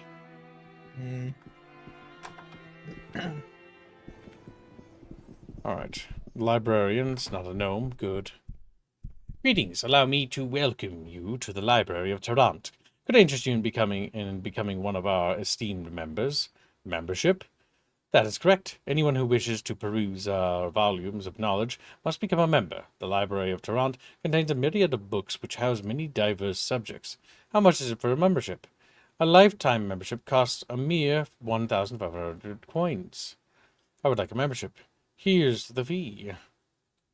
Thank you, and welcome. You know, for a moment there, I imagine, like, he was going away, like, the price of it, and he's just like, 1,000 coins. And just hoping you didn't hear. Pretty much. Thank you and welcome. All of the books contained in the Great Library are free for you to peruse and borrow. Do you have the time for more questions? I may be a service user. Please, could you tell me a little bit about your facility? This is the Great Library of Tarant. It was created 60 years ago when the king chose to make his extensive library available to the public. King Tarant has a king? Tarant no longer has a king. The tale is a heartbreaking one. Some would say that when technology began to come into power, it was the king's desire to industrialize Tarant slowly. Others thought the king was holding technology back from the people. Though the kingdom was thriving, the royal court was in turmoil. Go on. Yes, the League of Gnomish Merchants was gaining power. One day, the king was found dead. The queen and the prince were missing. Having no heirs, the royal court was disbanded, and the Gnomish Merchants Guild took control. My God, so Tarant is hell. Do you have time for another question? How may I be of service to you, sir? I believe in good The Orcish question? Let's read this. Oh my God. Orcish question, Volume 1. A collection of speeches and letters by Hamilton Demry, Esquire. Mr. Demry is a solicitor and advisor and frequent spokesman for Tarant's captains of industry. His interlocutors, Mr. Mooron, is an elf of high blood. Mr. Moron. Yeah, I know. Moron. A traditional and rather outspoken against the orcs. Mr. Radcliffe is a noble from Caledon, and a representative of the region's balanced views. Mr. Gustav is a half-orc labor leader from Whitehall, a recognized presence in the efforts to garner better wages and working conditions for the orcs. A speech before Tarant's captain of industry, April 1884. Good evening to you all, gentlemen. I hope none of you have been adversely affected by the heavy rains of the last few days. I, for one, welcome the fresh air we enjoy after a good good shower. Today I wish to speak on a topic that will be of greater and greater significance in the near future, and that is orcs. Much has been made of orcish workings and living conditions. I am not here to debate whether or not changes should be made. I am here to raise the question as to whether or not such changes would even make a difference. Orcs are tremendously vile, a violent race. They are born and bred killers, every one. Allowing them within the city limits, even as day laborers, is asking for the worst sorts of trouble. Appeasing their appetite for violence with higher pay or better housing or less work will simply not work, as they do not lust for property or position, as we might. They lust only for blood. We are at the dawn of a new age, an enlightened age. The wonders of technology are improving the lots of every creature, bringing wealth to those who were previously but serfs. Orcs, by their very nature, are unfit for this new age. Our society is advancing rapidly. Unless orcs advance as well, their predilection for evil will cause great strife. I hear murmurs of concern and almost alarm from you, and I understand why. Orc labor is the backbone of many industries. Without their cheap and plentiful work, our way of life would be threatened. This, then, is the orcish question. What are we to do? Orcs, because of their violent nature, will not fit into existing society, and yet we require their labor. We have two options, do we not? Change society to fit the orcs, or change the orcs to fit society. As I have stated, the societal changes that have been proposed to date do not address the root cause of the problem. Improving their lot will not satisfy them as it would any other race. We neither meet their need for barbarity by turning our factories into killing grounds, or we look to the other option, changing the orcs. We must bring orcs up to our current standard of civilization. I will be engaging in many debates and discussions over the next few months in order to determine the best way to proceed, and will address this august body once again. A working proposal has been identified. Thank you for your time. A letter to Mr. M. Moron, April 1884. My dear Mr. Moron, your points and concerns well taken in response to your musings, but I must simply submit that it is our duty as enlightened and right-thinking members of our progressive society to bring civilization to all species. This does not stem from mere altruism and a deep desire to improve the situation of the less fortunate. Indeed, by spreading our morals and values to the world at large, we shall be enhancing the peace and prosperity of all races, ours included. It is our duty, I say, with great power and certainty, and certainly the technological marvels of the modern age, the abundant wealth created thereby, and flowering of rational thought all equate to power, comes great responsibility. It is our responsibility, as the most culturally and scientifically advanced peoples of Arcanum, to ensure our own future and the future of others by elevating the whole. Now, as to the orcish question in particular, I agree that you are correct, and that this species may be completely intractable and unable to advance into modern society in their present state. I suggest that these differences are purely psychological or physiological. I put forth that our remarkable scientific achievements may point to the means of a solution. I propose that we begin immediate experimentation upon members of the orcish race to ascertain the cause of their violent inclinations, in the hope of finding medical remedy. A simple operation, the removal of a malignant gland, perhaps, may be all that is needed to bring individual members of this unfortunate race into an enlightened and more pacified state. A lobotomy, if you will. A structured breeding program might even reveal that such beneficial modifications are hereditary. Regards, Hamilton Demry, Esquire. Chat, I'm reading this on YouTube. I'm currently You're the reading edgiest channel a... on the YouTubes ever, I think now. Okay, let's keep going. You're reading very special, very special. I like this, though. This is great. A letter to Let's make Mr. this somebody wrote this. Radcliffe, May 1884. My dear Mr. Radcliffe, you speak of the realm of the gods and of natural selection. Both of these terms help us explain and comprehend our helpless past. But when I ask you of the boundless future, the gods made the world and us, but we are remaking this world. Why not remake ourselves as well? The era of rational and scientific thought is upon us. Let us not go backwards to our dark, superstitious past. Let us move boldly into the future. Natural selection, in theory, helps us explain why the dwarves are short and well suited to mining, and why orcs are strong, vicious warriors, and why elves are well adapted to natural surroundings. It need not be a rallying point for those who are too timid to seize the future. Let it explain the past, but let it not hold us in stupefied awe of nature when we have the means, the knowledge, and the wherewithal to define for ourselves what tomorrow shall bring. I foresee the day when we shall engineer magnificent edifices that reach to the very heavens, when we shall launch fleets of unsinkable ships, when we shall live free of disease, when the vast network of our rail lines brings peace and prosperity to every corner of Arcanum. Every day, ingenuity and necessity meet to create and greater technological wonders, advancements in medicine and engineering, and indeed every branch of knowledge bring prosperity to all. If orcs do not fit into this brave new world because of the bad hand natural selection has dealt them, then why not seek a medical anatomical solution? Why wait for natural selection to provide us with an orc that better fits our enlightened society? For their benefit and ours, we should act now. For all we know, the course of your precious natural selection would be to wipe orcs from all existence. I ask you to explain how natural genocide could be more humane than my proposed solution. Now, as ever before, we not only understand our world, but are capable of making great changes thereto. We have the power, the right, and the obligation to use this capability to bring peace and prosperity to Arcanum. Let us see if we can do better by the orcs than nature has. Let us solve the orcish question, and then move on to bigger, better things.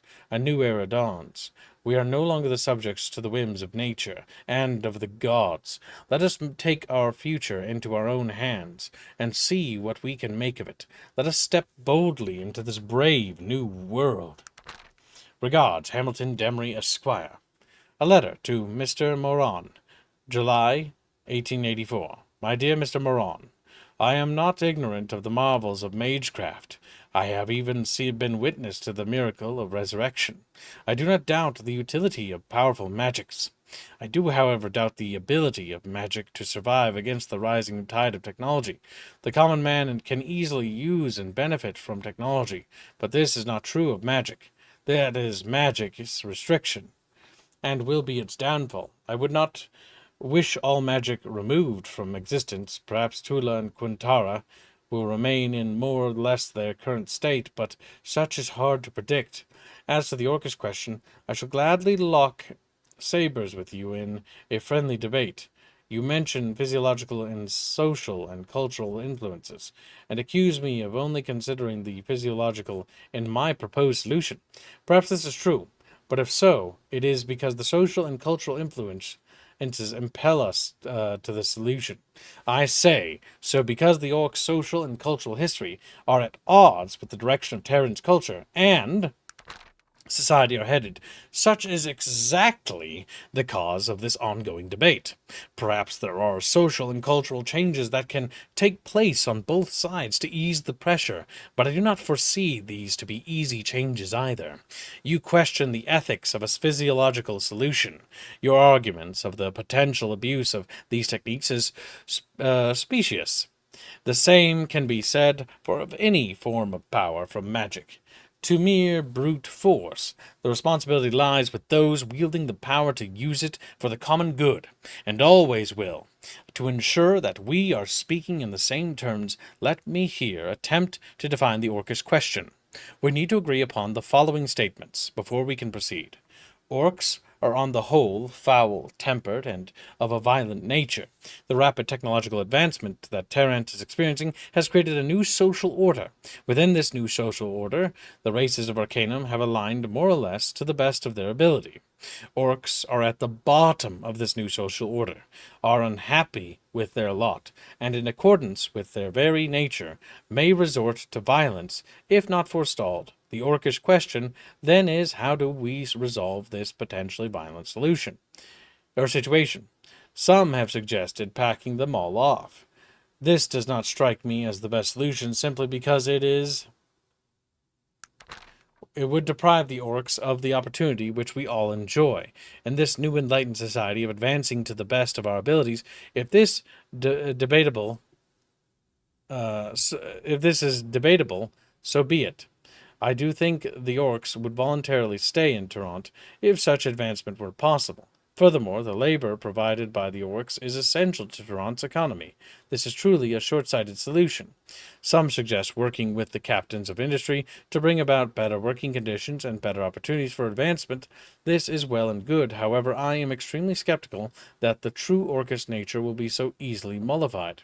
Some suggest letting natural selection have its way, leaving the orcs to their own devices to resolve the situation. I fear this could have nothing but a violent outcome. I reject this idea being irresponsible. If we can do something, we should. My proposal is to seek a technological solution. Medicine and anatomy may show us a way to relieve the orcs of their violent nature. This violent nature no longer benefits them or us. To engage in such program of alteration would incur the changes of the natural selection, would eventually bring about quickly and painlessly, for no doubt the violent nature of the orcs is a needless vestige from a less civilized age.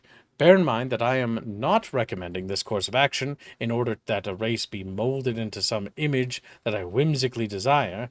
If orcs are to survive in the modern world, such changes must take place.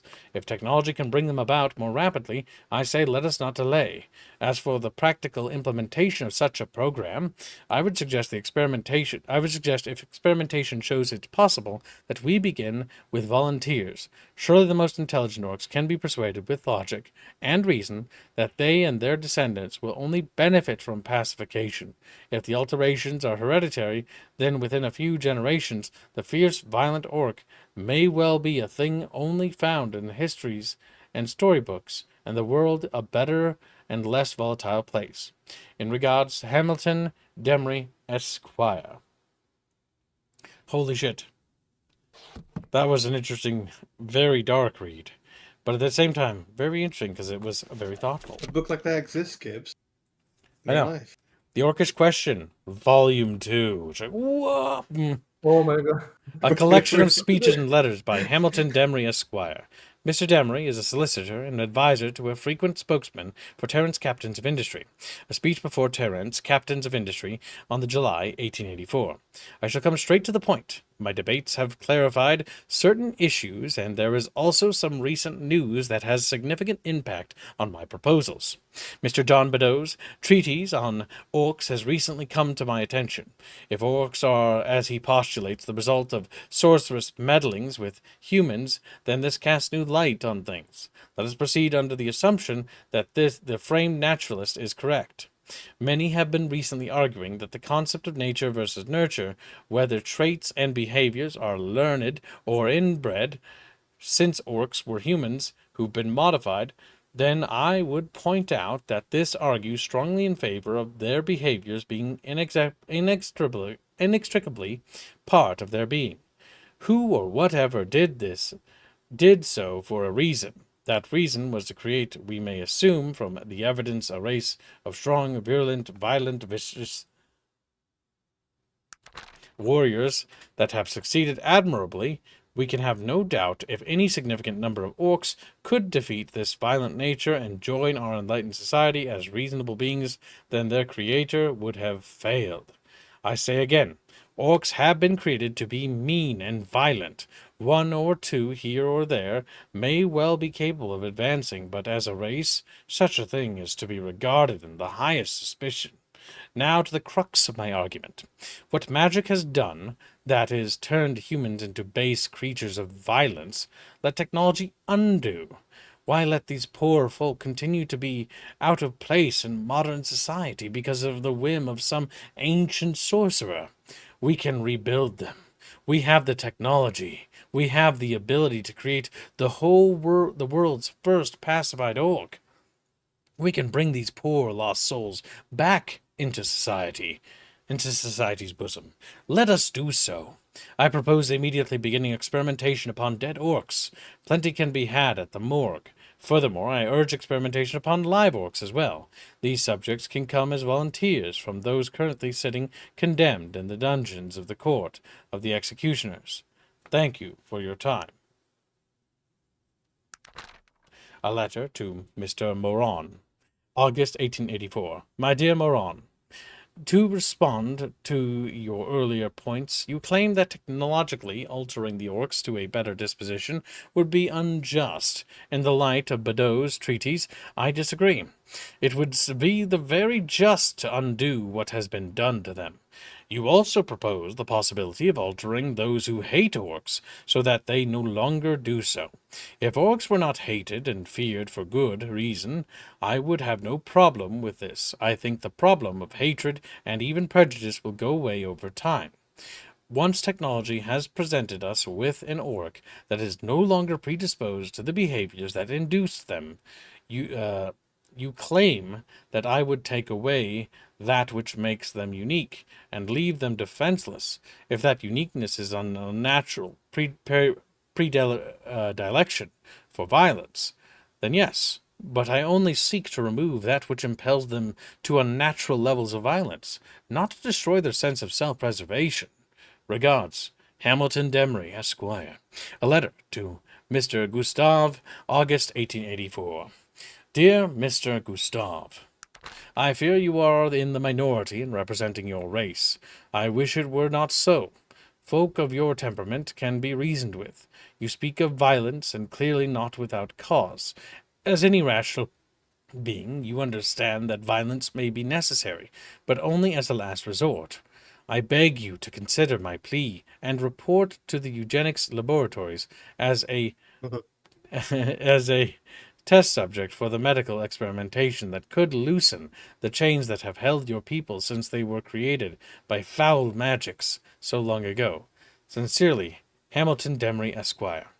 A letter to Mr. Moran, September 1884. My dear Mr. Moran, you claim my proposal is unethical. How so?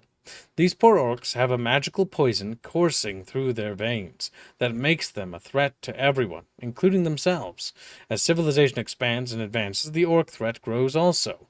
I merely propose an antidote. If a magical antidote were offered, I would be in full support. I doubt any mage existing today has the power to undo what has been done.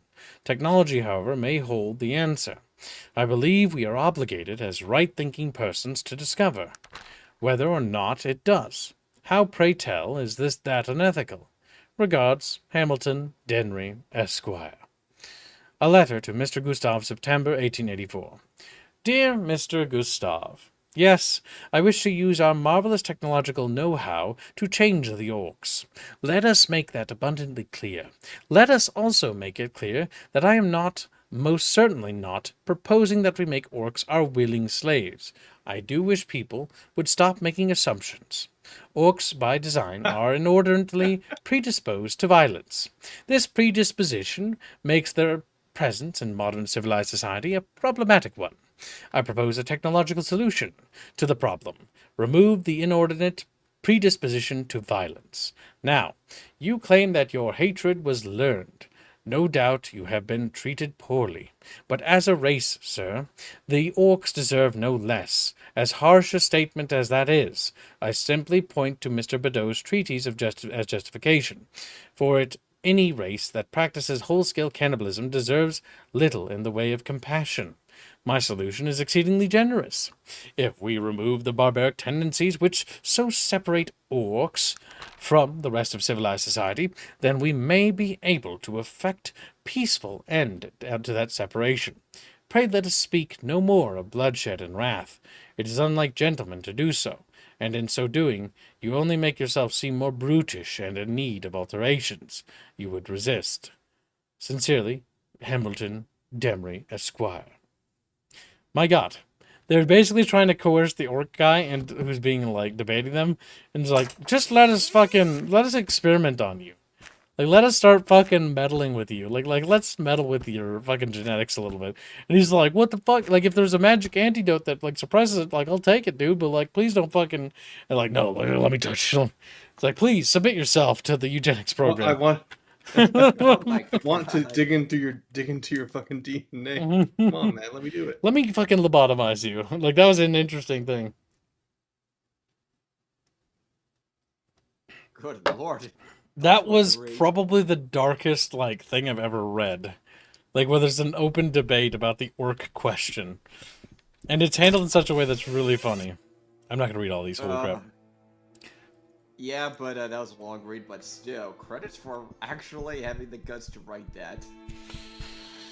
That was actually interesting. Yeah, no, I think Arcanum is pretty goddamn cool. I like how Arcanum isn't afraid to shy away from touchy, painful subjects that could be itchy like that. But that was interesting. I had to read that one, especially. Mostly because, again, it sort of it underlines my point on why I think racism in fantasy is actually a good thing. Because that's case in point. That adds a whole layer of depth to, like, the advancement of the civilizations in Arcanum, and the fact that there's an orc question because the orcs, as a race, feel like they're being left behind. Then there's the whole thing about the half-ogres and ogre race as well. Especially as technology begins to advance. How does it feel about that, Chatfish? The most civilized age. So what am I looking for in here, Squilly, in the library? There's supposed to be another book regarding a certain individual. Dread Armor, Psychological Treatise of Intolerance, Suit from the Gods. It's about an individual.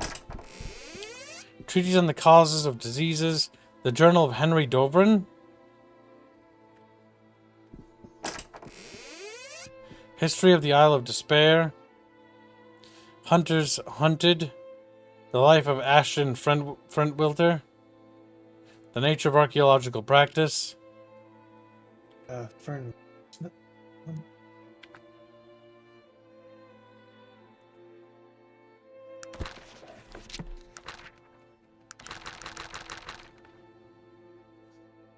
Mingorod. Okay. Terwillinger is what we're looking for. You can... Okay, so as a librarian, I think, that's what you have to do.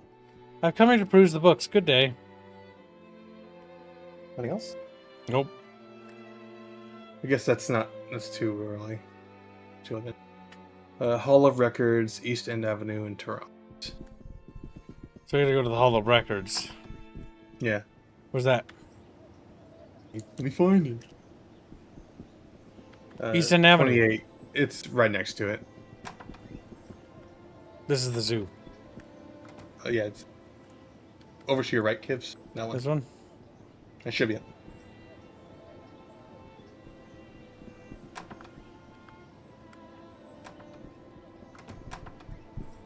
Do we know who owns the Arcanum IP? I don't know. Maybe Black Isle still? Or did Black Isle's defunct. Yeah. This is a Black Isle game, is it? I don't think it is. I don't remember. Might be Black Isle? Gotta see here. I know it's made by a bunch of devs later, and it was a game that got pumped out a little later. Publisher Sierra Online. It might be Square Enix. The developer? No, wait, no, Activision. No, it was Troika Games. Activision. Troika Games. Yeah, Troika. I was looking at the publisher and not the developer.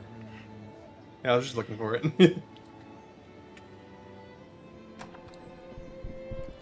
Hello, it is nice to meet you. Where am I? This is the City Activision Hall, and I'm the Blizzard. Secretary of the Department of Water and Power, good sir. What do you do here? We regulate the flow of water in and out of the city, track the power consumption of the various areas of Tarrant, and we maintain the sewers and engines around town. Thank you for your time. Good day.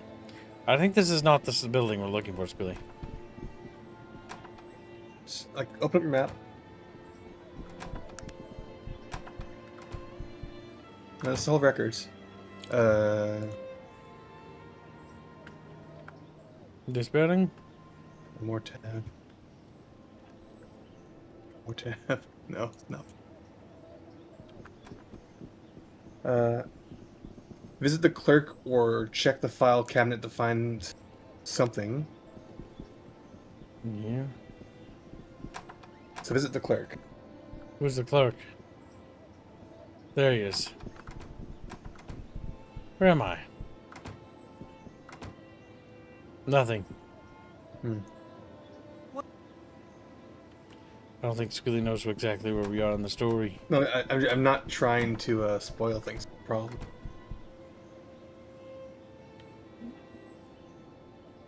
And the wiki doesn't have anything either, so.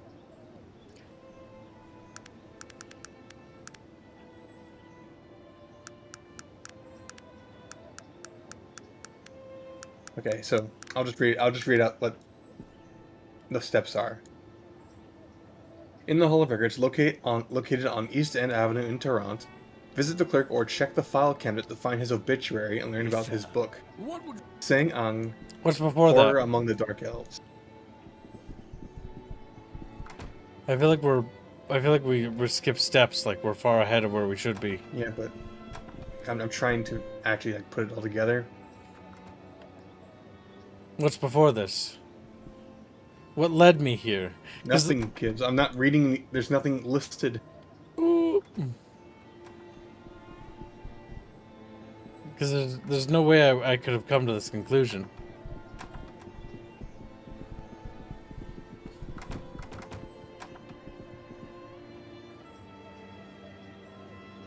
Oh, kids. Oh, okay. You can go upstairs.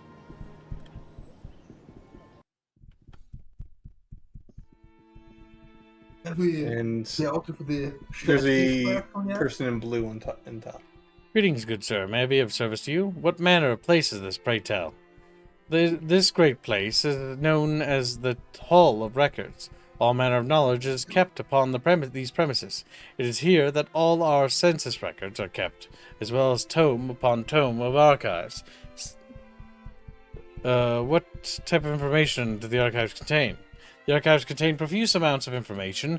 Most of it exists in the form of deeds or in other legal papers, but there are also newspapers. Census? What is census? Newspapers? Yes, it is a most exciting endeavor we undertook. We have been archiving every newspaper for the last 120 years. They have turned out to be an exceptional resource for research on many subjects, as the newspapers contain such a myriad of information, everything from attention-grabbing headlines to obituaries from the past 120 years are stored in our archives. Amazing. Your storage requirements must be immense. Not as much as one might think. Before the automated printing press came into being 30 years ago, newspapers were only created every month or two. May I ask more questions? Census. A census is an official count of the number of people within the civilized continent, along with the value of their estates for the purpose of taxation. Will you allow me a few more questions? Of course, I am at your service. Are you able to help me locate an individual? May I have the individual's name? Renford A. Terwillinger. The clerk begins looking through the records. My apologies, sir. There does not seem to be an individual by that name in Toronto. I was told that he could be found in Toronto. Sadly, the census is not 100% accurate. Perhaps it would be wise to check some earlier records. Perhaps, madam, you could answer some more questions. Okay, no. Now you can check the cabinets. The cabinets are not interactable. I'm gonna go back to the video. The age of squealy line. The cabinet's in that locked door, but I can't access that. And I don't have the ability to pick locks.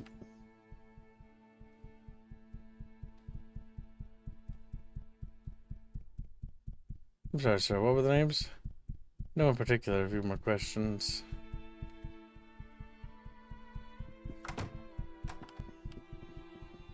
Oh wait, kid, go back. Okay. Okay, you can ask her again about checking the back. You have a few more questions. Are you able to individual? Renford.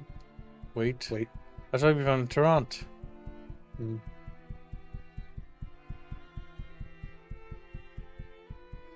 Yes, maybe we should. Okay, there we go. We'll check 5 years ago. Check through the records. My apologies, there doesn't seem to be an individual by that name in Toronto. Okay, so it would be 50 to 100. My God.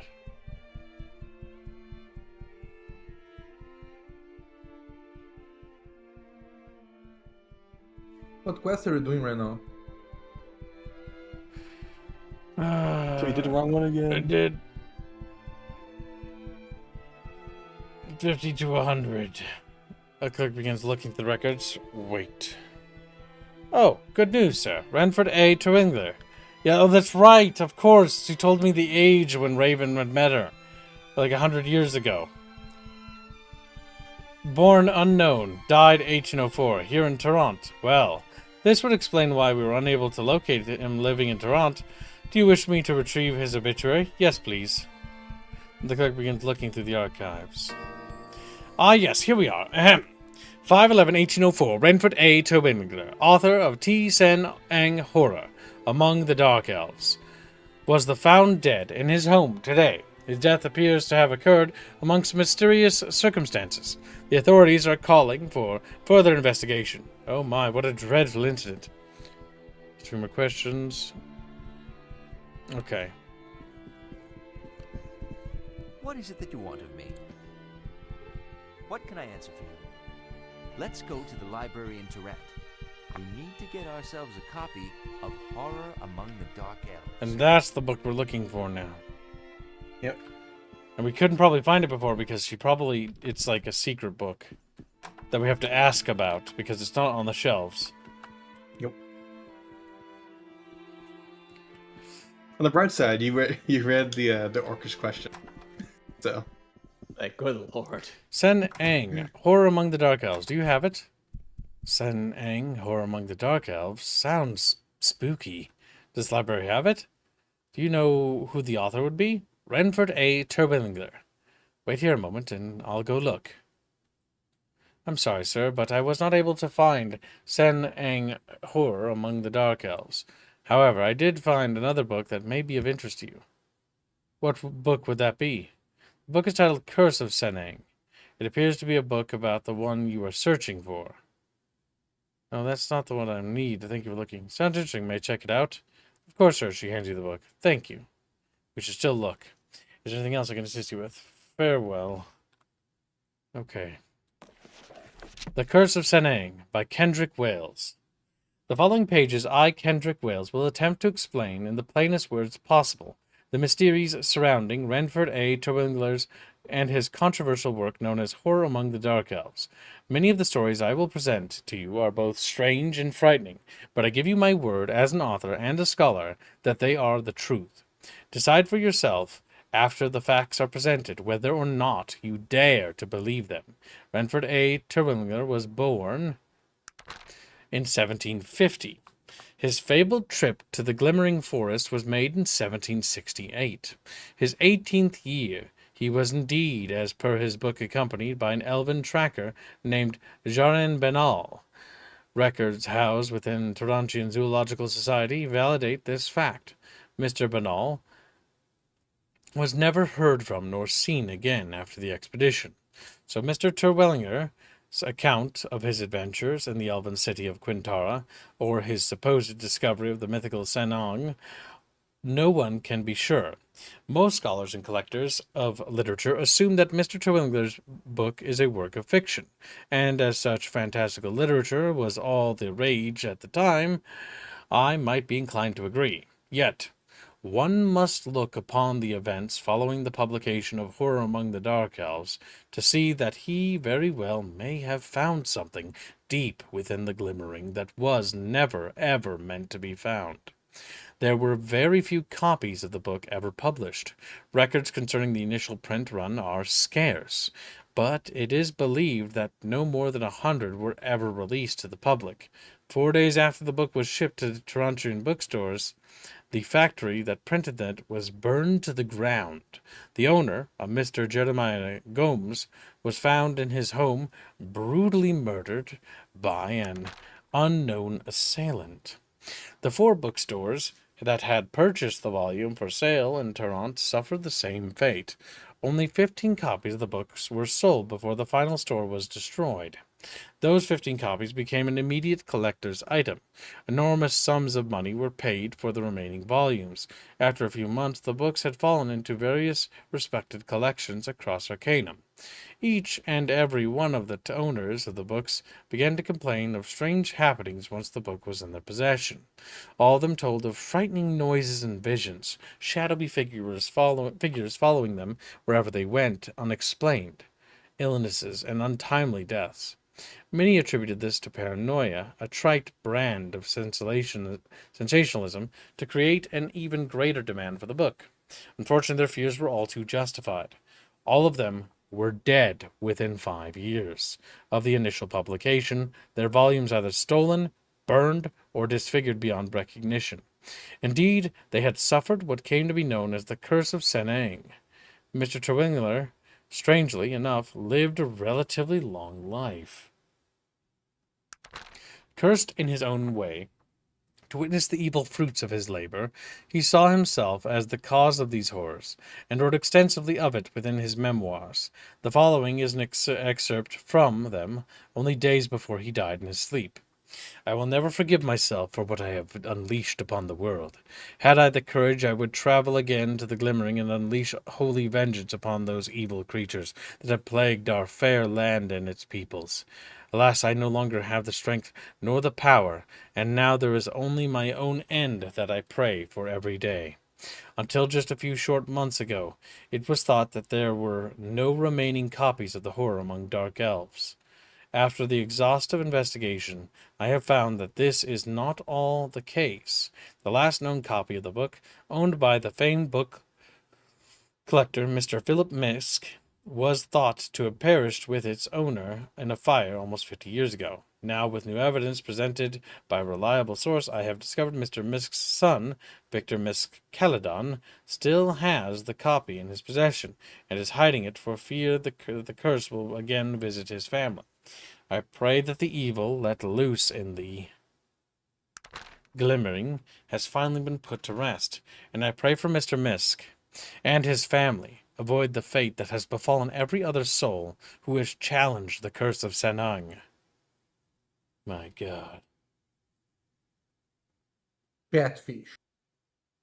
Maybe some dark elves are key to make sure nobody reads it. The dark Wonder why. elves. What is it that you want of me? Perhaps you can answer What your can I answer for questions. you? We need to find Caledon. I'm sorry to say I don't know where it is. Down south somewhere? All right. Perhaps we can find Caledon. Boopity Caledon. Will the ship captain know where Caledon is? You need somebody that's well traveled in that area, and well, I don't know anything. I don't know nearly enough about. Maybe this you game. can you can See if we probably can report it search to the the old guy man. that like Yeah. the son of the guy that owned the book, right? Yeah, you need to find that's where we're looking. He's in Caledon. You have returned. Nope, I can't tell him anything. And he's no use to me, I don't think, at this point. Maybe the librarian has a map or something. A world map? No, he did that part. Yeah, but maybe like, hey, where's Caledon? It's like, oh, he's over here. It's like, oh,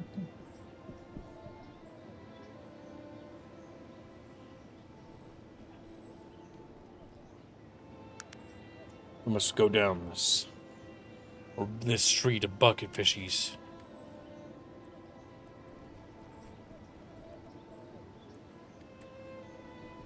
Zooming along at the speed of sound.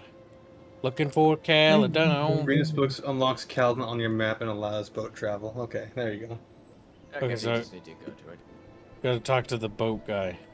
Yeah, because my guess was to go to the captain and ask for a ship. Makes sense logically. And as regularly read the guide. I'm reading Google because the guy doesn't actually have a lot written down. It's very crunchy, this game, by the way. Yes. It'll help once you've played through it, because then you'll have foreknowledge. Okay, I don't think this ship has a captain on it. The other ship.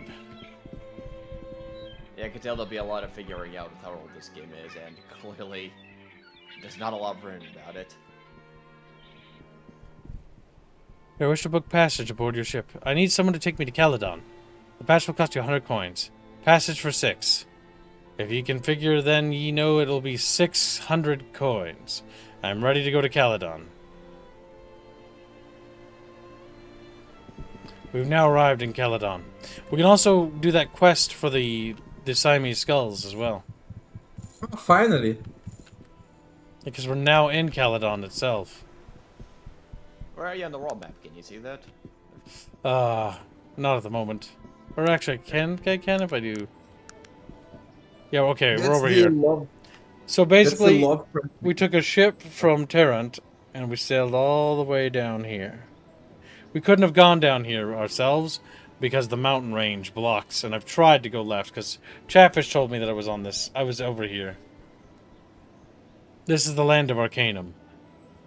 I do like this world map system. It is Fallout's map, but more filled in already. And locations Newspaper. are only just popping up. And, Tarrant newspaper. White Church murder strikes. Police baffled. As a something citizen for help. Ask citizens for help. Okay, the S is close to the K there. Any information the citizens of Caledon would provide would be greatly appreciated, Chief Inspector Henderson told reporters earlier today. We will use whatever means necessary to catch this heinous killer. This is the second in what police are beginning to fear will become a string of murders if the madman responsible is not brought to justice soon. Details the police should have shared with the public are scarce, but we do know the serial killer seems to have a preference for ladies. I see what we have going on here. Ladies of the night, as it were. This does not mean the public can rest easy, Chief Inspector Henderson continued. Who knows when the murderer will tire of easy prey and begin seeking out our wives and daughters. Any citizen with information pertaining to the case should contact the Chief Inspector at 5 Saints Avenue immediately. Public service announcement. There will be a city council meeting on Friday, which is open to the public. The meeting will commence on sharply at 7 p.m. Tax increase. Parliament is again considering raising the levy of income in Tarrant by another 2 coins for every 100 earned. Truly monstrous, chat. Disgusting. Taxes. Extra, extra, read all about it. And then they bubbada.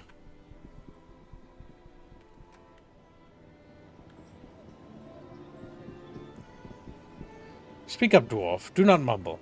That was rather rude. I would like to ask you a question. What is it? Have you heard anything interesting? Can you direct me to the home of Victor Misk? Oh, the Misk residence is at Grey 9, Wolf Terrace. You have my gratitude. See what that's got me with? What can you tell me about Victor Misk? Nothing at all. You've been most generous. Anything special I should know about? Have you heard about Ryan Sanders? The selfish dandy spends his father's hard-earned money as if there were no end to it. Many thanks. I must go.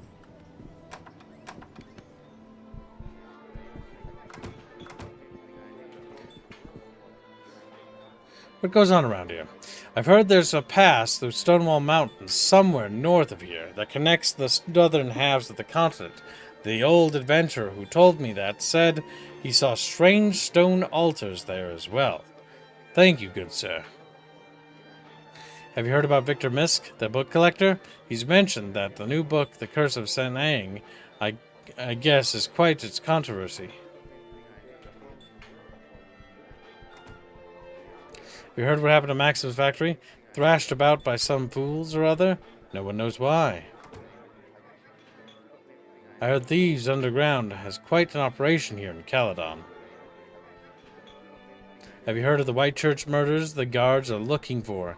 He has quite the scar. He has us all quite scared around here. He does. Have you heard of the werewolf? Some say that you can actually see them, the beast prowling the outskirts of town.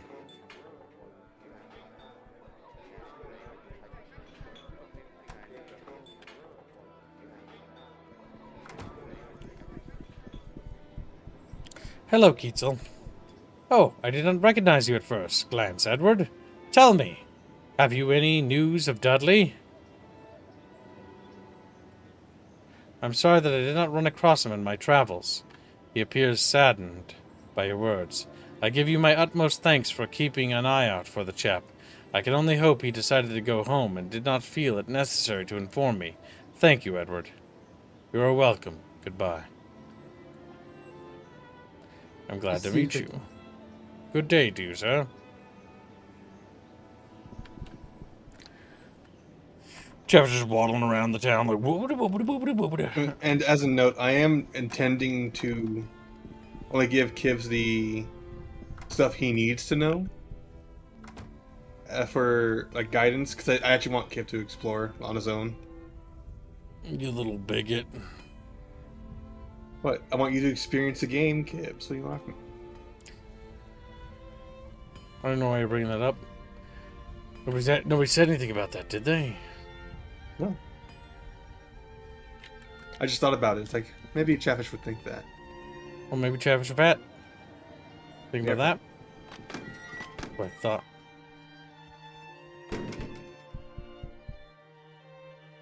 Poor Chatfish are so morbidly obese.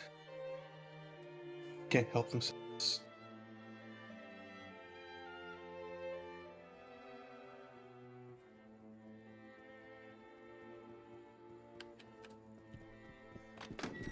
To find somebody who will buy these guns.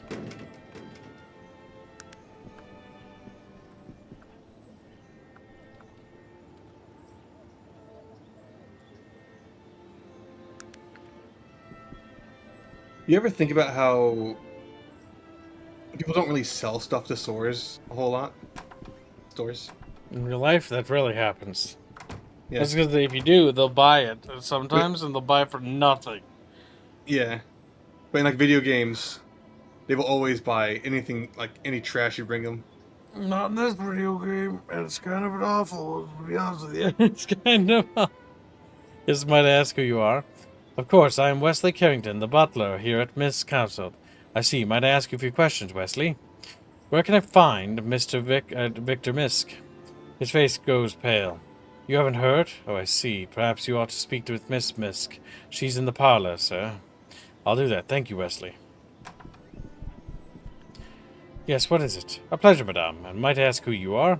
The youngish woman before you is dressed in a dark blue gown with a small hat and veil.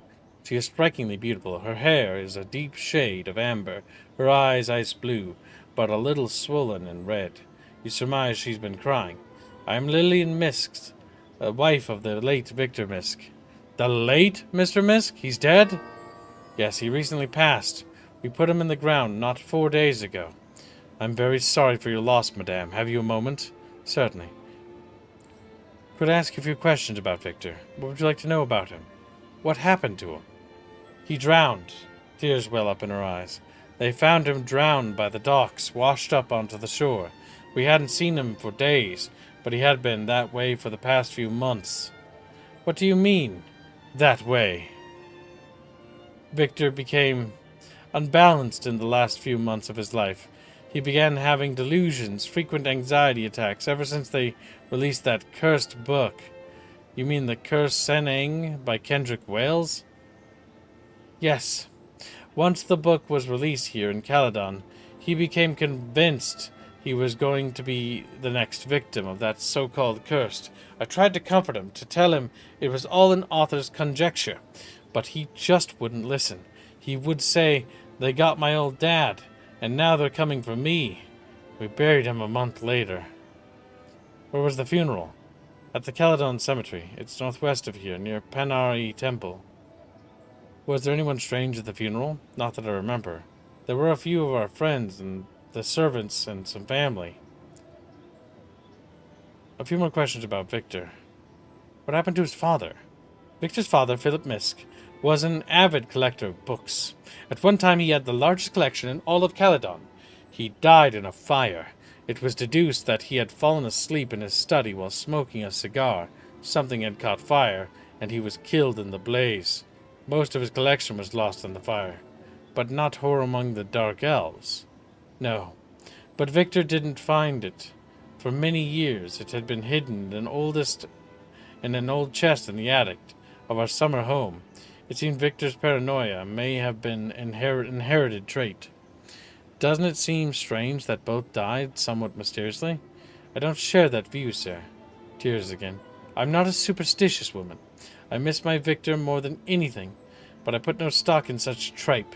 Both Victor and his father were victims of chance and circumstance. I'll hear no more talk of it. A few more questions about the book. What would you like to know? You still have a copy of it? No. Up until the last 2 weeks, Victor carried it on his person all the time. Then one day he came home and told us he had hidden it somewhere, that only he and his old dad would know.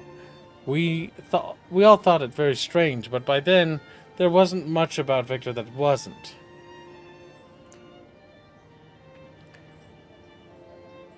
How did it get out that Victor still owned a copy? Anger in her eyes. I don't know.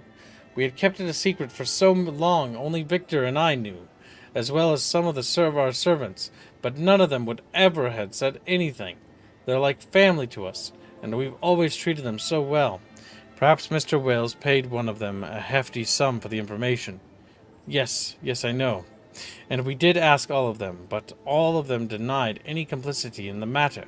I trust them all, and besides, I've no proof to the contrary. I suppose I'd be grateful if someone were to look into the matter. I'd be honored to offer my services. Any help would be appreciated. The servants are around the house. Feel free to speak with them.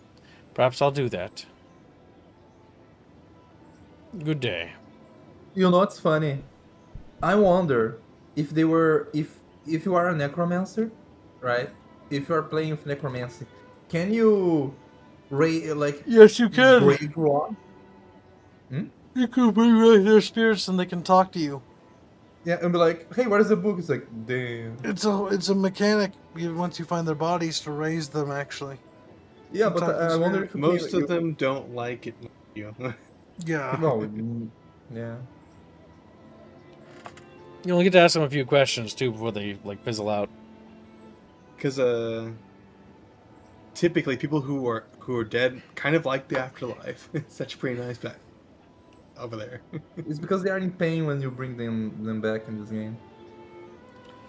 Greetings, sir. Might I be of service? Hello, Wesley. Have you a moment? Yes, of course. There's a question about the book of Mr. Wales. His eyes widened slightly. You mean The Curse of Senang? That's rubbish. I'd surprise you to even have the audacity to mention the name of it in this house, sir, especially knowing what it did to Mr. Misk. Forgive me, but I'm looking into the matter for Miss Misk. He narrows his eyes at you. Are you insinuating that I might have something to do with that, sir? I didn't say that, Wesley. Perhaps you might be able to help me. He looks relieved. Good. I've been a loyal servant to the Misks for many years. I hate to think that Miss Misk didn't trust me any longer. Is there anything you know that might help? He looks around, lowering his voice. I'm not one to talk about people, but if you're looking for a place to begin your search, I'd go no further than Brenda, the maid. She may not look it, but she's almost whispering, half orc. You just never know. Goddamn. Interesting theory, Wesley. Is there anything else you can tell me? No, it just infuriates me that someone would betray Mr. Misk. I hope you find out who the responsible party is. I'll do my best, Wesley. Good day to you. I think Wesley did it. The fact that Wesley immediately threw the half-orc under the bus is... It doesn't look good. It's very funny, though. A gnome? No, he's just a dude. Immediately going to... Okay. Hello, sir. How might I help you? Yes, might I ask who you are? Yes, I am Brenda, the maid. She seems to struggle with her words. She has a thick orcish accent. I see. Might I ask you a few questions, Brenda? Certainly, sir. I have some questions about the Curse of Senang. She seems very nervous. Why you ask about that bad book? That book drive Mr. Misk to his death. I don't want to talk about it. I'm investigating the matter for Miss Misk. Oh, what do you want to know, sir? Do you know how Mr. Wales found out that Mr. Misk had the book? No, She looks around frightened. I know nothing about that. I mean, I love Mr. and Miss Misk. I never do anything to hurt them. She seems flustered, unable to find the words. You seem awfully defensive about it, Brenda. I'm not accusing you. Do you have any information that might help me? She seems to calm down slightly. I know nothing. I just do my job. Try to make money for my family. Her face turns red. She's obviously agitated by your questioning. I know nothing, sir. I just wish that Mr. Misk would come back. Okay, now I'm suspicious of both of them.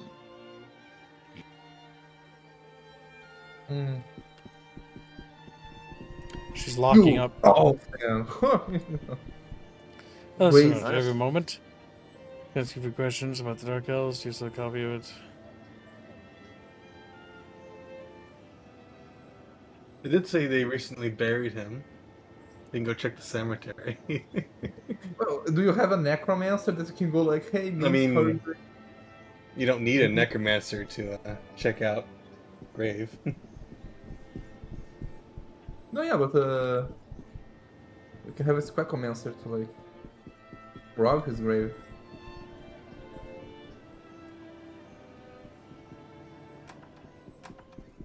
Excuse me, I'll just be a moment.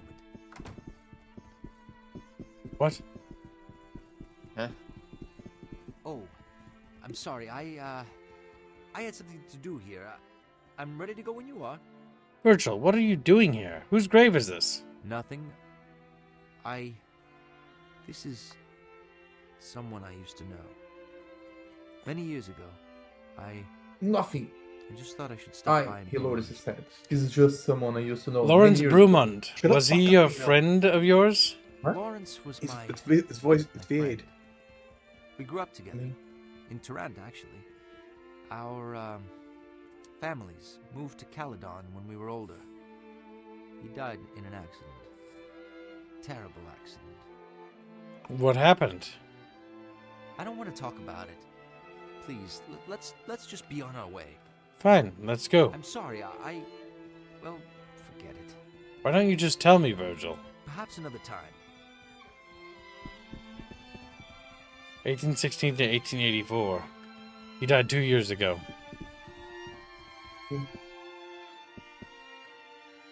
Here lies an atheist, all dressed up and no place to go.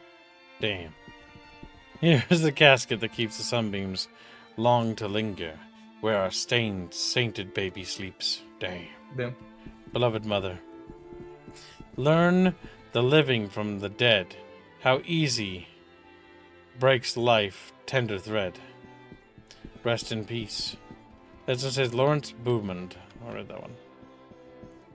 Sleep on, sweet baby, and take thy rest. God called thee home, he thought it best. Carrie McGee. Old man McGee wanted to marry, so the devil sent him Carrie. Dang. So much to do, so little done. Step softly, a dream lies here. This old world is made brighter by the lives of folks like you. Love is your spirit in the sun. Strength is your legacy you left. Life is your essence, never gone. The tombstone says is a milestone. Ha! How so? Because beneath lies miles. Whose miles below? Nary a drop, nary a one. Dead anyway, because of a gun. No. Sometimes there's no poison like love. Life is a jest. All things show it. I thought so once, now I know it. Many a heart by sorrow pressed doth envy me my peaceful rest. Nothing is so sacred as honor. Nothing is so loyal as love. Poems and epitaphs are but stuff. Here lies Zed, black sword. That's enough.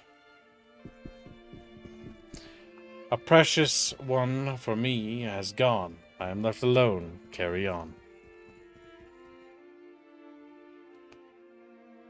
We had a lot of fun with this.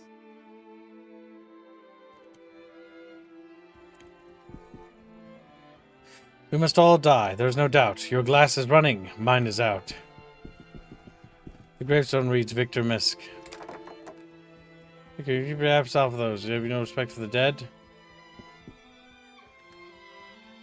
Precious love, precious one, we will meet again to be as one. Weep not, father and mother, for me, for I am watching in glory for thee. I came here to die, not make a speech. Sleep with the angels evermore. Hey, who blew out the candle? Hello, is anyone there? Not much of what happened. Beloved father. I told you I was sick. I told you. His ghost! He's like, my last dad joke. Goddamn. You might need to dig up the grave when nobody's looking. Or at night. Always make sure to that like the guards are not catching you. I think you need to have a shovel. Oh. Yeah, you're fighting a guard now.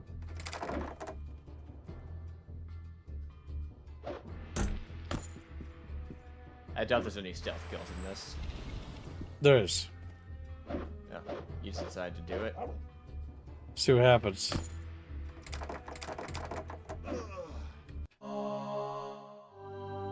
Damn. You might, yeah, I guess you need a shovel. You probably should look for a shovel or something. Probably.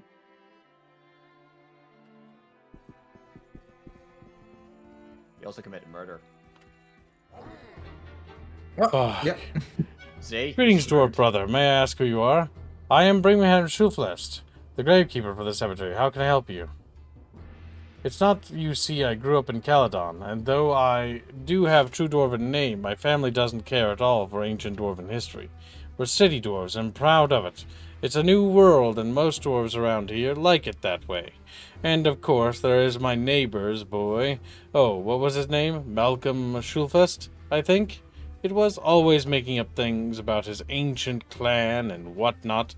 Hey, hold on a minute. There he is! What is it, Birmingham? There he is, Malcolm! He points at Magnus. We haven't seen you for 50 years. Where have you been off to? Your father was getting worried. You're only 150 years old, you know. You're talking about him? You point towards Magnus. Yes, that's him, all right. So good to see you, Malcolm. Oh god, his name is Magnus. He lied. Where were you off on another one of those crazy quests to find our lost clan? Bingham winks at you. Little Malcolm, what an imagination. Could you wait a moment, Bingham? Magnus? I'm in the middle of...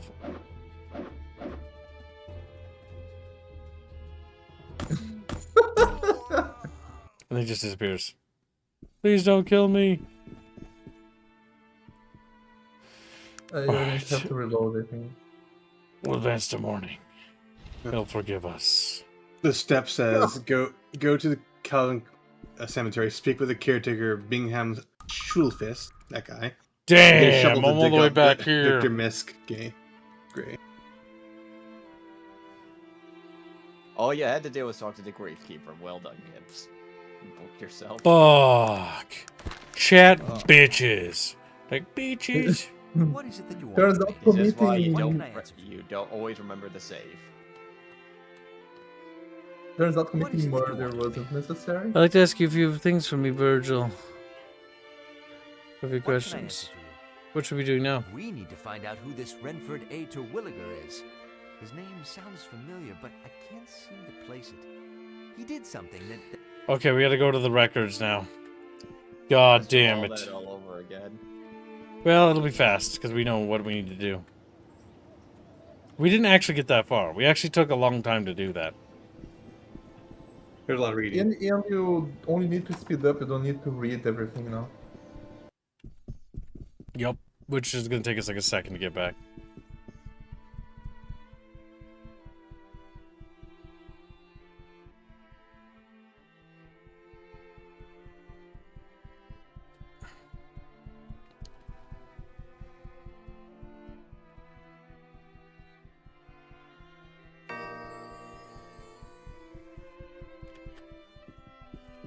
Okay, now we know about the library. And now we just quickly waddle over to the library and we get the book.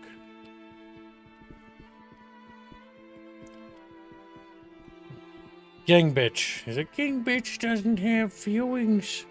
He's just buoyed. Damn. King bitch, dead forever. Hey, Genghis, look at this card. I sent you a DM, my dude.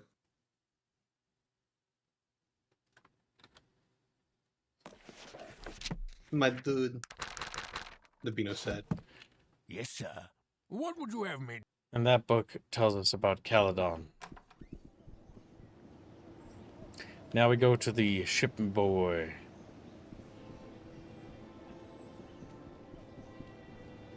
Yes, sir. What would you ask of me? Gang bitch. Say it. Say your little gang bitch. He's like, what? And then he just fucking... Just say it. Say it, little gang bitch. Oh, gang bitch. Oh, you're just a little gang bitch. Oh. Just keeps doing that to him. He's just sitting there. I deleted a gay fucking Yinglet animation that he posted, gift that he posted in the VC chat. I deleted it. Why? Because it's gay. Because it's gay. Yeah, that's the reason.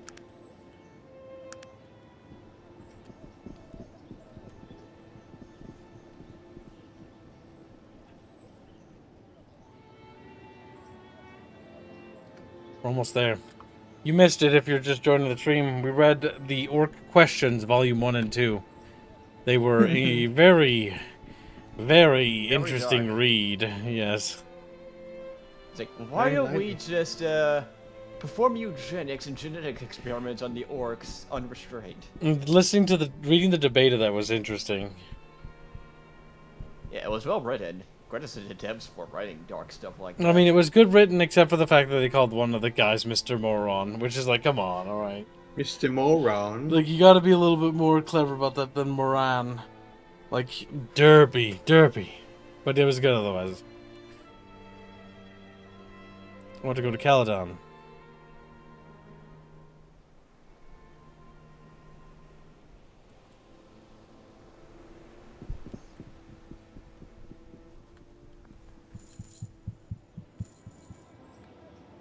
Now, Kibbs, don't kill the guard this time. Chatadon. Well, he needs to talk to the. He needs to talk to the gravekeeper. Yep, here's the first guy I'm gonna go to, actually. Excuse me, I'll just be a moment. Greetings, short brother. May I ask who you are? What's being... Let's humor this old fool for a while. He might be able to help us, and if playing along with his delusions helps our cause, I'm willing to do so. Of course, but you don't know this dwarf? This city dwarf? Of course not. I am a dwarf of the old tradition. I care little for these dwarves who forget their history and their heritage. Right, but he doesn't seem to know... But he does seem to know who you are. What? You must be joking. Look at him. He's grown soft. And his beard. I'd go so far as to say he probably trims it. You're probably right, Malcolm. Don't take the farce too far. Just staying in character. Bring him might I ask you a few questions? Please do. What can you tell me about this graveyard? Not much to tell, friend. Just the place where Caledon brings her dead. I've been working here for 80 years, and I've seen a lot of bodies come and go. The stories I could tell. I'm sure. Could I ask you a few more questions? I'm looking for the Misk estate. We'll actually have to come back to him. I need to talk to the serpents first. You gotta talk to Virgil about his dead friend. I'm not... Lauren, I don't want to talk about... I'm sorry, I... Perhaps another time. Otherwise he won't rejoin the party. Now to go into the Misk estate. Go straight to her. Late Mr. Misk, I'm very sorry for your loss. Questions, what happened to him? What do you mean, way?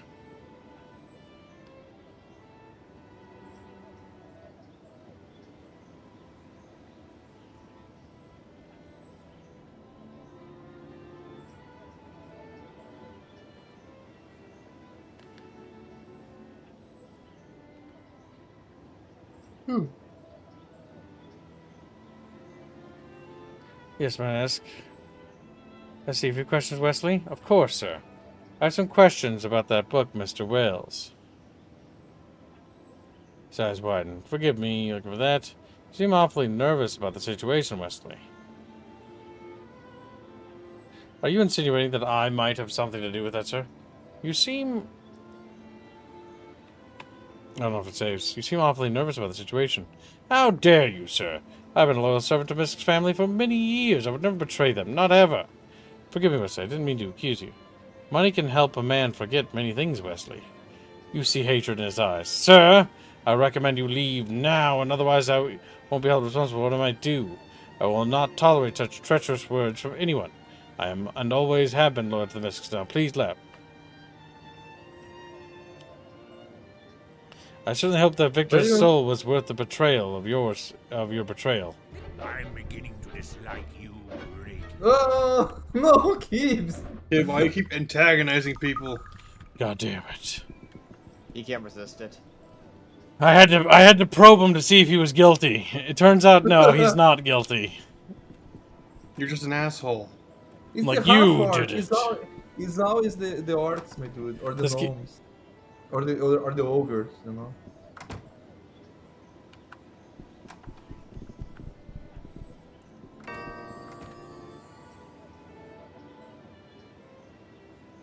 Although to be fair, the server did not help neither server helped their respective cases. Yes, who might you be? I seek a few questions, Brenda. I have questions about the Curse of Saying. I'm investigating for Mr. Misk. I'm not accusing you. You seem awfully defensive about it, Brenda. She looks back and forth, stammering. I know I already talked to police. I never hurt, ever. Grr, anger flashes in her eyes. Leave me alone. I don't want to talk about it anymore. I'm sure we'll be seeing you on another again, Brenda. Good day.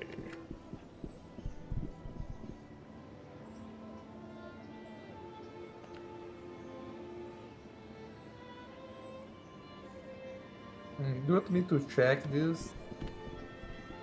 Oh, he knows he's just no.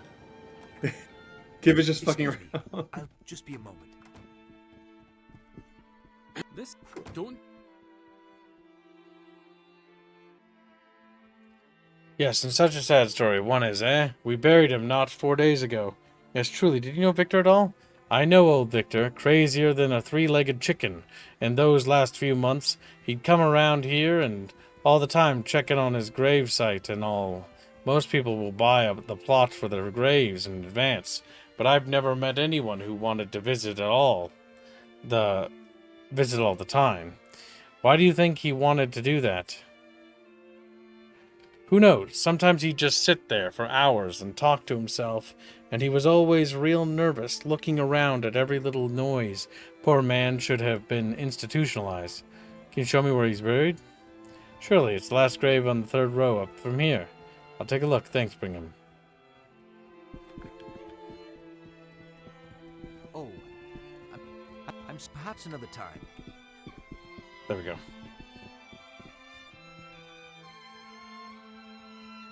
What can you tell me about this graveyard?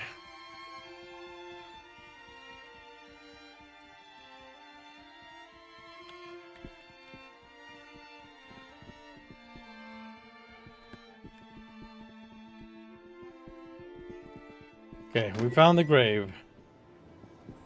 Now we must figure out what we must do next. What is it that you want of me? What can I answer for you? Well, since this Oh. Victor Misk fellow is meant to Shush, be a Beano. copy of horror among the dark elves, we need to find him. He was dead. Now, what is it, Beano? I checked the other quest thingy. Yeah, what? You need to search Wesley's home.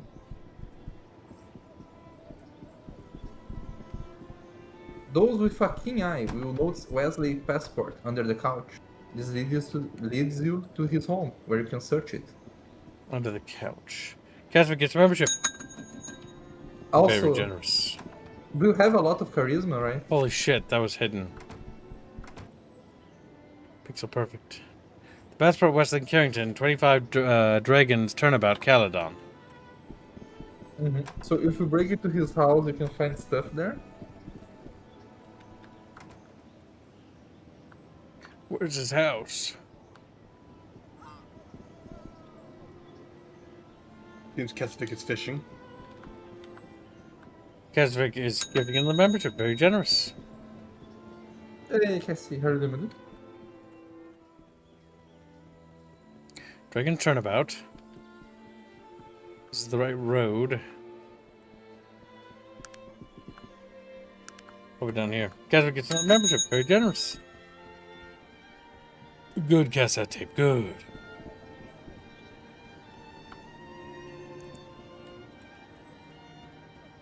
$25. It's 21. 22. 23, 25. Yes, he sends another membership. He sends four in total. Think about it. Very generous cassette tape. Are you getting this video, or are you being? Hold on, dear Mr. Carrington. Enclosed is the payment we agreed upon. Elmer Burbottom. My God. That last name is heresy. Burbottom. I really shouldn't be doing this, but let's go gambling. That's Goddamn. 25 in total. Kid Very has generous. his chat bitch to the screen. A, B, C, D, E, F, G. That Bitch. spells cassette tape for you and me.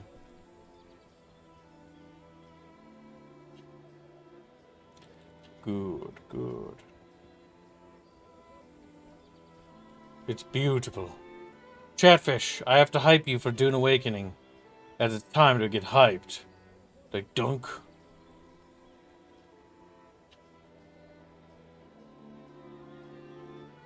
Behold, Chatfish. Behold Baphios' slavery and the fruits of it. Is it not beautiful? This is the dunk-themed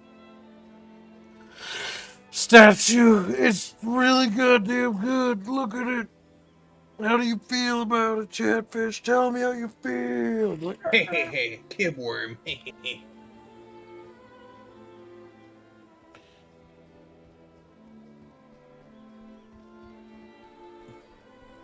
How's it feel to be a worm kid? how many Chatfish are brave enough to print something so big and beautiful? It's beautiful, isn't it? It's very funny. It's beautiful. But yes, this is the statue for the Dunk Awakening private server. It's beautiful. I think Kib fat his thunderhead. Damn. I want to see it painted. Kib's rotund.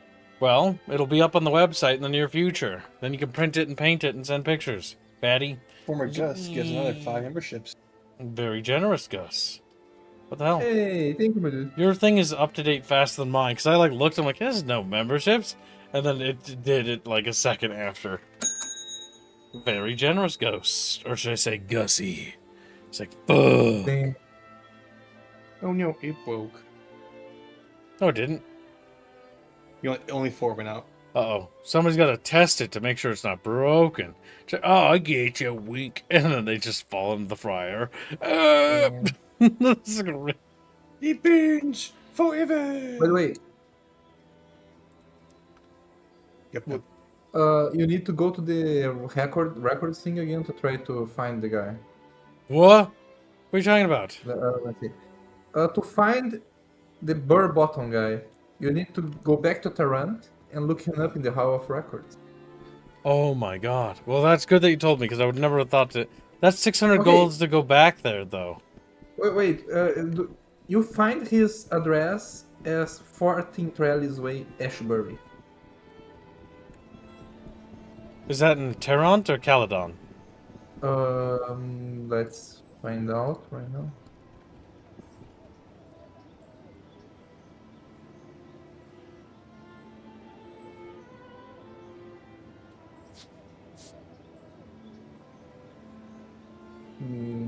You enjoyed the model? Here, I'll It's tell a you what, Chet. I'll coastal. put it up for you. I'll stretch my legs.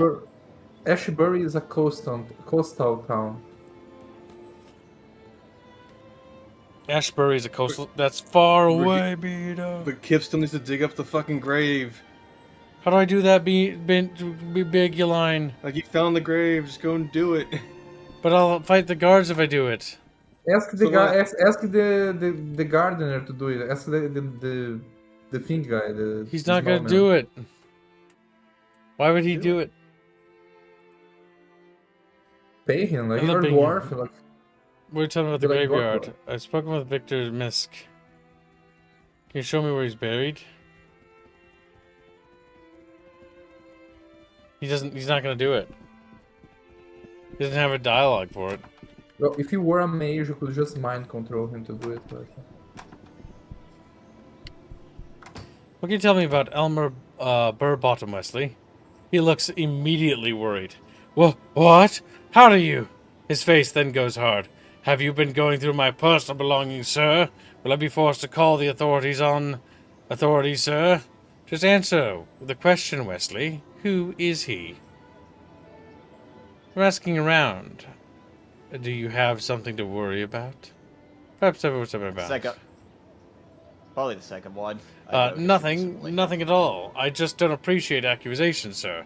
I don't like you peering into my personal business, sir. I recommend you don't do it again. Now, we've nothing left to talk about. Now, please leave this house. Now. He's obviously guilty. Just gonna reload after going to that house. Because I have the note, yep. I just don't want to have that conversation in case it, like, triggers him to be more negative towards me. No, that's sorry. That's part of the quest, though. He Oh, I have to always talk to deny. him? Okay. Yeah, if you talk to him, he will always deny. And you need to go find the guy. You need to go find the bird's button guy.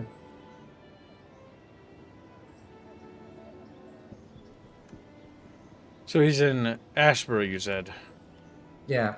Chunky boy. But I don't know if you can go straight there. If you need to... Beat up! And start screaming at You Beat probably up. can go straight there, I mean. You find him in Ashbury. I'm gonna spend 1,200 gold going back and forth, by the way.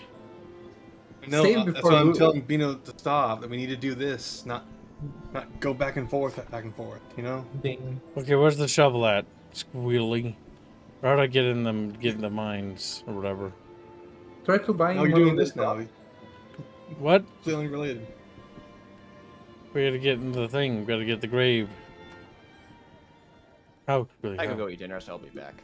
Really, how? Fat Fuzzy. Hey, keep your hands there. Squealy didn't answer me. Squealy silent. Squealy. Kid, what are you asking? How do we get in the grave? You need a shovel. You need a shovel. You can you- get one. You can guy will get give one you a shovel. shovel. From the, What guy? you can get one shovel from the grave keeper. How? Ask for a shovel. And you help dig up old Victor Misk. Oh, because I had to click on it and fail. Dig up his grave? Whatever for? Trust me, dwarf brother. It's for the good of us all.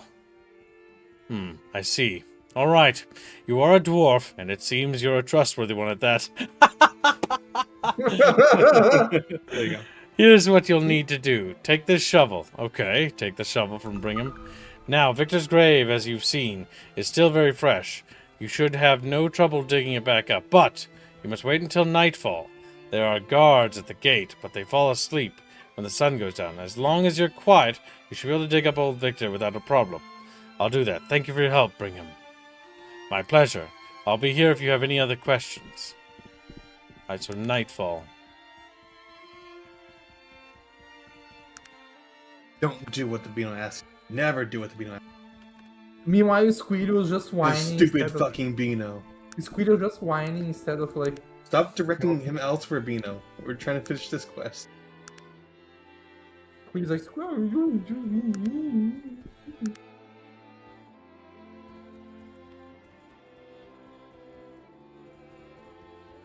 The guards aren't fucking off, god damn it. Wait two more hours. That's what I used to do when I was robbing places in this game. Wait, did he give me a shovel? Oh no, he didn't. My fucking inventory is full of shit. Yes, sir.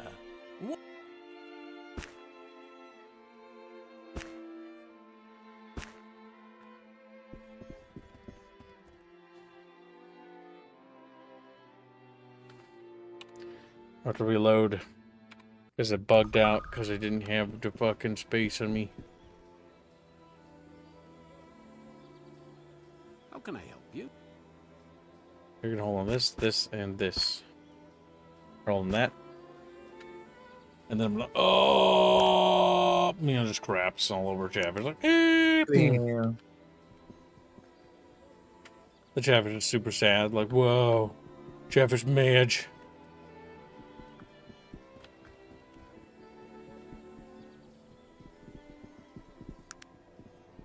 Where the fuck am I? Some Chatfish. What's this way? Nasty.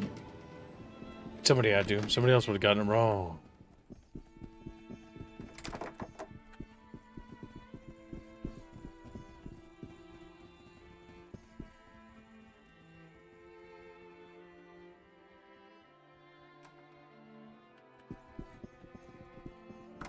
Maybe I have to progress this quest. So weird with the triggers. It's an old game that also doesn't help.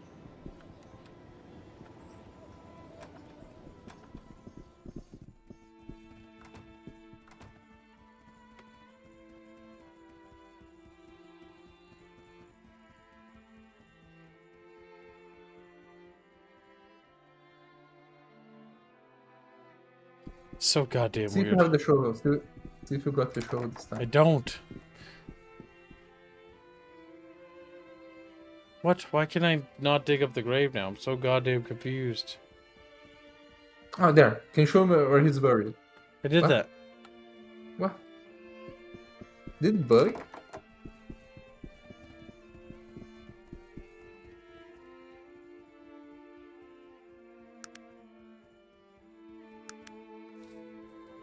I have no idea. Let me see if there's other shovel that can get.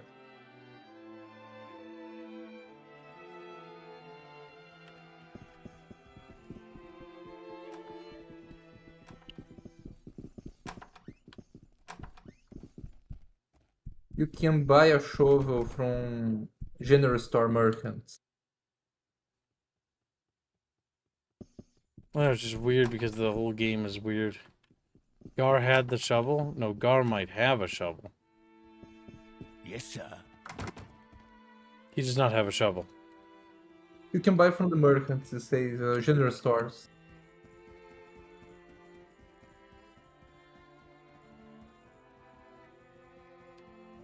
Why won't he talk to me about the thing?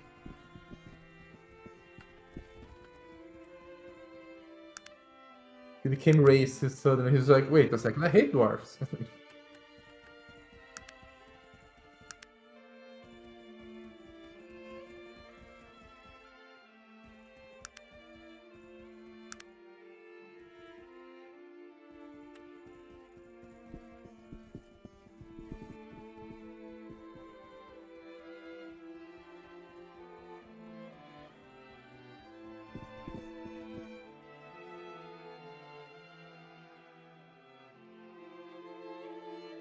Quest is bugged.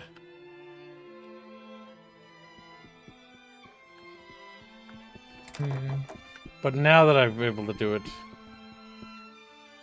No? You just need a shovel. God damn.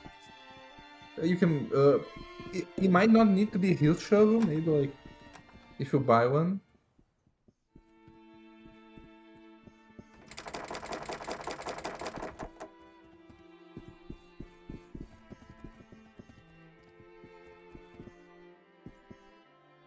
Dig up his grave, finally. It was bugged. Trust me, Dwarf Brother, it's for the good of us all.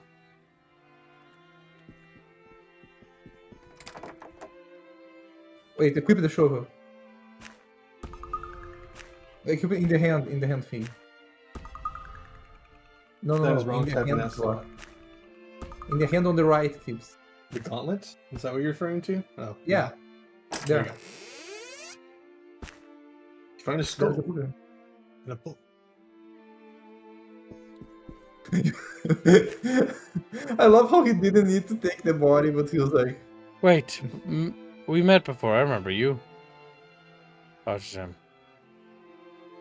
Please do. What do you know about Roseboro or its gift shop? Roseboro? I don't know much about that place or the shop. The thing you're talking about, but I know where it is, just north of Caledon. Here, I'll mark your map.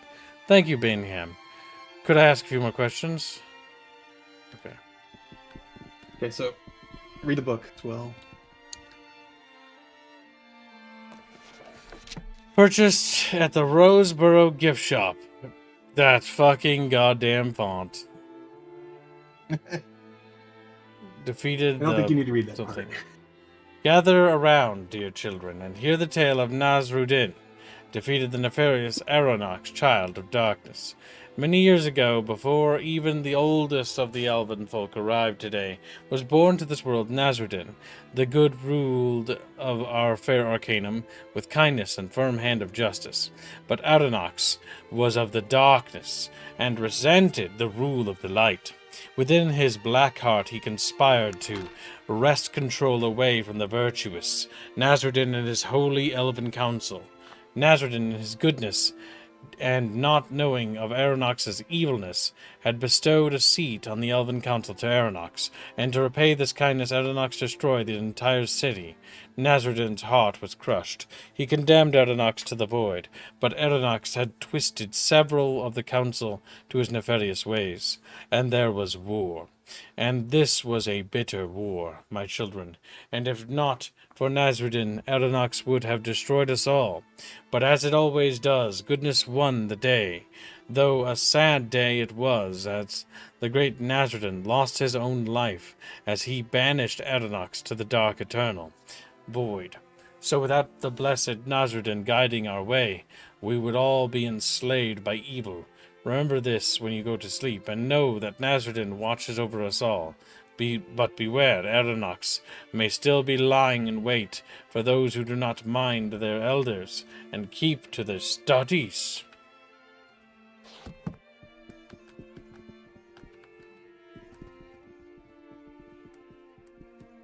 Scaring children?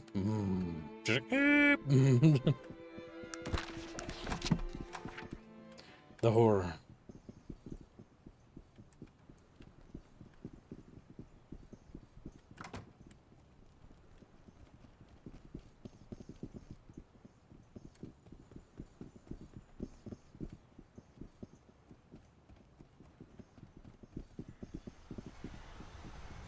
maybe you have to go to, I don't know. We have to exit the city to go somewhere, you stupid fuck. Dane. Don't need to be so mean.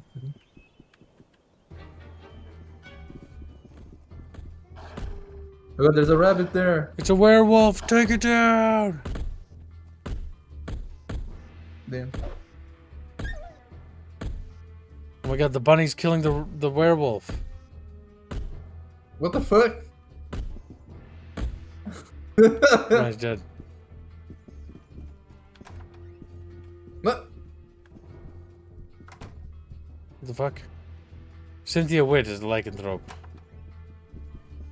Okay.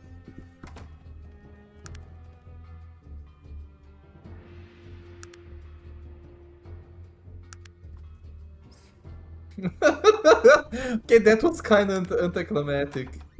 Like, who is the werewolf? Hello, may I ask your name? My name is Cynthia. Can I help you with something? I'm looking for training as an apprentice. Well, I obviously know you're the lycanthrope. So it's not a surprise, but my character doesn't seem to want to confront them about it. Well, I am David Witt, owner of this here farm. What do you do here? I don't actually grow anything, and this is a fur farm. I raise rabbits. My furs are considered the softest, finest quality pelts in the land. Oh, you'll find my product in all sorts of finery. In the trim of a lady's ball gown. Lining. I don't care exactly how to deal with them. Damn hoity-toity types. Pat's pistol holstered in his thing. Oh my. Is there anything else? Up we go.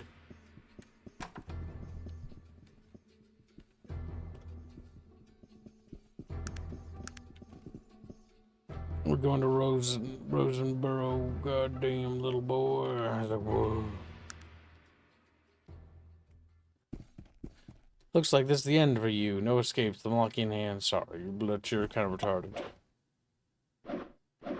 Dangerous looking man, Kibbs. He's dangerous, all right. He's dead.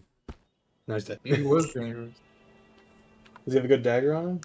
No, it's garbage. No, that's a normal dagger. Usually it's not worth Damn. taking their daggers as they're found, as it just piles up in your inventory. You'll be sorry you ever found me, you fool. So, to be fair, you have gotten to the point where you can take on people. You can actually take on people. You're not just a charisma build. You're a man.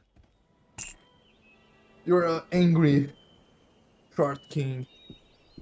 How can I help you?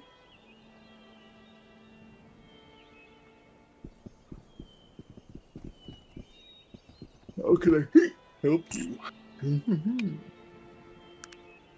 Chatfish.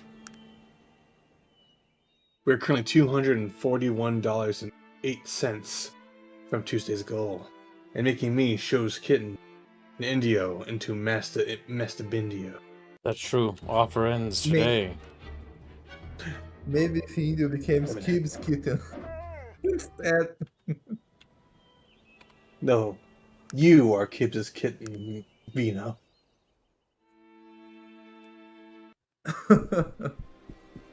Alright, if they get that, then One second, I can help you. Wheeler's in trouble with his mommy.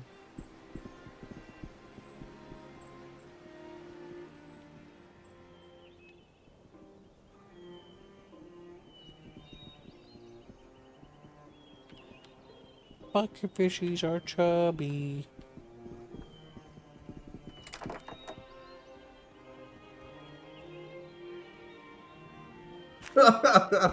Goddamn Baco sending me stuff, making me laugh.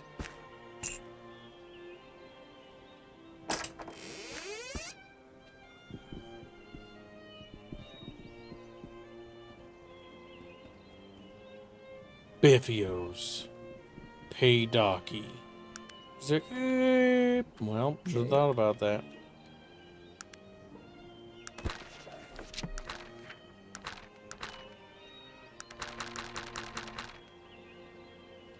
Lillian Misk wants you to investigate disclosed information on her among the Dark Elves. Alright, so you said there was a place in Roughberry, right? No, you said Ashbury. Why they made Roughberry? I don't even know. I forgot. Okay, I'm back. Enclose the payment. This guy, he is on... You said Roughberry? Ashbury. Yeah, we're not in Ashbury. Ashbury. We're in Roughberry. Ashbury. What are we in Roughberry for? Explain. I don't remember. Will was the one taking up this guy. Because I want to get that quest dealt with before we do this one. Found a book in the grave Misk things, obviously contained Adenox and other stories. The printer's seal on the titles, Roseboro Gift Shop. So there's some sort of gift shop here. You probably need to grab Greetings, woman. Might I ask your name? Certainly, I'm Miss Morgan. Can I ask you some questions? I'm in the midst of a difficulty. I'd say I fear... Blah, blah, blah. Excuse me, behavior. Alright, well, whatever.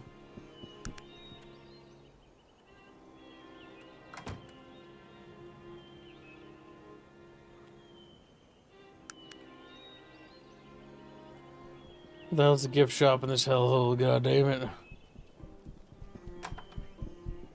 Maybe what I think he did is he changed the cape, like the covers of the books, and so he took the gift shop book as if it was the real one, the quote unquote elf book, right? And the real elf book is on the gift shop, maybe.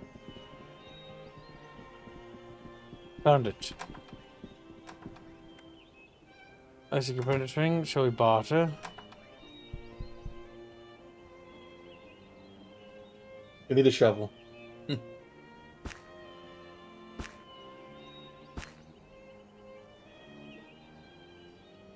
What's that thing on the right over there that he has?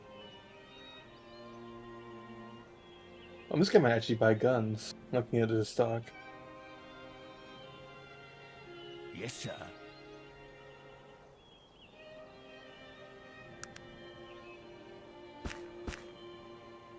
He might just buy junk. There might be hope for me. He won't buy it. What about that? But he won't buy that. This is retarded. What is it that you want of me? How can I help? It was on guard before.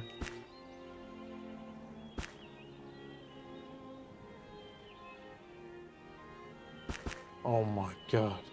How He's can a You sell guns, man. Why aren't you taking them? He's a dummy. Can I ask you some questions? Anything of value I should know about? Can you tell me about Victor Misk? He's been a popular man as of late. An object of value. You've been most generous. Mr. Part.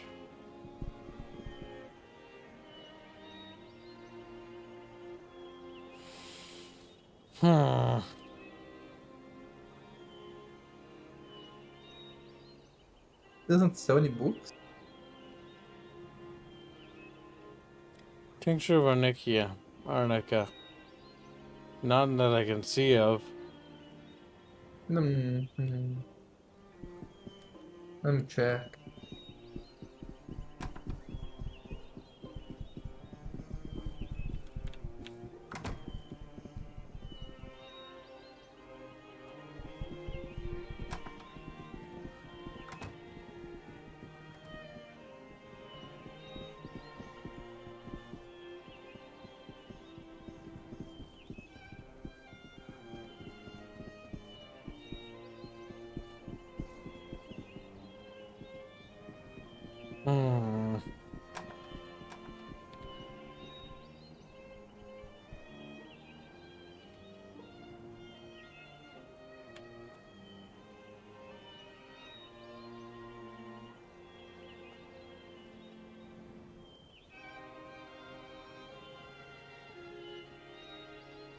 We're talking about Victor Misk. He's been a popular man as of late, an object of value. Thank you. So what's this place all about? The Ring of Brodgar? Surely you must have heard of the banishment of the evil Aeronox. Continue. Long, long ago, in an age of legend, an evil wizard came to power. His name was Aeronox. In twisted reasoning, he believed that elves were of a higher order than all the other races. He sought to make them his slaves. Aeronox accumulated many elven followers, and it appeared as if he would succeed, ruling blah blah. Aeronox and his evil tyranny. Continue. However, from our land. Read the book already.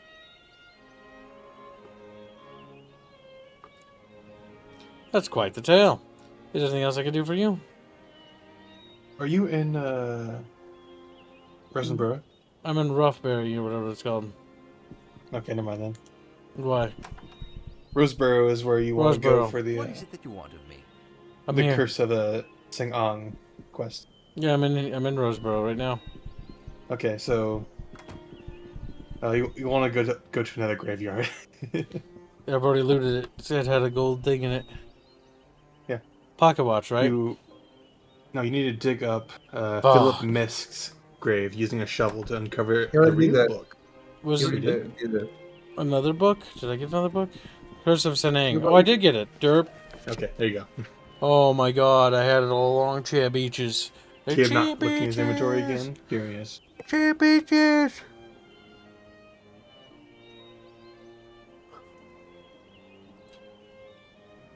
You already read it one though. No, this is the Curse of Sung-Ang, the actual one. No, wait. No, that's the Curse of Saiyan. The one he wants is the Horror Among Dark Elves. The Horror Among Them. Oh, yeah, that's right. We don't have it.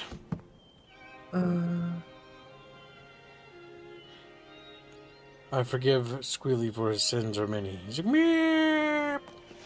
So, digging up Philip Misk's grave using a shovel dunk. Real book.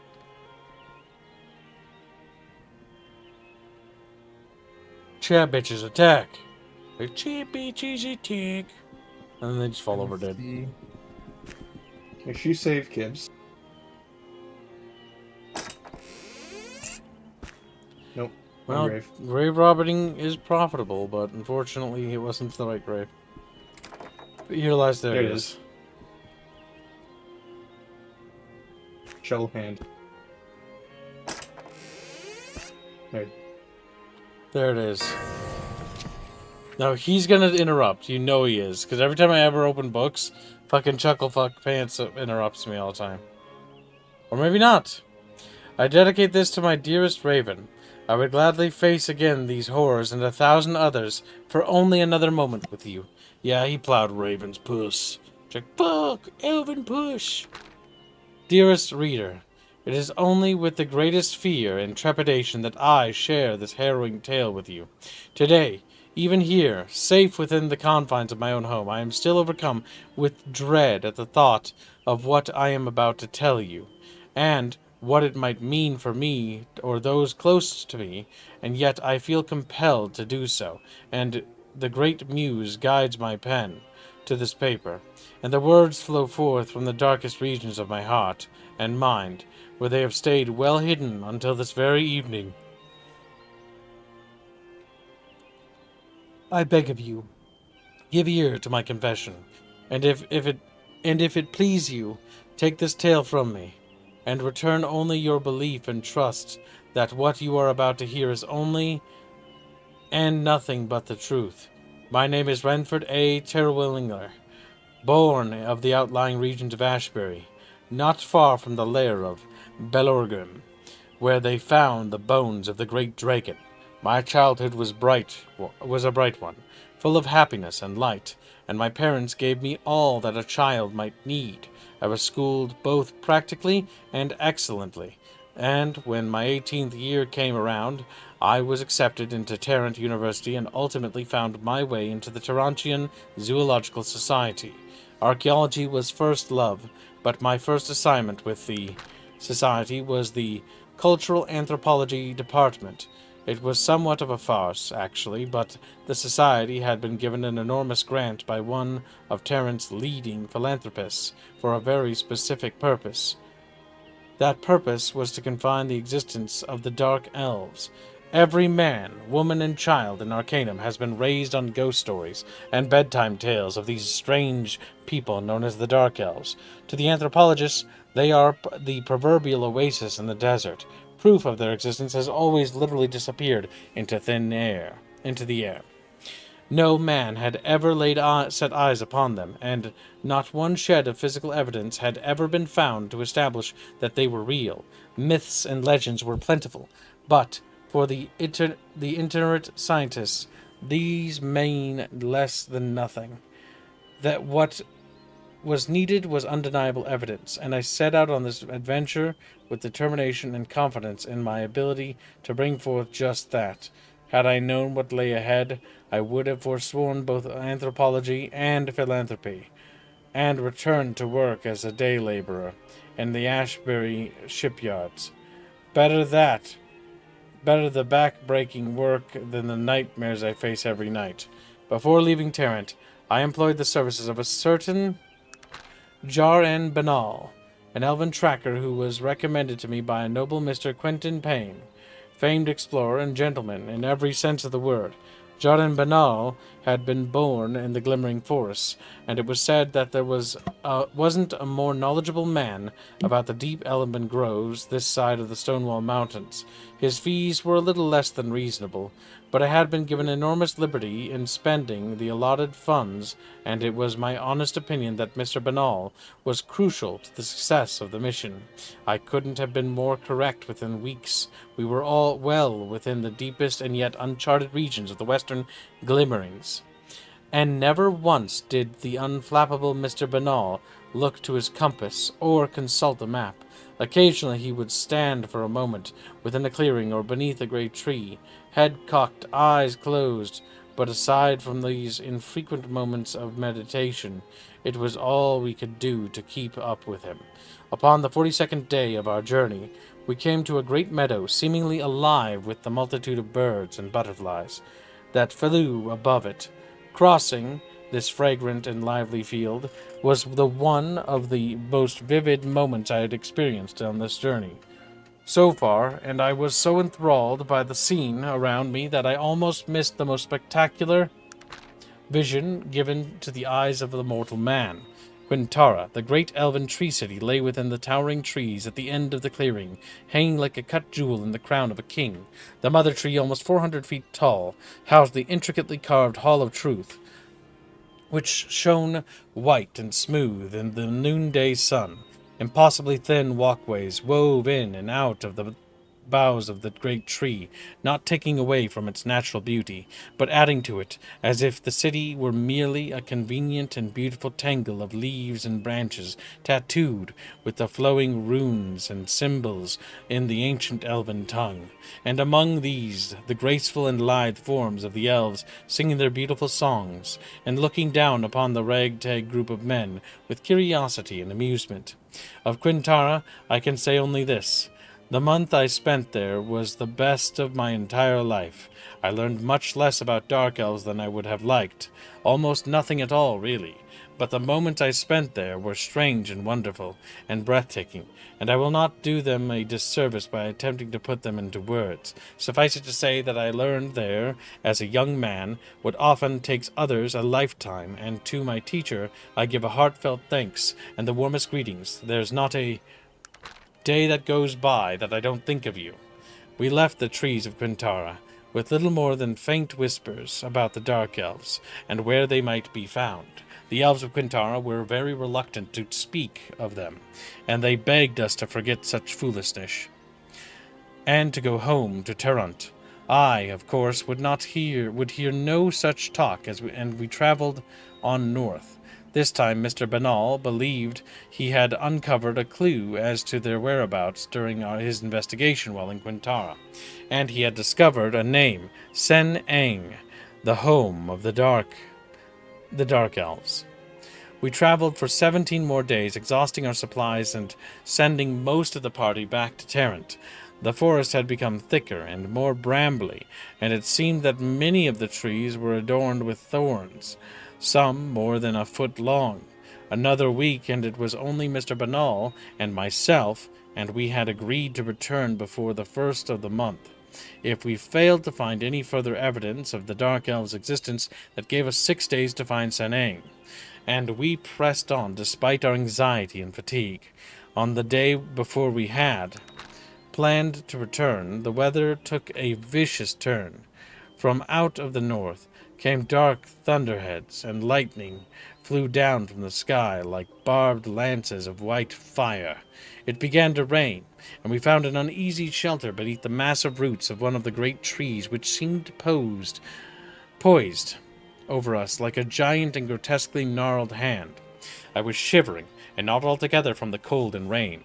Weird shadows played against the trunks of the trees as the storm strengthened, and the lightning became more frequent. Thunder tore the sky above our heads. I looked at Mr. Banal, and for the first time since we left Tarrant, I saw fear reflected in his eyes.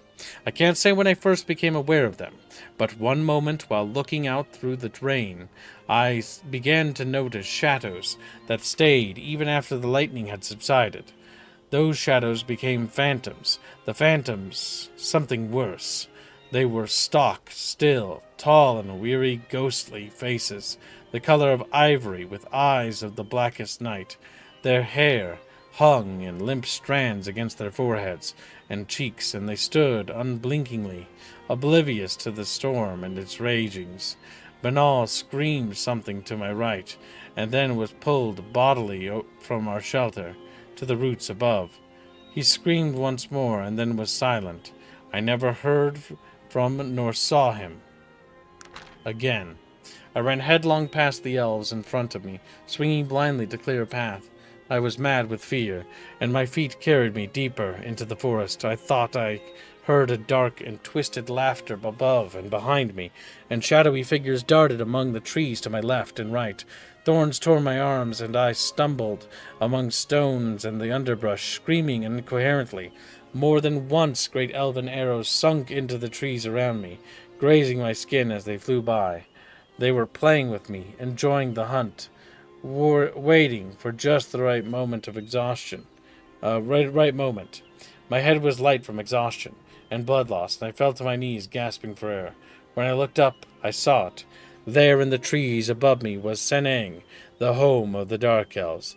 Unlike Quintara, Senang was an abomination, slouched in the branches of like a great beast, waiting for its prey.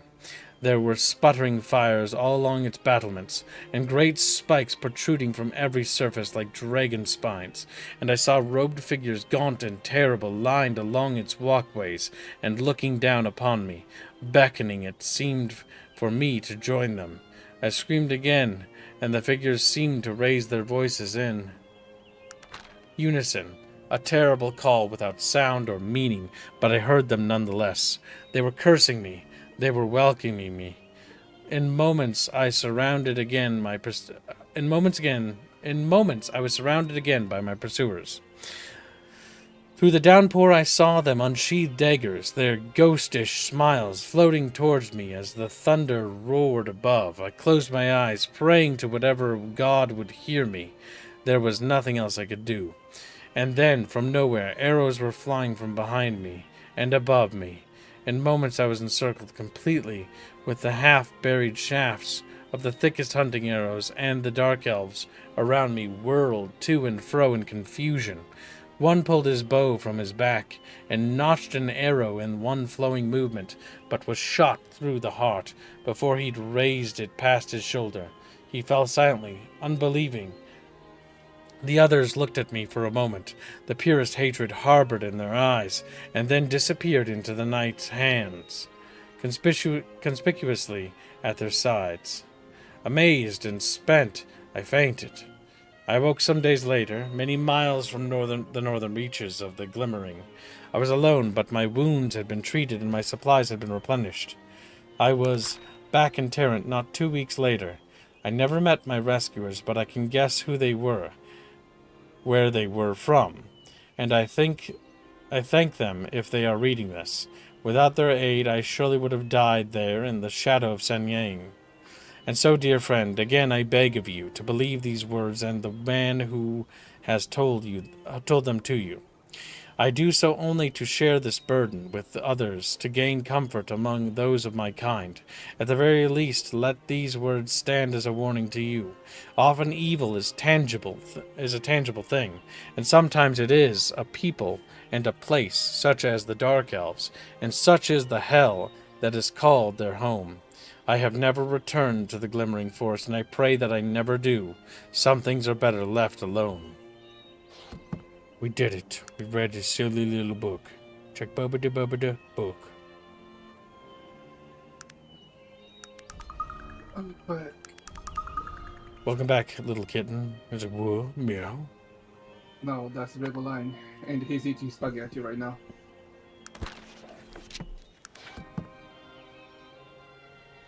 What is it that you want of me? What can I answer for you?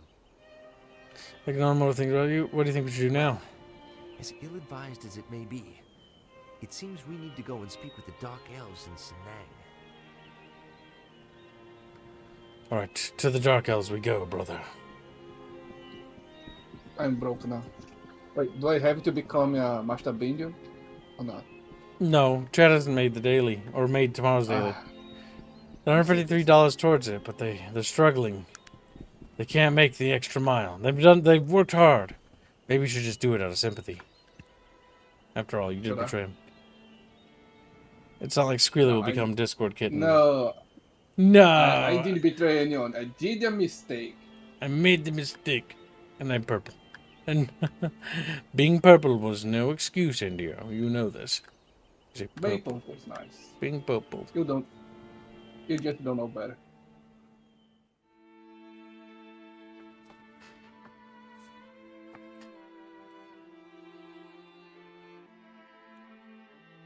Bolo's altar.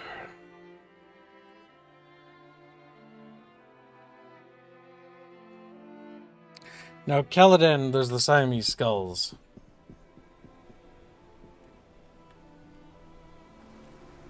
Pretty sure that's the quest of Caladon.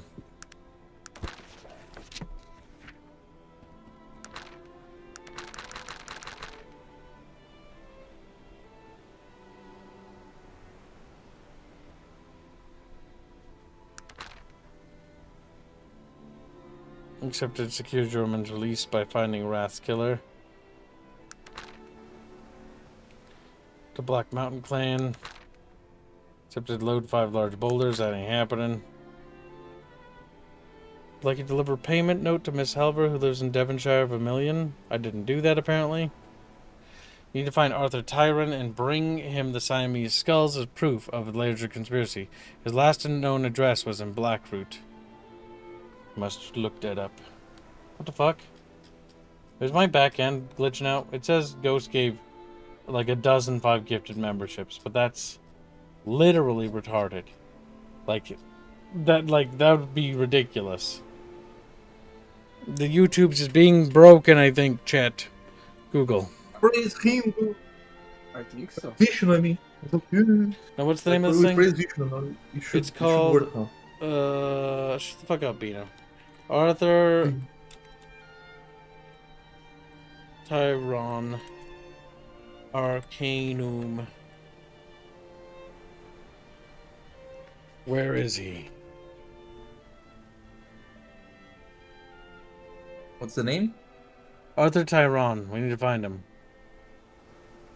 Let me see. That is mom with me. Go to Arthur Tyron there. Yeah, where is he? Bitch. Tell Kib. He's in There. Caladon, I think.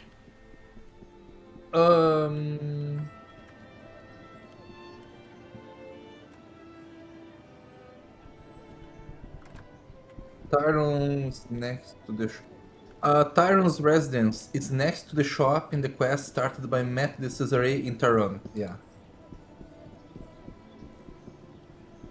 Next to the what shop? Next to the shop where you met Matt de Cesare in Taron. Oh yeah, but I already started that. Where is he located? Let me see. I already went to Blackroot and found his note there.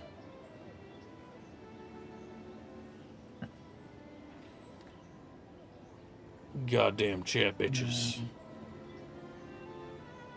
The wiki is breaking for me for some reason.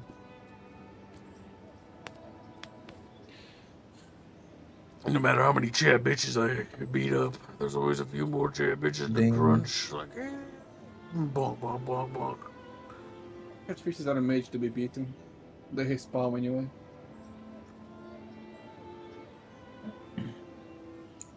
The Ben fucker. Let me click on the video. Ben fucker has failed. Damn, man. Piggy. I'm coming back to stream just for him to bop on my Finding Little Skull. Sir Matt, this is very optional. If you travel to Blackroot, you'll discover that. Eventually, whenever you get to Caladon, you will meet Arthur Tyrone. If you explore the city, if you show him the skulls... Okay, so he's in the city. And not reading any more of that because that's fucking a wall of text, and I guarantee you there's spoilers in there. Probably gonna spoil everything, yeah. But the only thing I was looking for was location. Fortunately, the author of that actually wrote that at the top. So Caladon, he's somewhere in here. We've got to find him. I don't know where he is, but he's... I find him so fucking funny with that arm. You look like a toy. You are a toy! A child's plaything!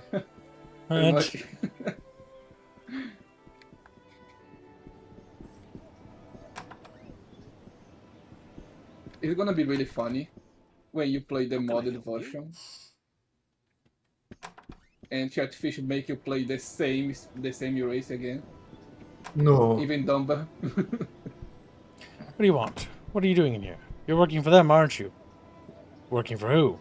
He says nothing for a moment, his eyes darting from side to side, perhaps Inform him. looking for the best escape route. You know who. The day has finally come, that it? Arthur Tyrone has become too dangerous to be allowed to stay alive. You're Arthur Tyrone? De Cesare sent me. He grabs you. The skulls! Have you brought the skulls? Yes, here they are. He examines them with barely contained excitement. Yes! Yes! It is all coming together now. What is? I have uncovered a plot, the ramifications of which could bring down the government of Toronto, but I will need your help to finish my work. Is that so? His eyes dart around again suspiciously. Haven't you ever wondered where all the half-ogres are coming from? 100 years ago, an half-ogre was a rare thing, usually the result of raping and pillaging, but human women aren't equipped to birth a baby the size of an half-ogre. That is rather strange. I'd never thought of it before. He leans in close to you, intensity dripping from his brow. They are breeding them. They've enslaved women and forcing them to mate with ogres, I tell you. Who is? Who's doing this? The gnomes! The gnomes of the Industrial Council in Tarrant. Haven't you ever noticed that every gnome seems to have at least one or two half-ogres always following him around? They're breeding them for protection. How did you find out about all of this? Oh, I've been on the trail for a long time. I have, and now that you have brought me the skulls, I'm ready to close in and grab the proof I need to expose them. It's just that, well, I'm not much in the way of physical prowess. I need someone I can trust to collect the evidence for me. I don't think I would survive it. It is sure to be a treacherous endeavor. What does all this have to do with the skulls? The Siamese twins were the result of their first twisted breeding experiments. They tried to breed elves with orcs to produce a breed of extremely strong, resilient mages that they could control. This was before it was obvious that technology would one day rule Arcanum, of course. So what happened? The twins were the only viable offspring to come from those experiments. They were scheduled to be put to death, but they disappeared from the laboratory before their termination could take place. They appeared in high society some 20 years later. We believe they must have been under the protection of a powerful ally of ours on the council for them to have survived that long. I could possibly help you. What would I need to do? Through my research, I've discovered the most likely location for this breeding facility is a small island I've dubbed Half Ogre Island, near Thanatos. You would need to find a way into the laboratories to bring me some sort of evidence I can use to expose them to the world. You have piqued my interest. I will do it. Excellent. Here, let me mark your map with the location of the island, and don't speak with anyone about this. It could be unhealthy for you and me. Agreed. I shall return with your proof. Potato bitches. The potato bitches. What I miss? We found out some conspiracy stuff about ogres, and we also found out that Squill is gay. That's not true.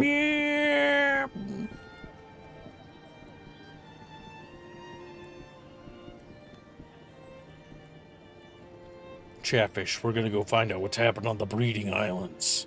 I went grocery shopping this morning. Baby making?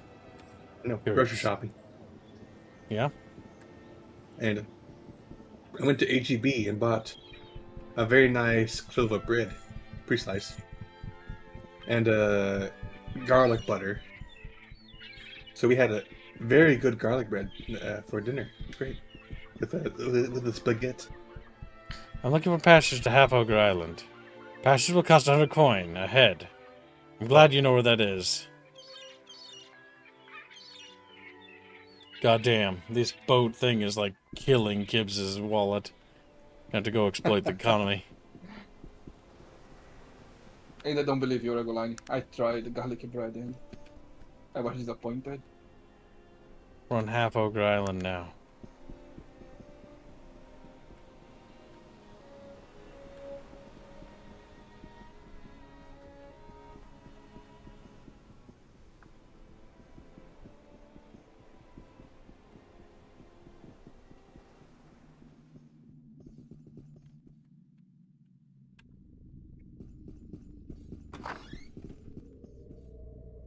Oh my god.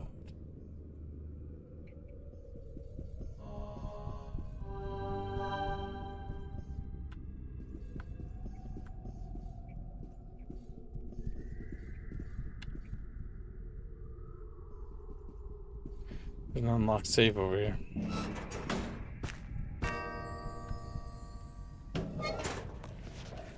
Experiment 1004A, Section 5.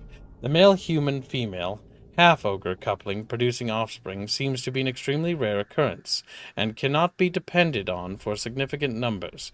The female human, male half-ogre experiments fare much better, but with 100% loss of host.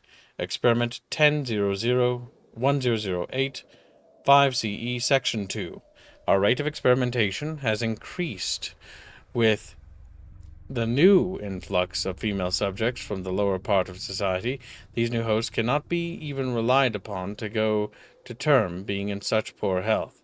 Suffering from common ailments, those living in this manner are subject to a healthier source of subject would help immensely. As I have some new surgical ideas I would like to implement, but the subjects I have to work with would not hold up under the knife. Experiment 1015E, Section 1. The new surgical techniques we are applying have reduced the numbers of fatalities by removing the unborn before term. The hosts seem to be viable for 3 harvests before their bodies fail. Subnote 1. Some of my less dedicated colleagues have to be dismissed. They were expressing doubts about our new female host. I have no such compunctions. Once they are here, they are a number to me, and nothing more. Scientific advancement would never occur if the weak-willed were to have their way. That was incredibly fucking twisted.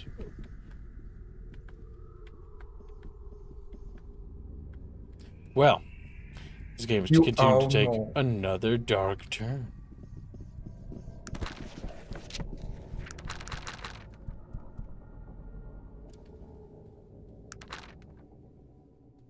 Okay, so I assume I have to return. I assume there's nothing else to be found here. Nothing found here. That book is all the evidence I think we really need. That, and we found the location of the facility. So yeah, they were abducting human women, forcing them to be bred with ogres to conceive half-ogres, and they could get 3 harvests before the human woman would perish. And then they would simply go get the next one. Mind you. What was that? That one in particular, the one they reference. The healthier one, yeah. It sounds like the gnomes must be exterminated, Jet. Yes. Oh no. So, Chet, how do you feel about gnomes? I hate gnoblins. We should crucify Kyoko now.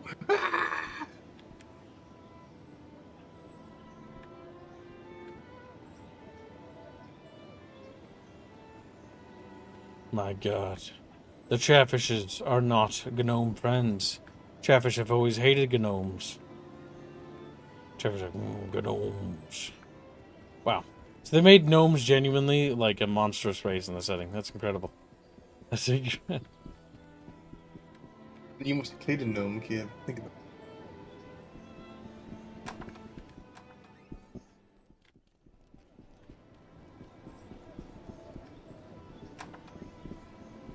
Is that a gnome? I'm glad you are here.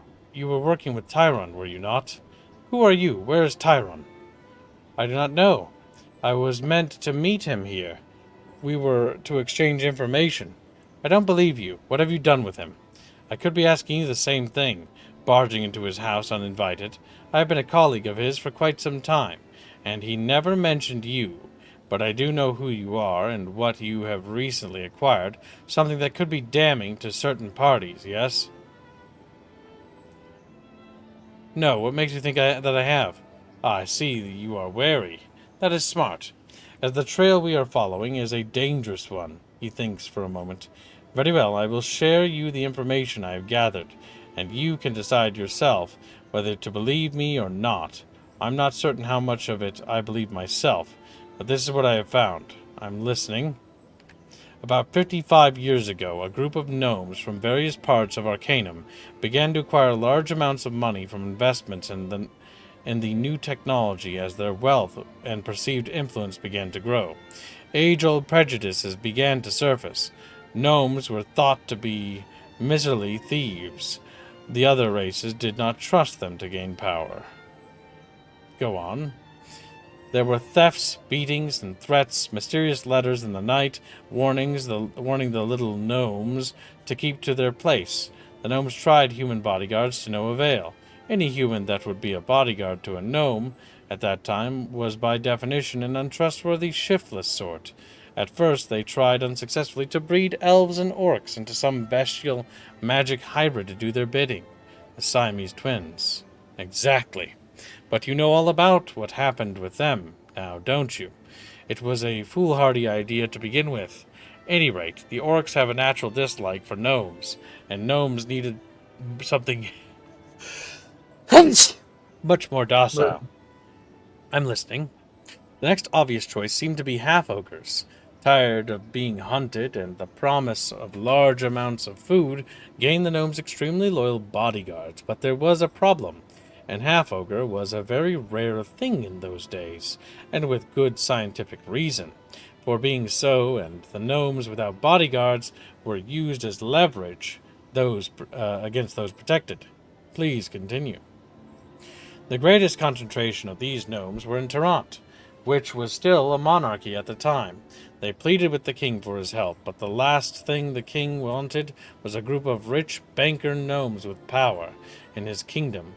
The baitings continued, and the king and his court turned a blind eye to their plight. That was when, well, let's call him Mr. X decided to act. Mr. X. Yes, he hired a prostitute to go home with him one evening, and he locked her in his basement, where he also happened to be keeping a full-blooded ogre. You can imagine what happened then. She died giving birth, as was to be expected. But Mr. X now had his future bodyguard. He recruited some other gnomes, and the kidnappings began in earnest. What happened then? For safety's sake, they set up a breeding laboratory on the island you visited. Their plan wasn't working out as well as they had hoped, as the women all died giving birth, and the more prostitutes that disappeared, the more authorities were looking into their affairs. They decided to try surgical means of delivery, but the women were too sickly to survive that. Go on. This is when the king's hirelings discovered what was happening. Unfortunately for the king, though, the gnomes had become incredibly rich in this time. Rich enough, in fact, to purchase the king's murder and the kidnapping of the queen and her young son. Rumors began circulating immediately, pointing to the queen as the killer of her husband. The queen was brought to the island, wasn't she? Yes, she was the patient in the first successful operation. Damn. She mothered 3 before she passed.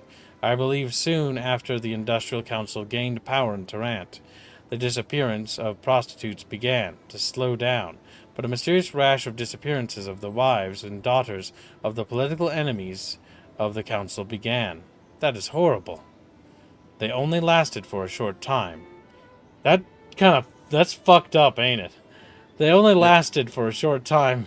However, as they had now bred enough half-ogres, females, to no longer need to rely on human breeders, they have hundreds of them now, kept in cages on breeding farms somewhere. They keep this whole thing in a cloud of mystery by releasing half-truths and lies, and even real information, through unstable individuals like Tyrone.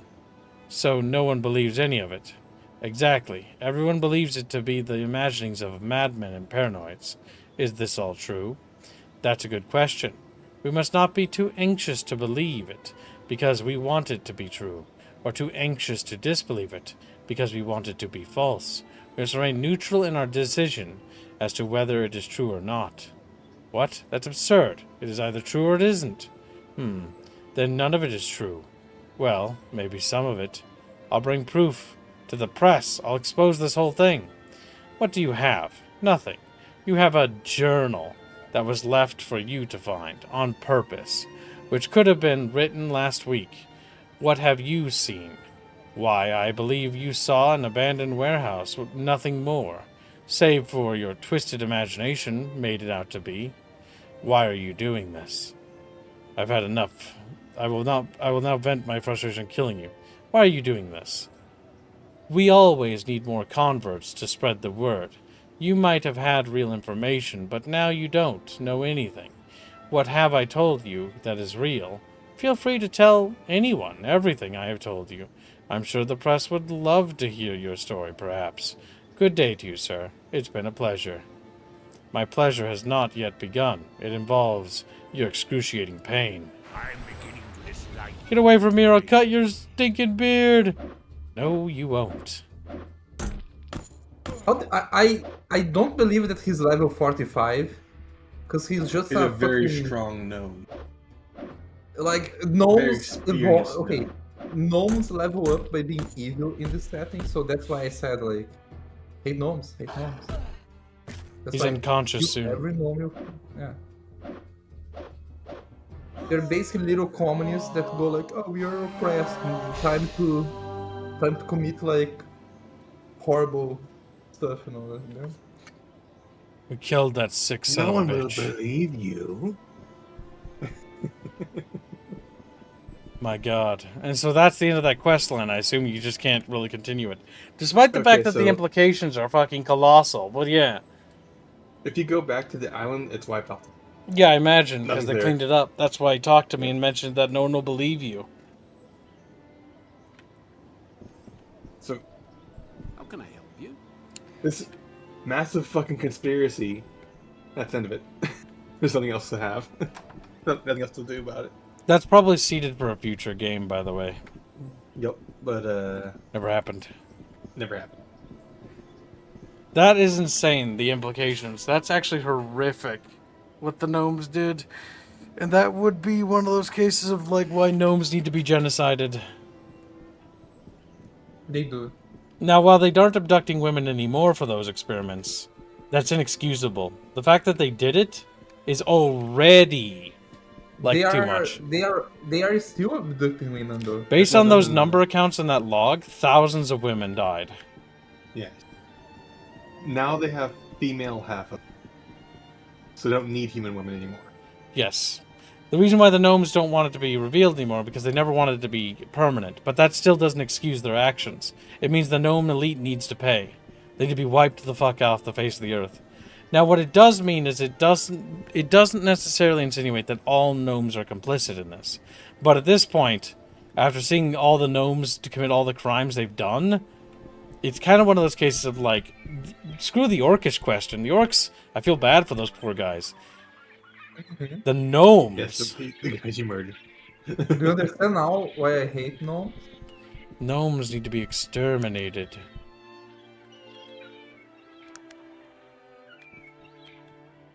Well, the mod can't fix or finish it. Because it's not finished. Like, it was just a quest. A conspiracy quest that's like, you do it and you're like, holy shit.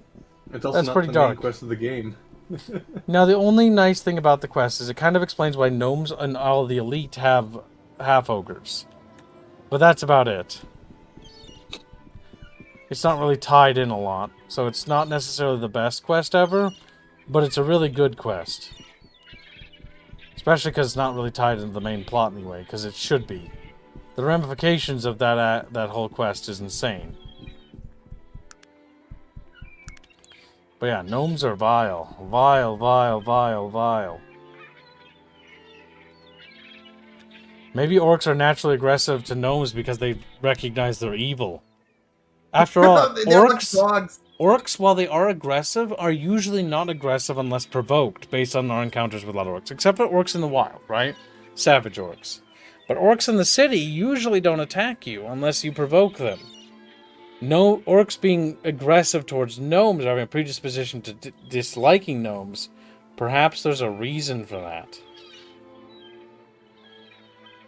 Maybe that dark sorcerer knew more than he let on. Hello, wish to book Incredible. pieces aboard your ship. Where you going, Cube? We're going back to Tarrant. Turn.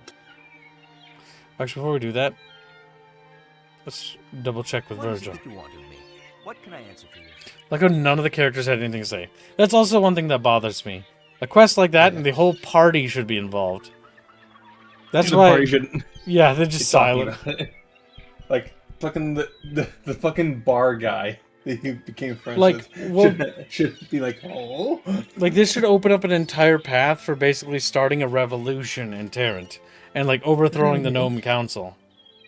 And being like the only good gnome Is a dead gnome on the gnome. ground. Yeah. That's why because that should be like a thing. Like, you should start a revolution path, and there should be like 2 paths to that: wiping out all the gnomes, or 2, which is like wiping out only the elite gnomes, and then like somehow the other gnomes aren't all blamed. Or you'd have to introduce a gnome that like isn't somebody you don't like. But here's the issue: I haven't met a single gnome in this game who's actually a decent person. Not once. Everyone's a piece of shit. Yeah, so it's one of those cases of like they're all terrible. Hold on, what do you know of this place? Well, as ill-advised as it may be. Yeah, we gotta go it back to seems the we other need to continent. go and speak with the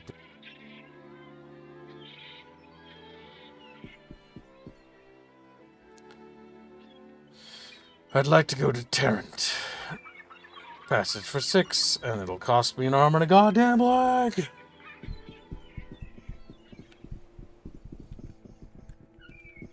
This is why being a mage is awesome, if I had to guess. Fuck. You have to pay so much goddamn money.